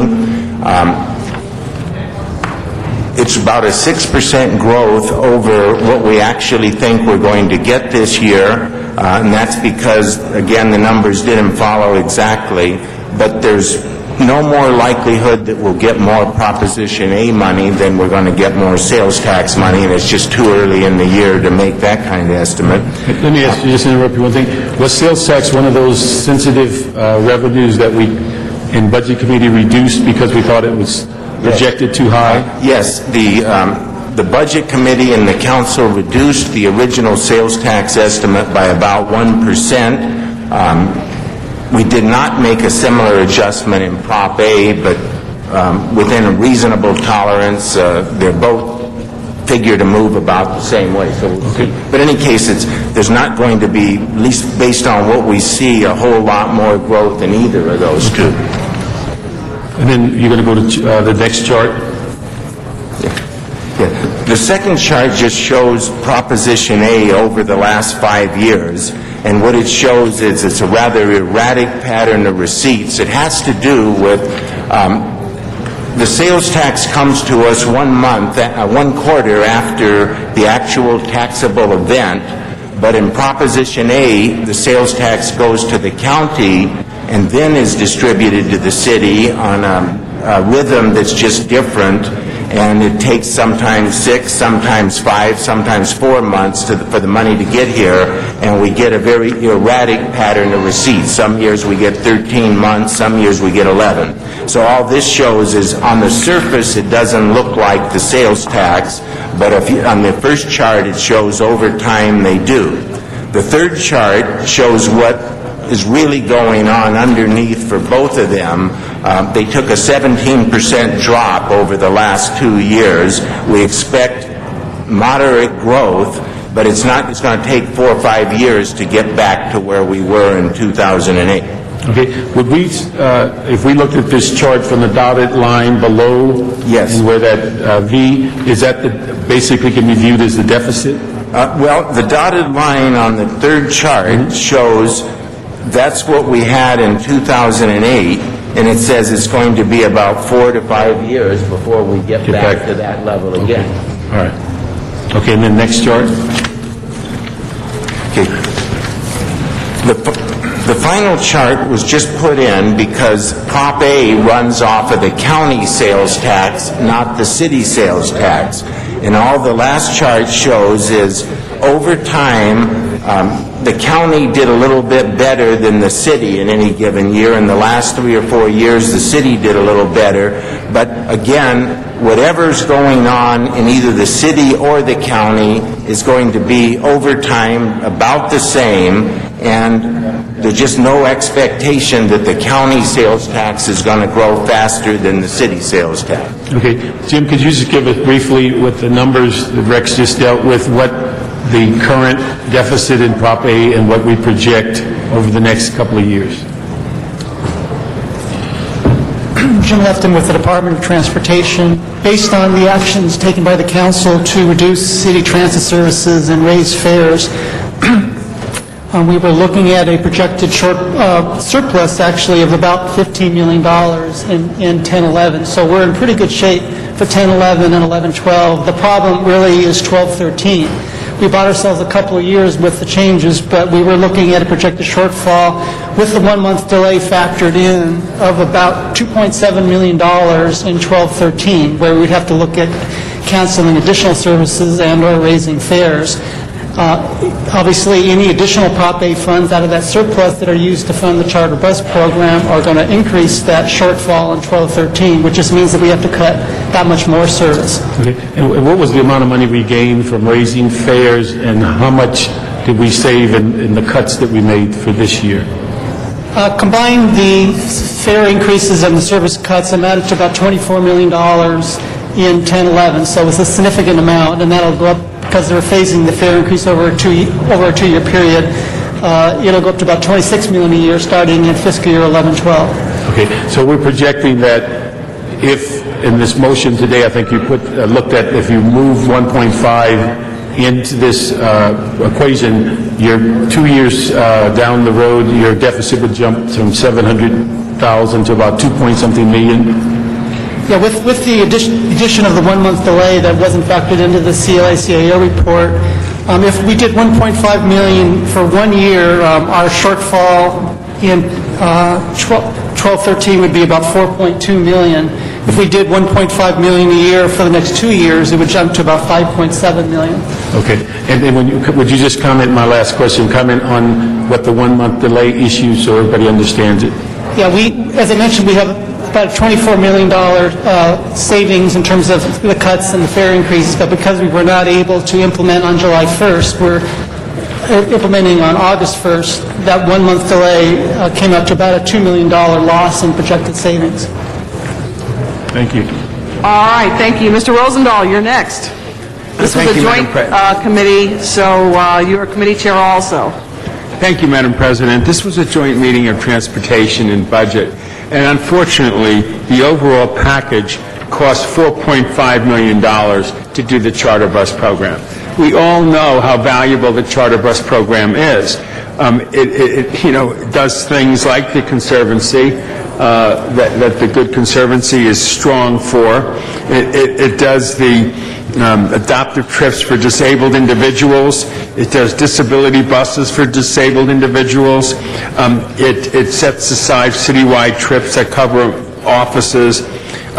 Retarded children, another group.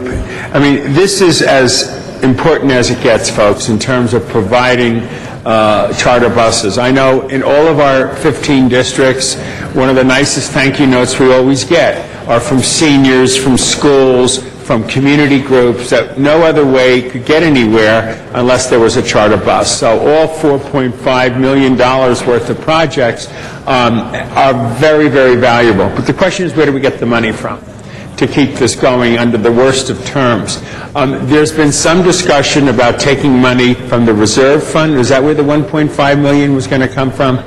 Okay. And the mayor has lobbied us and said, hey, if you're going to each take $100,000, give me $100,000 so that I am in the same spot you are and I deal with my issues. And to be candid with you, the mayor's programs, are also very, very important. The LA's Best, the gang program, and other groups that goes through. So everybody is in a tough spot over this issue. I just want to make sure we all understand there's really no politics to play here. It's just a matter of how much money can we pull from the reserve fund and how do we spread it out equitably with the seriousness of where we need to take it. So in the committee, colleagues, there was no agreement or consensus as to what the best strategy should be. So the entire issue is brought to us today at 3 o'clock on Wednesday, and I know we're all tired and we've been around, but this is something we need to focus on.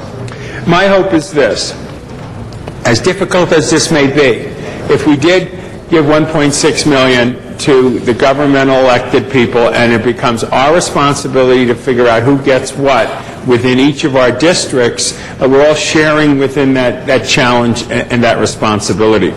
If someone else can suggest how we can get beyond $1.6 million, it would make sense. There was some discussion in committee that maybe we could see if we could get neighborhood council monies.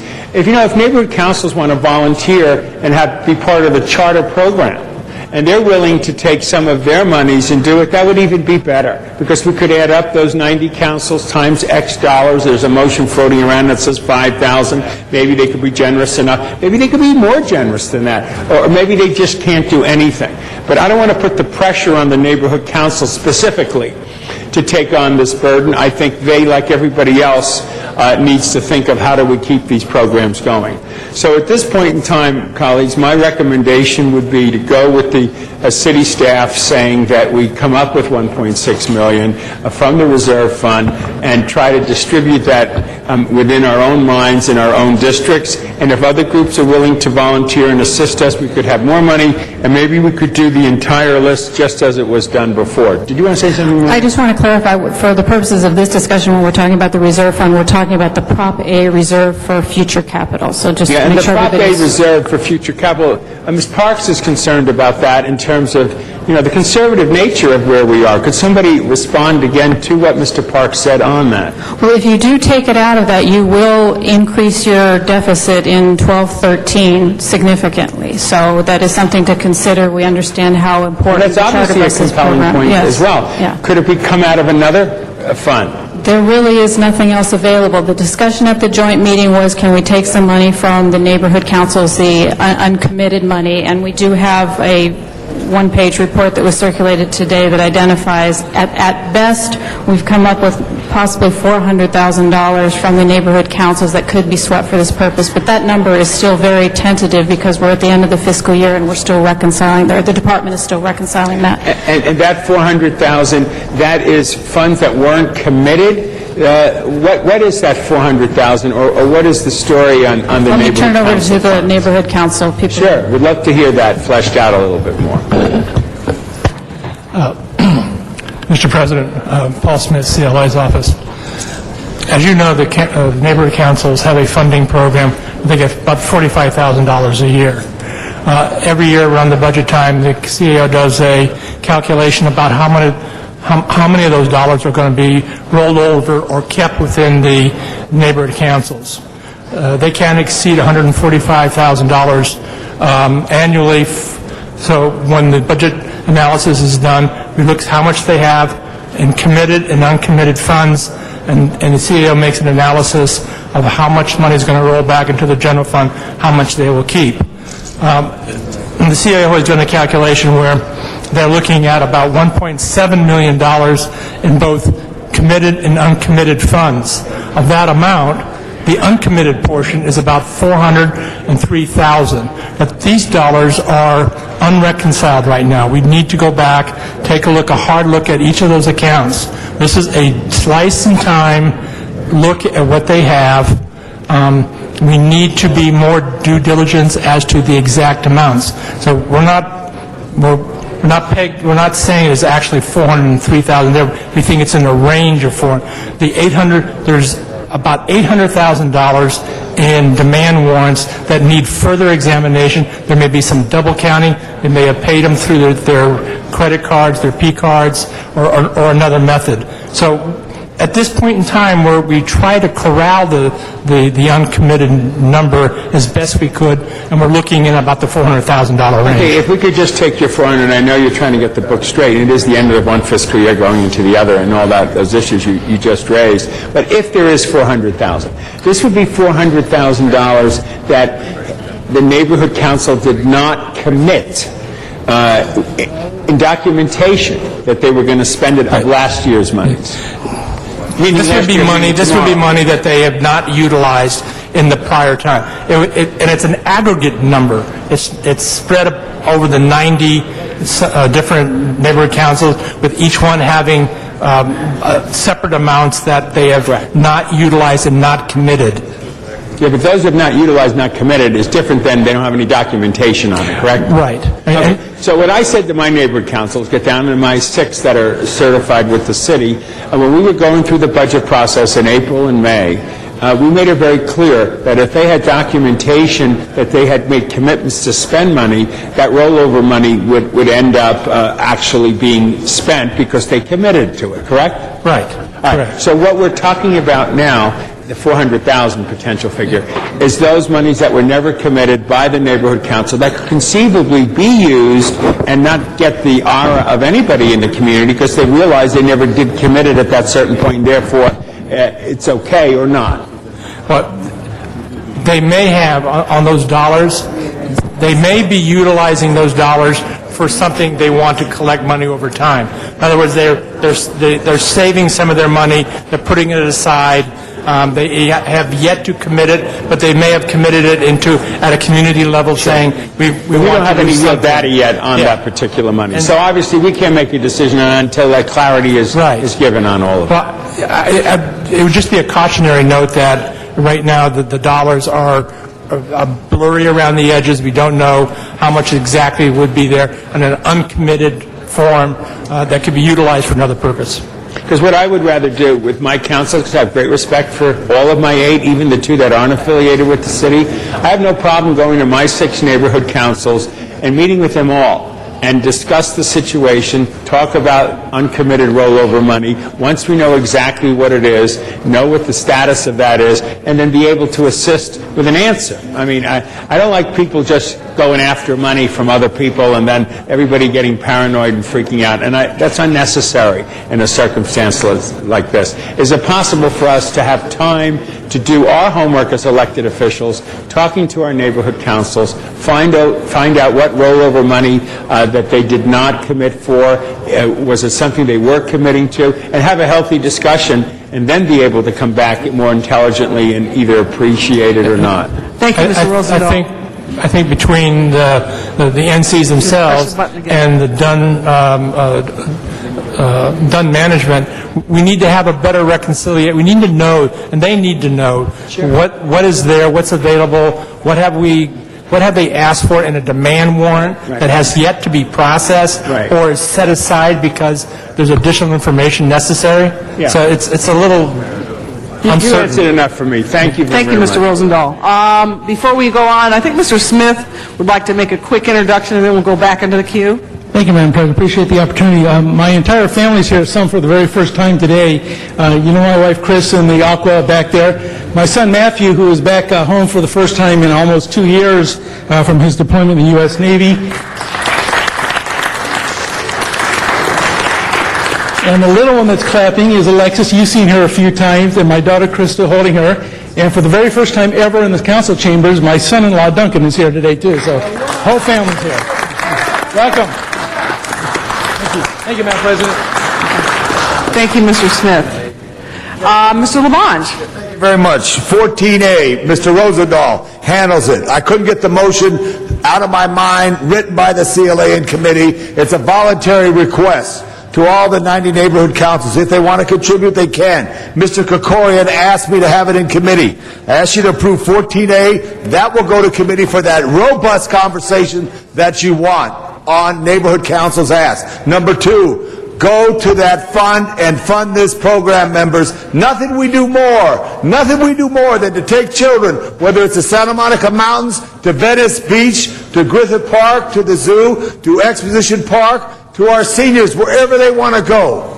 And there's a reason why Kenny Hahn said in Prop A that there should be a charter bus program, because he knew what it meant. So take that money. And James, you and Phil, think of downsizing some of your buses that don't need the big dash bus that you have downtown. Buy a smaller bus like the B-Line. Think outside the box. Strongly recommend it because the summer's here now.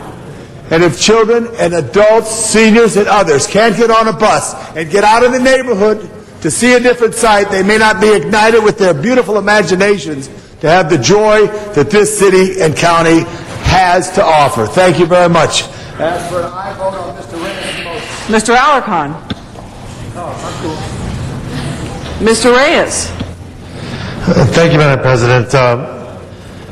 Colleagues, when you look at the very few opportunities that we have to directly influence a young child's life, this is one of those moments.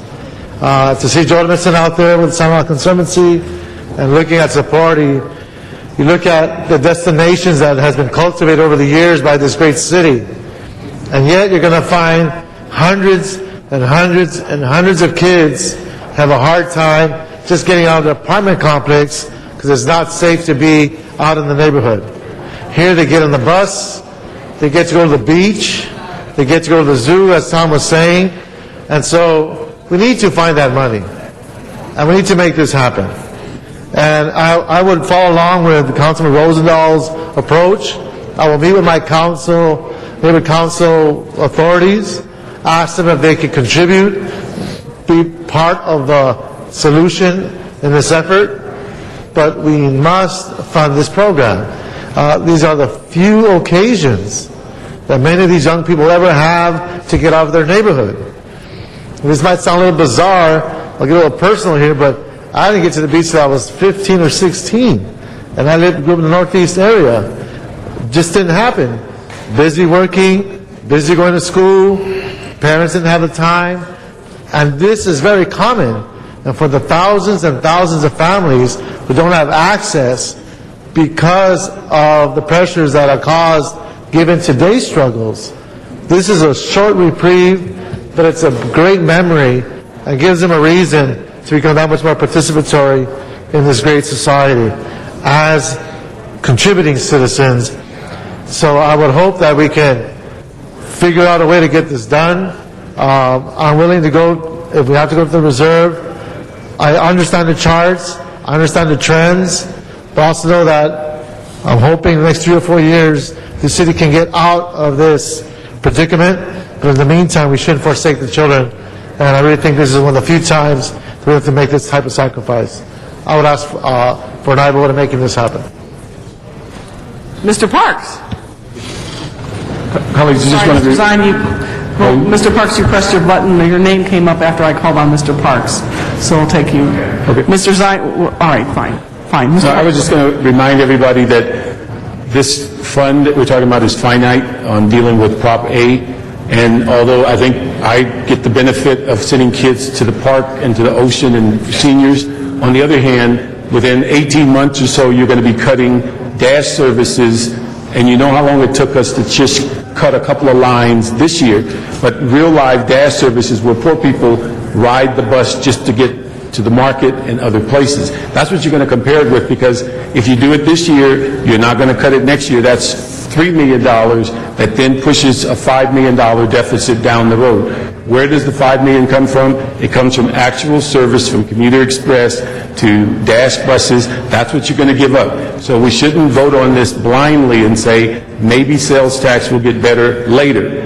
The trend, as Rex showed us, it's not going to get better later soon. And so when you vote today, think about what are you going to do next year? And if you're going to replicate this year with next year, that's $3 million. If you put $3 million, you're up to between $5 and $6 million deficit. What do you cut in 2 years? Are you willing to give up Dash buses and Commuter Express? Because that's all that's left. Mr. Zine. Thank you, Madam President. I have a question for the Santa Monica Model Conservancy, our chief from Conservancy. There's an assessment for the folks from Sunset to Ventura Boulevard on the property that has continued for a number of years. I don't know how much is in that fund. Can any of those dollars be appropriated to help subsidize the bus program that we're trying to put back? No, those monies go for two things. One for brush clearance and then for capital acquisition. And we're almost out. I think the last amounts of money we had actually went to the Cahuenga Peak project for Mr. LaBonge's district. So the assessment continues for how many more years? There was some 15 years, sir. It's a 15-year? Right. So are we at the sunset time yet, or is it still continuing? It's a 20-year assessment, and we've been in it 15 years. We're 5 years into it. Okay, so 15 left. Right, but what we did is we bonded for that amount so as to be able to make those acquisitions. Okay, and that's simply for acquisition, not for other type of programs? The only other program is for brush clearance. The brush and obviously clearance. we don't want to touch that. No, I agree. And what about any of the Recs and Parks funds or any of the state funds for Recs and Parks? Can any of those funds help subsidize the bus programs? No. State parks has been very drastically cut, as we all know, and they're threatening actually to close down state parks. So, and we would not have access to those funds. So you're dried up as far as funds go then? That's right. And all the other sources have been eliminated? We have capital funds, and we have a significant amount of land acquisition dollars. But that's the real bummer in this whole thing, is we can buy land, but we can't get people to the land. Okay. All right, thank you. Thank you. Mr. Alarcon? Mr. Alarcon? Mr. Alarcon. Council members, as much as I admire the neighborhood council system, as you all know, because I chaired the committee and I supported empowering them many different times, I don't believe we should rely on trust for our bus program. And frankly, when I look at the 7 neighborhood councils in my district, asking them to contribute $5,000 is just beyond their means, because their allocations are already set forth. They have plans for the small allocations that they have. I also don't like the way that we took $5,000 from last year, and now we're asking them to give $5,000. Somehow that doesn't feel right. So I think if we're going to maintain our bus program, I think we need to do something a little more concrete than rely on the neighborhood council. What I would recommend is an amendment to the LaBonge motion, a friendly amendment, that in addition to requesting money from the neighborhood council system, that we actually take an allocation from the reserve fund and try to supplement our bus program, or supplement the funds that would come in voluntarily. Also, I would have a concern if we're taking the $5,000 from them. I mean, why couldn't they just pay for the $5,000 in buses directly and pick which buses they want to use? I mean, it doesn't. Why would it have to go through the city council office? But nevertheless, we still get numerous requests for the buses. One of the most important functions in the council district offices, and it's important to the community organizations that use these buses.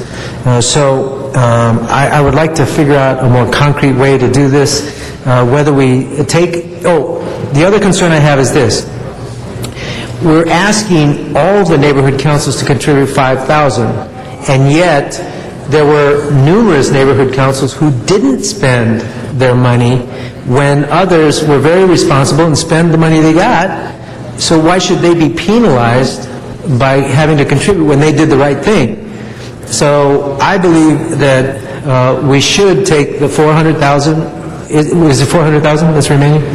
As of right now, that's what I would recommend that we sweep the $400,000 from the monies that were not spent by the neighborhood council, specifically for the bus program, that we request, as Mr. Barnes has recommended, but that we solidify the bus program so that we don't have to wait for the requests that are going to come in this summer, which is really critical. And we would have access to, further that we divide the money by 16, give a 16th to the mayor, and divide the rest equally to each council district. Can I just make sure I understand what you're saying? Are you saying 1.5, take that out of reserve, and then take 400,000 from the council, from the neighborhood councils, and Actually, I was thinking as I went, and as the heads were bobbing, I was changing my position dramatically. So I've come full circle based on the mental conversations that I've been having. No, I'm saying that we should sweep the neighborhood council money, the 400,000, divide that by 16, give 1/16 to the mayor, and the rest divided equally to each council district, and that we pursue Mr. Lavange's motion as well. Madam President, just say okay. No, you can just say okay. It's a friendly amendment. It's not friendly. I don't like it. Okay, then I ask for a second. Okay. Do we have a second on Mr. Smith gives a second to Mr. Alarcon's amendment? And to leave the part about Lavange's motion. And then we go to Mr. Lavange. Thank you. 14A goes to committee. It has all issues related to this in neighborhood councils, asking for a voluntary contribution. That must go to committee. I asked, Mr. Kokorian asked me, and this was drafted. Much of this thinking came about in this discussion. The reserve fund is not the Los Angeles City Reserve Fund. Is that correct, Maria? right, we're talking about the Prop A reserve. Prop A. How much is in the Prop A Reserve Fund? There's approximately $15 million. $15 million. So we're asking for what, Paul? How much we're asking for from the reserve fund? Maria? The council directed us to identify 1.5. 1.5. Does that 1.5 take care of the Santa Monica Mountains Conservancy? No, what you directed us to do was just for the council. Okay, so there's $15 million in the reserve fund for Prop A. 12, I'm sorry, it was 12. $12 million.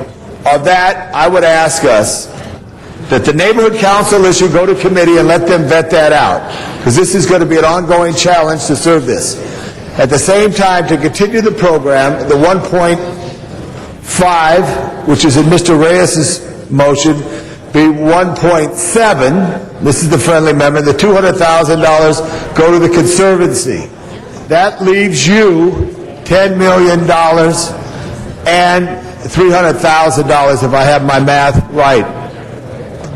So that leaves you some there. And the reason I say that, because time is ticking. If you miss the opportunity to experience whatever the trip is, you miss it. And I would hope that you would, our director of DASH system, rethink some of those things, James, because you have these bigger buses where you could use Beeline vehicles. I know you don't like them, or Phil doesn't like them, but you got to rethink out the box. This program's important. So my friendly amendment, Richard, if you want to be friendly, is to say that the neighborhood council issue 14A goes to committee and they deal with that. But that we approve Mr. Reyes's 1.5 plus add 200,000 for the Conservancy to be 1.7. So it's a 200,000 out of the reserve fund, not of the city of Los Angeles, but of DASH. And I think it's real important. This is what you fight for, because there's people who don't know us are going to benefit by this experience. They don't know Dash, they don't know Charter Bus, they just know that somebody brought a bus to their senior center, to their school, to their park to get them there. Thank you. Thank you, Mr. Labange, Mr. Smith, and then Mr. Parks. Mr. Smith, and then Mr. Parks. Thank you. Well, to Mr. Labange, I can only say I appreciate your interest in working with neighborhood councils. Last year, when we proposed taking $5,000 from their allocation, they lined up to the back of the building here in our budget committee and complained about taking $5,000. And I posed the question, because of the budget constraints, would you rather have your money or have us lay people off? And every single one of them stood there in this line and said, lay people off. Don't touch our money. So if you think they're going to voluntarily give it, good luck with that. It ain't going to happen. I think the only way to go is what Mr. Alarcon is proposing. We're just going to have to take the money and say, we're sorry, but you didn't spend it when you had it. We need it desperately to save this program. And just go forward. That's the only way to get this done. Not one, well, I shouldn't say not one of them. Maybe one or two will come forward and voluntarily, through their largesse, give us that money. But they're not going to, as a group, they're not going to, you're never going to realize the $450,000 that way. So I think the only way to go is Mr. Alarcon's proposal. Mr. Parks. I'm sorry, Mr. Rosendahl. Mr. Rosendahl.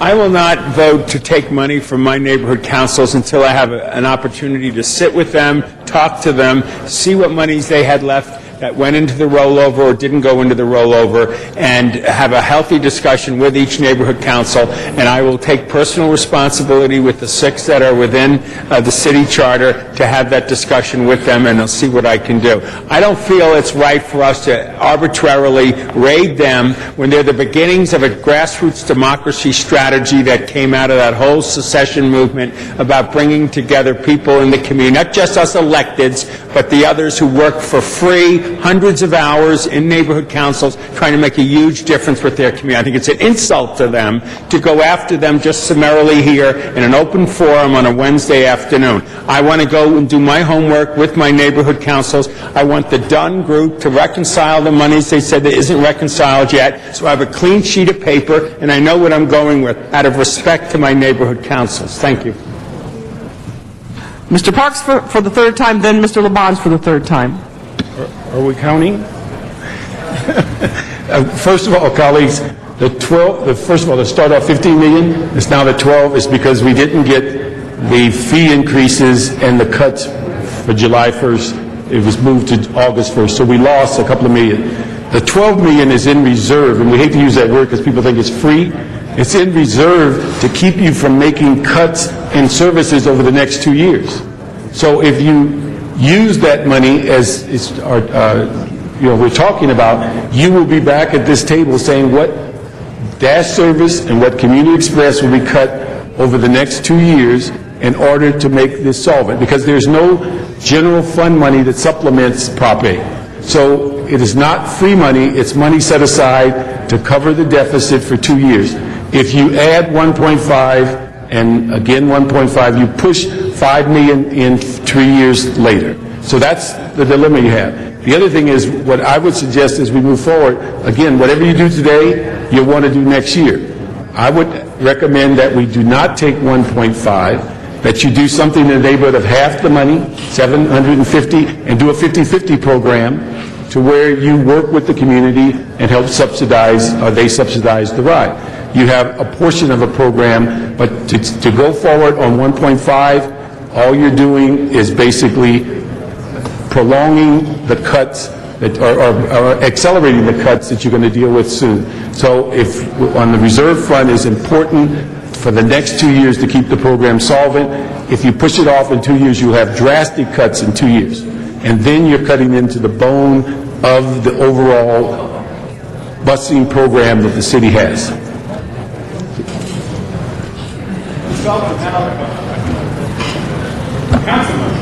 Mr. Reyes. Your observation, Councilman Parks, in terms of, is that a form of a motion to do the 750? I would make a motion that we do 750 and do a 50-50 program, and you would at least narrow the gap that you're taking in hopes that something better happens. But 1.5 for 2 consecutive years, at least you can do 750 and 750 and do 1.5 over 2 years. Not the best, but it certainly saves you. Well, let me ask the staff this in terms of process. If we moved on to 750, and we're able to allocate them evenly amongst the districts, 50,000. Would that allow for the summer months to be covered? In terms of the trips that the seniors and the kids would typically use for this bus? It's 50,000. Right, so Obviously, with a program that now costs us $4.5 million, you're not going to be able to cover all the trips. no, that's not my question. My question is, does the council, that's what my understanding is, and working incrementally, will that cover the summer months at this time? Because I'm not clear, does the Santa Monica Conservancy have their own fund as well? 3 months fund. Is that a separate account? 750 Oh, wow. Part of the 4.5 million. Wow. Yeah, there's a 4.5 million. Wow. School district gets money. Okay. So we're in a very difficult place. The majority of the funding is spent during the summer. I don't have the numbers to tell you precisely how it's broken down month by month, but of that 4.5 million, most of the money is spent during the summer months. Well, the reason why I'm asking is that by allowing for this 3-month period for the summer to continue, it gives us time to speak to our neighborhood councils. It gives us time to find other resources. Maybe there's other entities, private entities that we can help bring to the fund and grow this.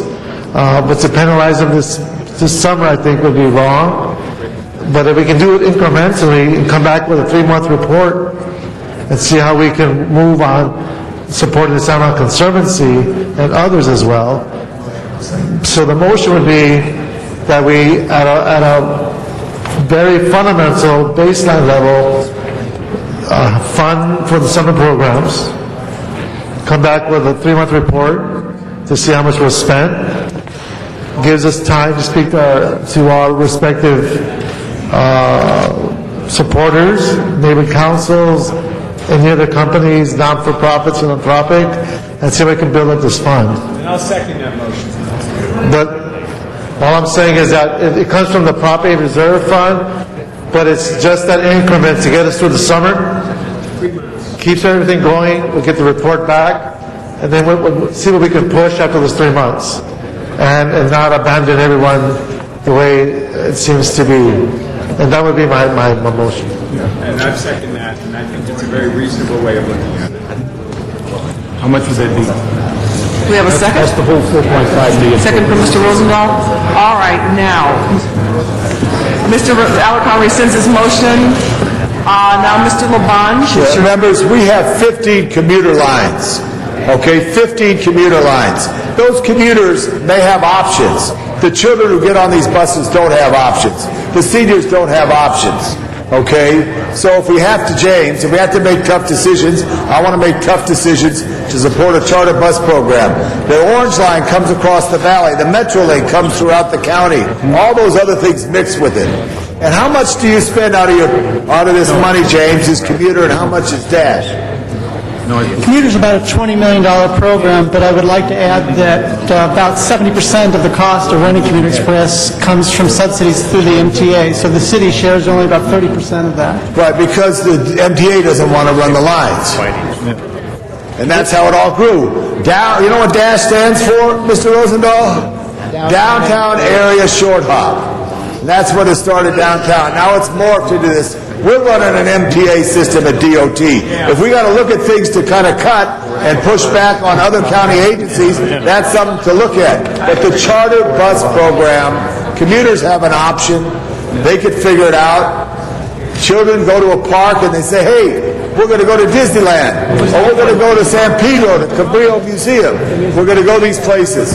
So Mr. Reyes' motion, which is a 90-day motion, which money comes from the reserve fund, In addition, this other 14A goes to Mr. Krikoyan's committee to ask for voluntary help. I have no problem asking for the help of neighborhood councils. That's a process of governance, to ask for help. They should determine if they want to help or not. They should know the value of this program. So that would go to committee. I mean, it's the best we can do. Okay, thank you, Mr. Labange. Are you, Mr. Labange? Anything further? No, ma'am. Thank you. Thank you, sir. All right, Mr. Alarcon. No, I rescinded my... Your button was pressed. All right, Mr. Clerk, what do we have before us right now? The most recent motion belongs to Mr. Reyes. It was seconded by Mr. And if you Rosendahl. would, for the record, please restate the motion. Mr. Reyes' motion was to continue the program for 3 additional months, taking the money from the reserve fund and asking for additional report backs in the meantime. Mr. Parks? 750,000. I'm sorry, 750,000. Or the Prop A council reserve district fund, and the yes. mayor, right? Or is it just council districts? And the Conservancy?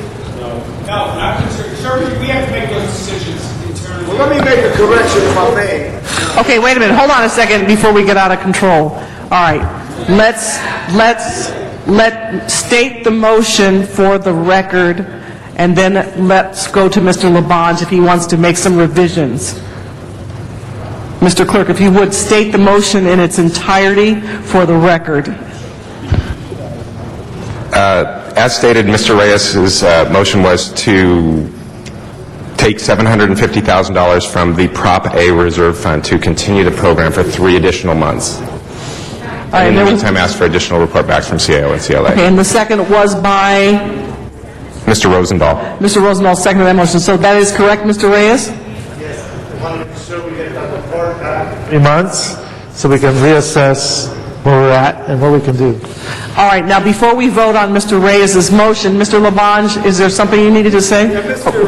Zine made a statement about the Conservancy. Just to let you all know, and the Conservancy made a statement about that. The money that went to Cahuenga Peak came from those who live in properties east of Laurel Canyon between Sunset and Ventura Boulevard and in the Hollywood Hills, 7,500 parcels, each about $667. Not people from Tarzana or the 3rd District. That money came from a local generator. It had to be in a zone area. So that is clarified. I would only ask if we could allocate, you say $750,000? Okay. No, he was not out of order. If we go up to 7, because it is summertime, if we go up to $800,000 and they get $50,000 for the Conservancy Okay, to deal well, with. we have one motion on the desk now. We have to I'm vote on asking that for a motion. friendly amendment. We have to vote on that motion. Is that friendly amendment accepted or rejected? Mr. City Attorney, can we accept that amendment? One person has objected. Okay.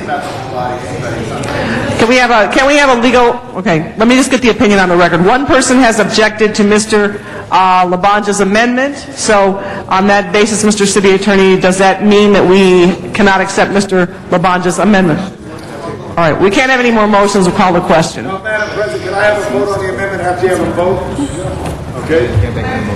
No more motions. It's just an amendment to the motion. A real live point of order. A real point of order. I believe Mr. Reyes' motion becomes a substitute motion because the other motion becomes irrelevant if we pass his. So that should be a substitute motion which is voted on first. All right, open the roll on that, please. Close the roll. Tabulate the vote. 12 ayes. All right, now we're voting on the entire package. No more, we cannot take any more amendments. You want to state the item before us now, Mr. Clerk? As amended? Here you go. Some money. Don't give us some. Well, Madam President, item number 14 was submitted without recommendation from the Transportation and Budget Finance Committees. Yes, Mr. Reyes' substitute motion is to continue the program for 3 additional months taking the money from the Prop A Reserve Fund in an amount of $750,000. Is that just the council? Yes. Open the roll on that, please. Close the roll. Tabulate the vote. 12 ayes. All right, thank you very much. And how about 14A? Mr. Clerk? What about 14A? It's still circulated. What about 14A? We've already voted, Mr. Labange. That was it? Mr. Reyes' motion was a substitute motion. Clerk got it or the council?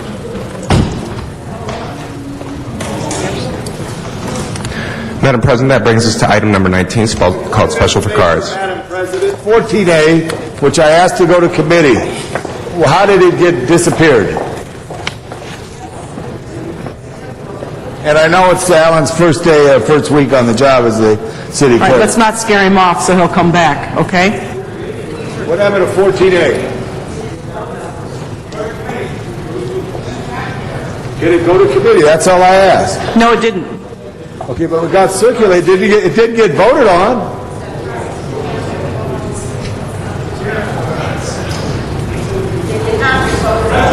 We had a substitute motion from Mr. Reyes. I understand that, but I want to hear from the city attorney. Hold on a second, I'm asking the city attorney to give us an opinion. I believe the will of the body was to send it to committee. Good, okay, that's okay with me. Thank you. So without objection. That'll be without objection. 14A sent to committee. Thank you. Okay, thank you. You can relax now. All right, 19. Yes, we have cards. Dr. Clyde Williams. Dr. Clyde Williams is not here, and John Walsh is here. Mr. John Walsh. John Walsh, blogging at Hollywood Highlands, HIGHLANDS.org. 500,000 visits in the past 6 months. And you can reach us by email at hollywooddems, DEMS, at gmail.com. It is still freezing in this room. It's invisible waste. My fingers are numb. You turned down the air conditioning or turned it up, as the case may be. This concerns wetlands. In fact, this is actually an excellent motion. I hope it goes through. We're tired of sitting around listening to you debate for an hour and a half on an issue you could have settled in 5 minutes. We need a grand jury. We need SB 1198, the Trutanich bill. And please don't freeze us out. And I think Mark Coogan, if there is a TV Newsroom Hall of Fame, Mark Coogan should be the first inductee to that Hall of Fame. And after that, the second inductee should be John Schwada. HollywoodHighlands.org. You can never wait me out. If I come to this meeting, I'm going to be here till the bitter end, and it was bitter. Thank you very much. No speakers in the queue. Open the roll on that item. Madam President, we do have an amending motion, Motion 19A. It has been circulated. All right. If you will, please read that into the record. I don't have a copy here. I'm not sure it's out. Thank you. Does everyone have a copy of Motion 19A on their desk? It's been passed out. Okay. We'll open the roll on item 19 as amended by 19A. Close the roll, tabulate the vote. 12 ayes. Next item. Madam President, that brings us to special item number 1. The maker of the motion shall speak to the findings. Ms. Hahn. Yeah, Mr. Smith and then Ms. Hahn. Mr. Smith, all right, would you want? I think the city attorney needs to make the findings. All right, Mr. City Attorney, with respect to the findings, the maker of the motion will make the findings. Well, there's several makers of this motion, but colleagues, we're here on June 30th, the day before July 1st, when, as of midnight tonight, we have learned that there will be somewhere around 230 people who will be laid off from the City of Los Angeles, thus triggering a $27 million hit to our budget because we are required to give them the cost, the rest of the employees, the cost of living raise. I feel like the information that we have gotten since the posting of this agenda is sufficient enough for us to take this up today and try to avert what I think is a very big mistake that we're about to make. We learned for the first time as of the last meeting. It was my impression that negotiations were still going on, that there was a deal that was going to be made, that we were going to get to a place where it made sense. What we've learned is we are at the number of layoffs that does not make sense. It's going to cost us more money to lay these people off than it will to save. So in that light, colleagues, it's a very serious issue that's before us. I will say again, I know there's a difference of opinion on the financial numbers, but there are some of us who believe very strongly that it does not make sense, fiscal sense, to lay off tomorrow 200 people and have that trigger $27 million hit to our budget. I think it's serious enough. I think the findings can be made that we can take this up today and take a vote, hopefully averting this mistake and what I think is a very big tragedy to befall the City of Los Angeles. Other makers of the motion want to add to that? Mr. Smith? On the findings, and to Ms. Hahn, everyone around this horseshoe agrees with you about the tragedy that's facing us. Not one of us, and even those considered budget hawks on this council, want to do this. But on the findings, which is what we're debating, we have to determine by state law that emergency exists because within the time frame of the posting of this agenda, something has changed. The number you brought up has not changed. The budget, which was approved by this council, called for 761 layoffs. Nothing has changed. The fact that we've only done 300 and maybe less is not sufficiently changed the nature of what is before us today. And so I would challenge the findings on the fact that there is nothing new that we didn't know. We knew the number 350 weeks ago. We had that discussion in this council weeks ago, and absolutely nothing new has come forward within the last 24 hours that would bring us to the point that we can legally define this as an emergency as defined by the state law. And I challenge the findings and ask City Attorney to rule on whether or not this meets the legal standard as defined by the state law. On the findings only. Mr. City Attorney? Actually, it's not my province to rule, but I give advice on whether the findings are sufficient. And two findings are necessary for a Rule 23 or a 549-54.2B motion. Whether it's an urgent item, there's a need to act, that is clearly met here. Whether it's a subsequently arising need is questionable, and it'd be more appropriate for the council to develop those findings. And so I don't have a comfort level that there is new information since Friday at 5 p.m. when this agenda was posted. Thank you. So the standard has not been met as you... As I know right now, unless further facts develop during the discussion on the findings. Mr. Koretz? Thank you, Madam Chair. I think on the merits, it's very clear that these layoffs won't save the city money, that we'll just lose services, and that it's a totally counterproductive measure. Every time we've discussed this item in closed session, we've gotten new numbers and a new take on exactly where everything fits. So I would say even today we got new information that gave us a slightly different viewpoint. Now, whether it's dramatically different information is a question, but I felt we got new insights and new information even today. So certainly from my point of view, it justifies being able to bring this up, and certainly there's a certain amount of urgency. Today's the last day that we can impact this. So with some new information and a new take based on that, and clear urgency, I would vote in favor of at least hearing this item. Mr. Alarcon? Guess what, members?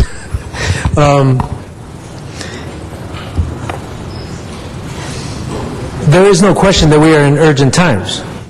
And it's a very dynamic situation, so each and every day we are finding new information. The fact is that I am now understanding that the layoffs will be as little as 200 tomorrow, which means that it is costing us a lot more than $3 million, because the CAO has said that it would cost us approximately $28 million to implement the layoffs, even if we lay off one coalition member, and we would only benefit $24 million. So we know that even if it were 350 people, we would lose $3 million in the short term. But now that they're talking about laying off 200, we would lose, like 12 million, 13, 14 million. I don't know what that figure is, but I do know that the dynamic has changed radically in the last 24 hours. And when you compress the time schedule with the fact that we're talking about laying off hundreds of people tomorrow, I don't know how you can say that any change in information is not significant and would trigger a Rule 23. So I would argue that this is a matter that is of utmost importance, that should be considered, and if for no other reason, you should allow the debate, because the consequences are far too severe. Mr. Wesson? Yes, thank you, Madam President. Members, to the city attorney, I have a question. You indicated in order for us to discuss this that there are two major findings: urgency and new information. Correct. Then define to me what is new information. And who can say that something's new? And what is the definition of new information? Well, the way the code section reads is subsequently arising need that came to the attention of the agency since the posting of the agenda.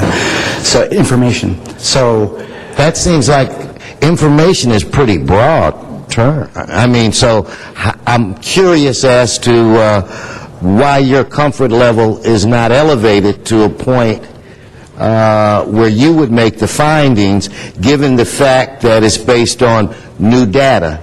And since there is not written in stone a definition of new information. My comfort level is based on my discomfort with using facts that came out of closed session.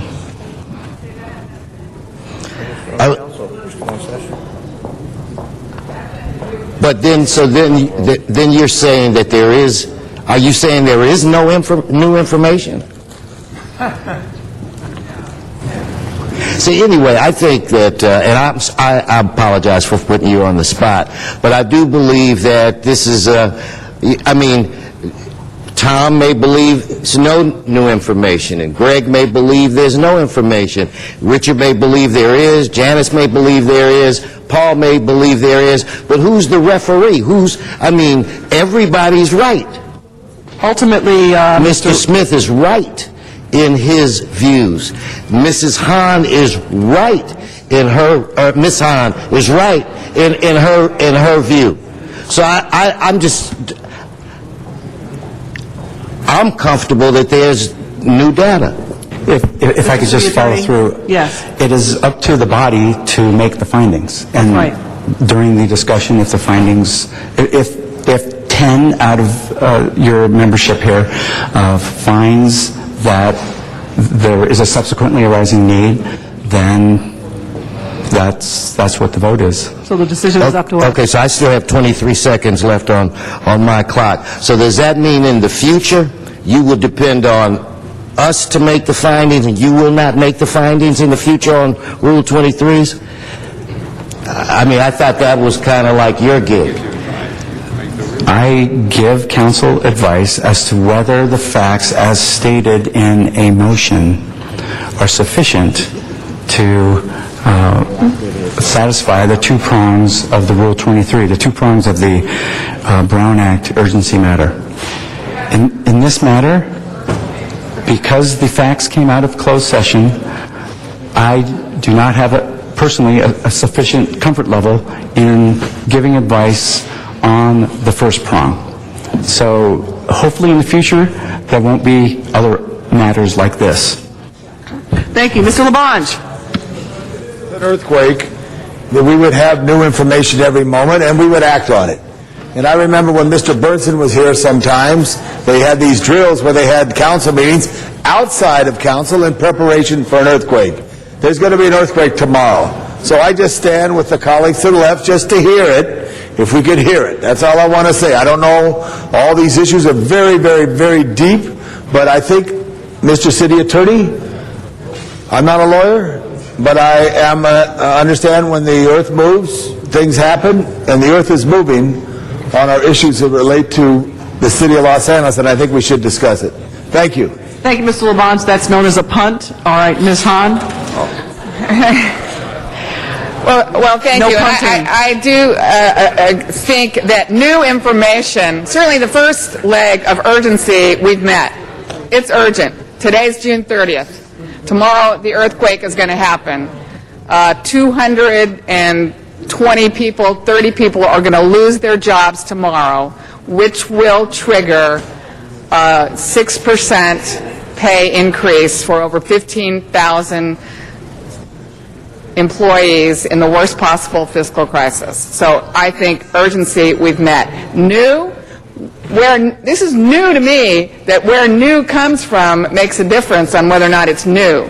Because I will tell you, I've had some of you have come in saying, I got a phone call last night at midnight. I talked to somebody from Sacramento who said this. I read a letter that said this. I mean, new information comes to us through a lot of different places. But I will know that today, for the first time, I heard that the number was, 232 as opposed to 350 is what 361 is what we were talking about earlier. So the fact that 230 people are going to lose their job tomorrow is new information to me, that will trigger a $27 million hit to our budget. And the new information is also the cost per layoff is new.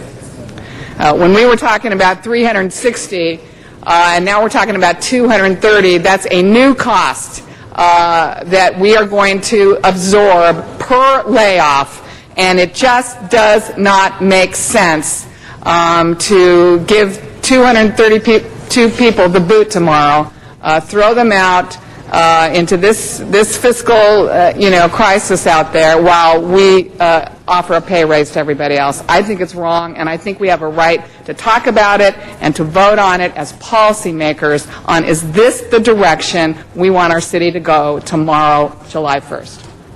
I'd like to urge all members to be very circumspect about sharing information on the public record, that which was discussed in closed session. Mr. Rosendahl, you are our next speaker. Excuse me, Ms. Rosen, but if I could follow up on what the Council President said. Government Code Section 54963 states, a person may not disclose confidential information that has been acquired by being present in a closed session authorized by, among other sections, 54957.6, to a person not entitled to receive it unless the legislative body authorizes disclosure of that confidential information. Thank you. Mr. Rosendahl.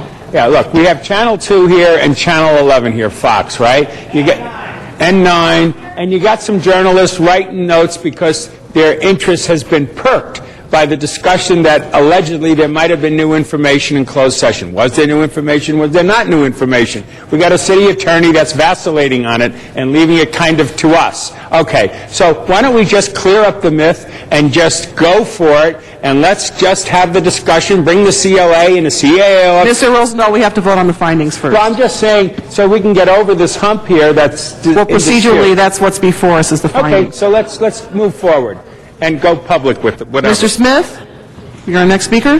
Well, to counter this crazy argument that this is new information, we approved in May a budget that calls for 761 layoffs. Today, you lay off 600. That is not new information. Anything below 761 is not new information. You approved 761. 762, that's new. Anything below 76.1, that is not new. The cost factor, that is not new. We talked about it in the budget. We've had executive sessions about it. We've talked about this for months. This is not new information, folks. An emergency. The emergency was in May when you approved the budget, not today when you implement the budget. You did it in May. That is not anything new. So to say that it's an emergency, it is not an emergency because you knew this was coming. The emergency was in May when you looked at the budget. That was when the emergency was. Urgent. You knew this was coming. This was not urgent. This didn't pop up yesterday. The number 350 didn't pop up yesterday. The cost factor for 350 did not pop up yesterday. There is nothing new on the horizon, folks. You've talked about it for weeks and months.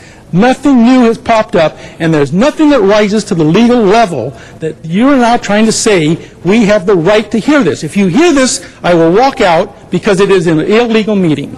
And you go ahead and say, go walk out. I will do that. I have no problem with that. I will not participate in an illegal meeting. This would be illegal. The emergency does not exist. The emergency existed in May when we did the budget. The number that we chose in May was the number that is going to take effect tomorrow. Those are not urgent. Those are not emergencies. It is ugly, and it's just the beginning.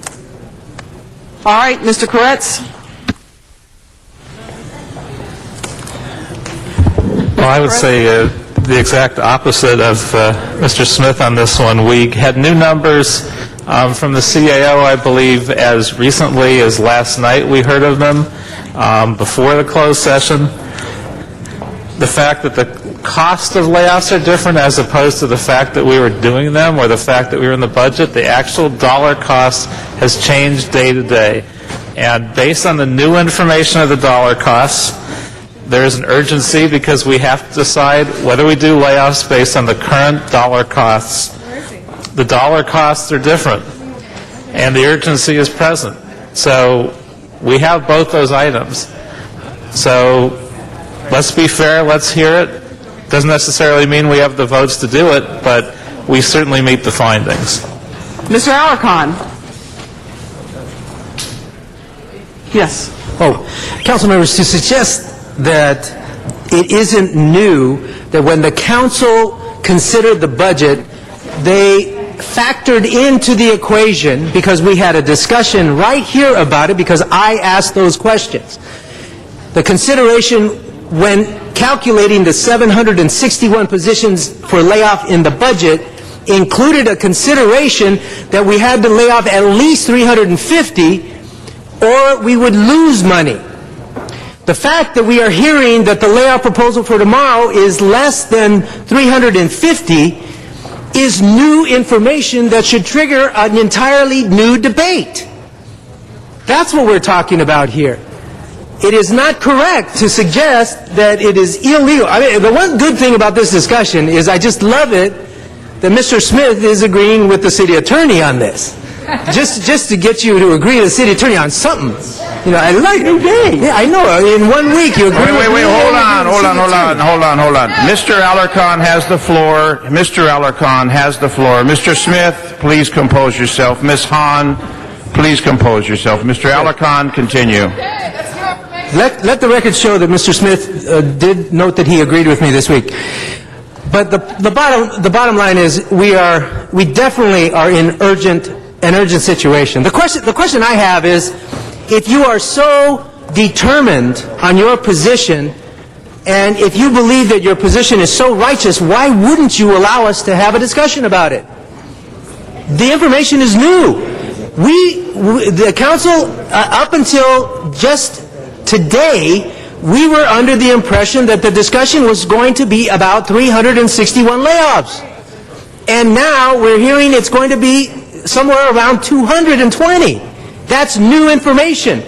It's urgent, it's new, it falls under the category of a Rule 23 motion, and anything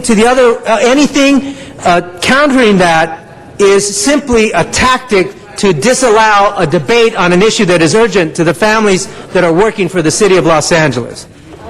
Thank you, Mr. Alarcon. Mr. Parks. Call the question. We have Mr. Rosendahl and Ms. Hahn that are currently on the queue. We have to vote on the question. So is there an objection to calling the question? Is there an objection? Yes, there is an objection.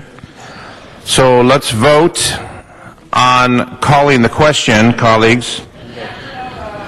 A no vote means the debate continues. A aye vote means it ceases. So on that matter, open the roll, close the roll, tabulate the vote. 7 ayes, 5 noes. That fails. The continuation of Mr. Rosendahl. Well, I was going to call the question myself at that point, but I think that there's been enough confusion and concern that we should agree on the Rule 23 and then have a public discussion here is where I'm at. Thank you, Mr. Rosendahl. Ms. Hahn. Well, I'm sorry that, Mr. Smith, you feel so strongly and you're going to walk out if we actually do discuss it, but that's your right. But I really don't feel that you can be the legal definition of what's new. You're smarter, maybe than all of us, and none of this is new to you. But I will say it's new to me.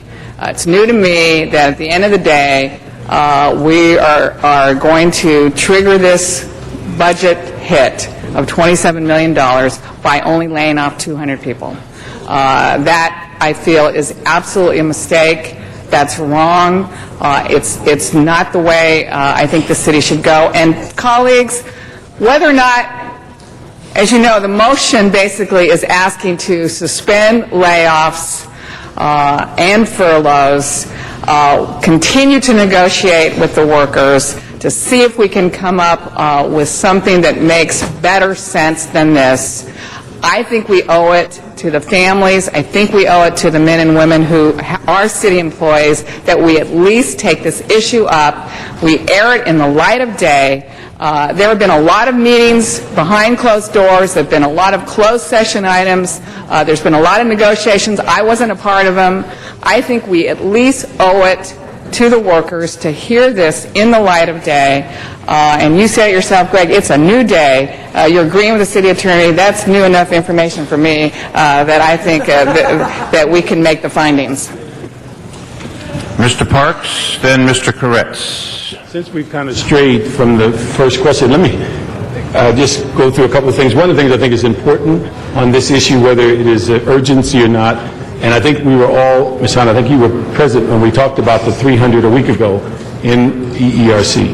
And so the number is not new. But if you look at the motion on its face, items 1 and 2 by charter won't allow you to do it. Item 3 by administrative code won't allow you to do it. And item 4 is fluid to where there is no such thing as a concession deal on the table. So the issue, and then we had a meeting with the mayor, and I think he was somewhat adamant as to what his position was. So even if we get to the discussion, the issue of whether you can make it happen is pretty clear. You can't. You can't direct general managers to stop employment. You can't direct general managers to stop furloughs. You can't stop the layoffs. You can't stop future layoffs. And to direct a concession agreement that doesn't exist is also impossible. So we're really just kind of filibustering and filling up time because the essence of the motion cannot occur in its current form. Mr. Koretz.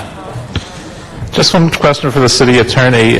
When he said that we couldn't consider the new information because it came in closed session, on what basis are we not allowed to consider closed session new information as new information? Government Code Section 54963, which I read earlier, a person may not disclose confidential information that has been acquired by being present in a closed session authorized by, in this case, 54957.6, to a person not entitled to receive it unless the legislative body authorizes disclosure of that confidential information. Well, we don't have to disclose it to know that it was new information. And so I would think we could vote on that basis. The only one that disclosed that we had new information from closed session actually was you, Mr. City Attorney, when you said it. But otherwise, we haven't said anything specifically about it other than the fact that it existed in closed session. So I think we could make those findings without having to discuss publicly what information we obtained. Thank you, Mr. Koretz. Mr. City Attorney, you have any more comments before we take a vote, since there are no other members on the queue? Mr. Alarcon has stepped out for a moment. We'll wait for his return. Oh, I'm sorry, Ms. Hahn? Ms. Hahn, you just came up on the button. Yeah, well, two things. One is, while I appreciate Bernard's interpretation of our charter, Dennis, I think that is not material to whether or not we make the findings on whether or not we hear the item. That's why we should hear it, because then we can discuss the different points of the motion to find out whether or not they are things that we can do. I would also like to know if we can solve this problem of where this information came from. Can I move to disclose the information that we heard in closed session? Mr. City Attorney?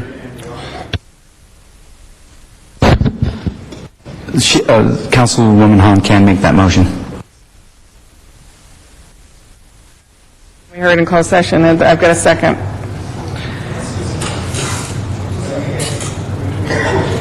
Mr. Garcetti?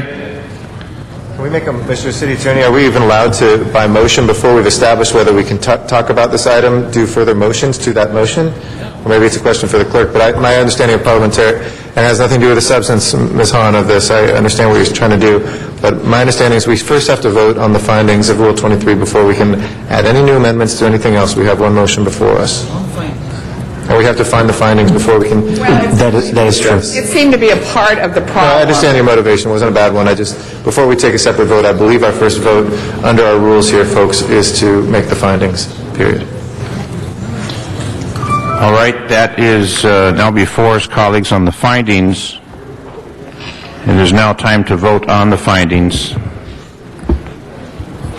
On the findings, open the roll. Close the roll. Tabulate the vote. 8 ayes, 4 noes.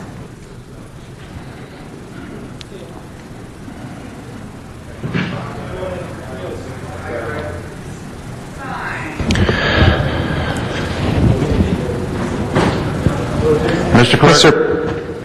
Mr. Clerk? Mr. President, would you like to recess the regular meeting and go into the special meeting?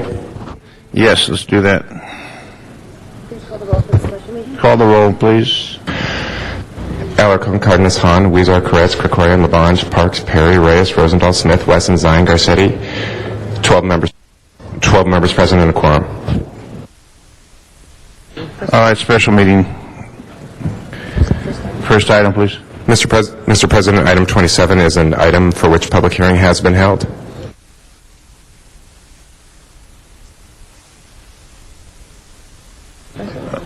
Colleagues, any special? Any specials, colleagues? Mr. Labange? Mr. Labange? What is 27? 27? Oh, no, it's all right. Mr. Clerk, will you read 27, please? Mr. Clerk. Item number 27, Budget and Finance Committee report relative to a grant acceptance packet for the County of Los Angeles Impact Program grant. I see no one on the queue on this matter. No one wishes to speak on this? Open the roll, close the roll, tabulate the vote. 12 ayes. Next item, please. Mr. President, that brings us to items 28 and 29 are items for which public hearings have not been held. 10 votes are required for consideration. 28 and 29. Any specials on 28, 29, colleagues?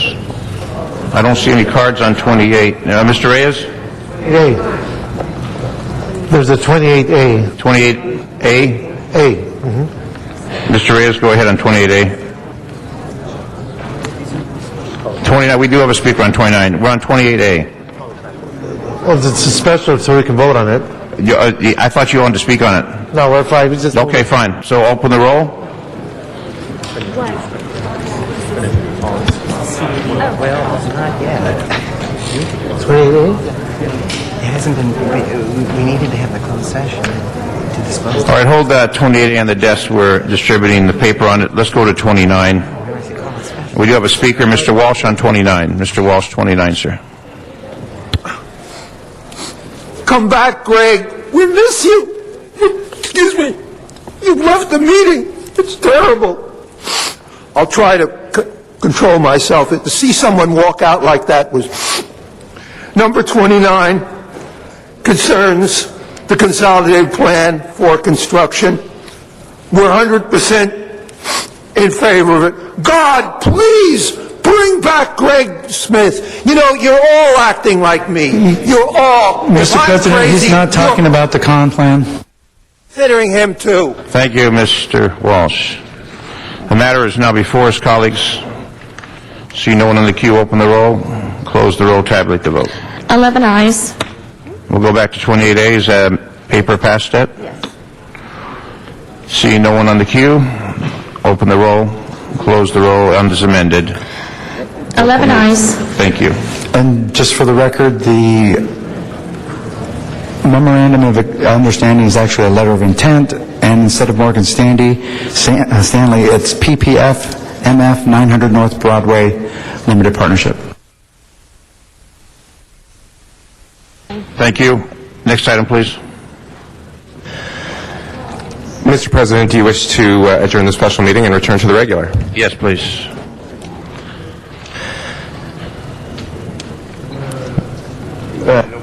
No further items?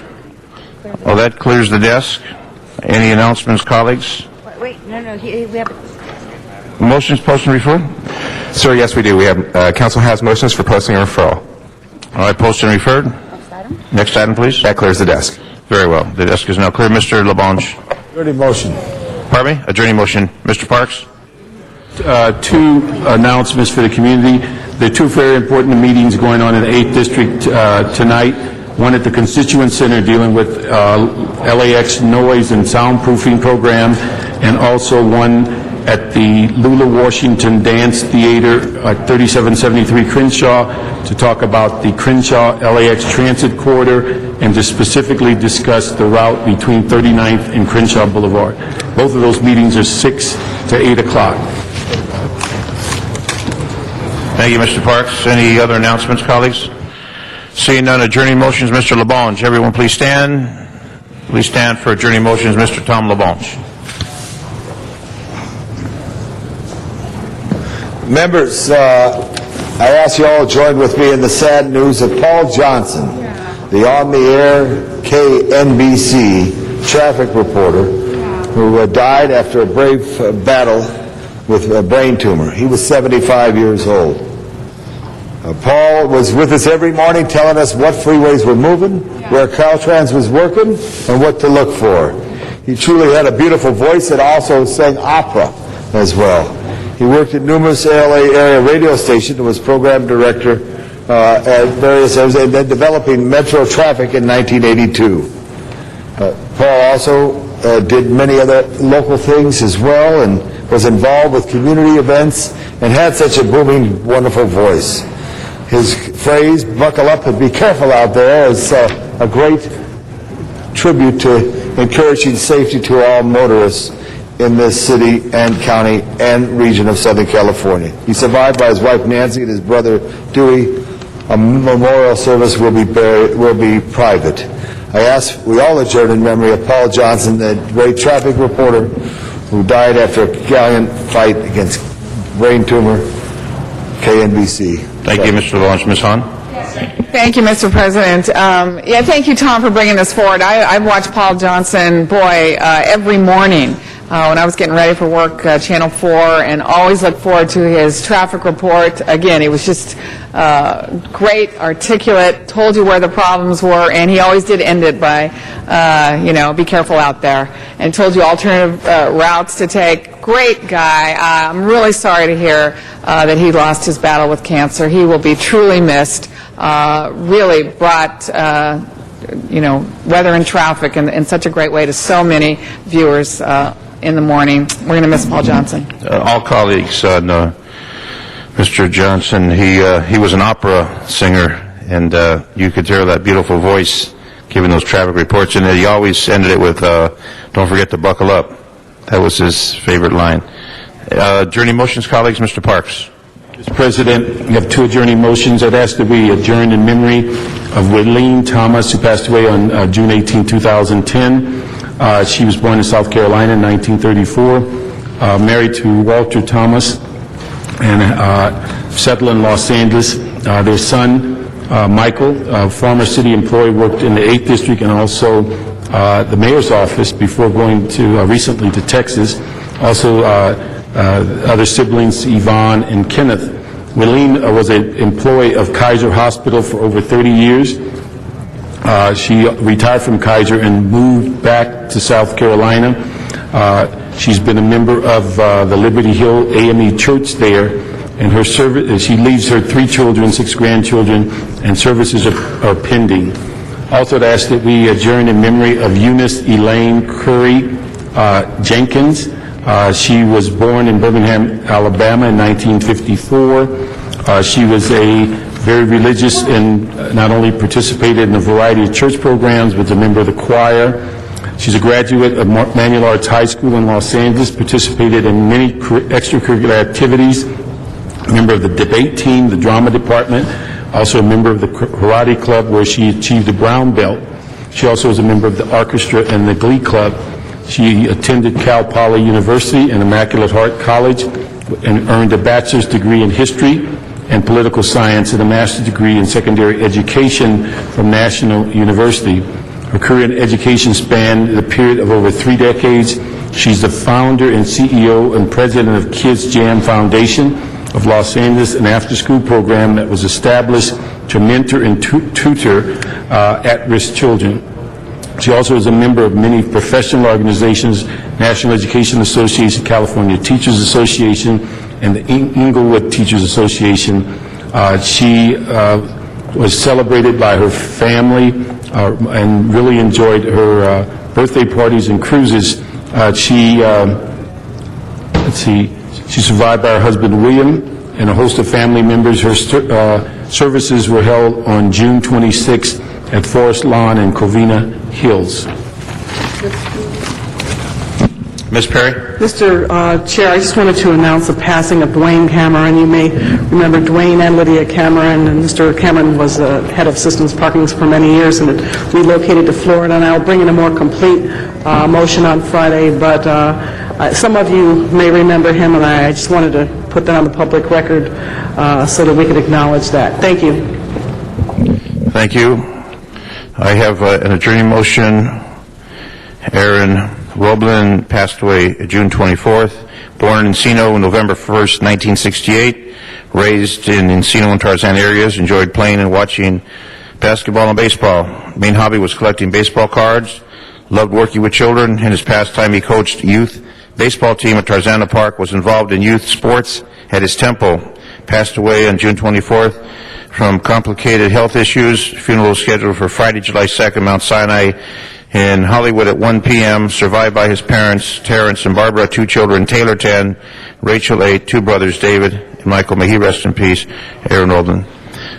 Mr. Garcia, I think you have an announcement? No, don't worry. We did it. We're good. Thank you. All right. Mr.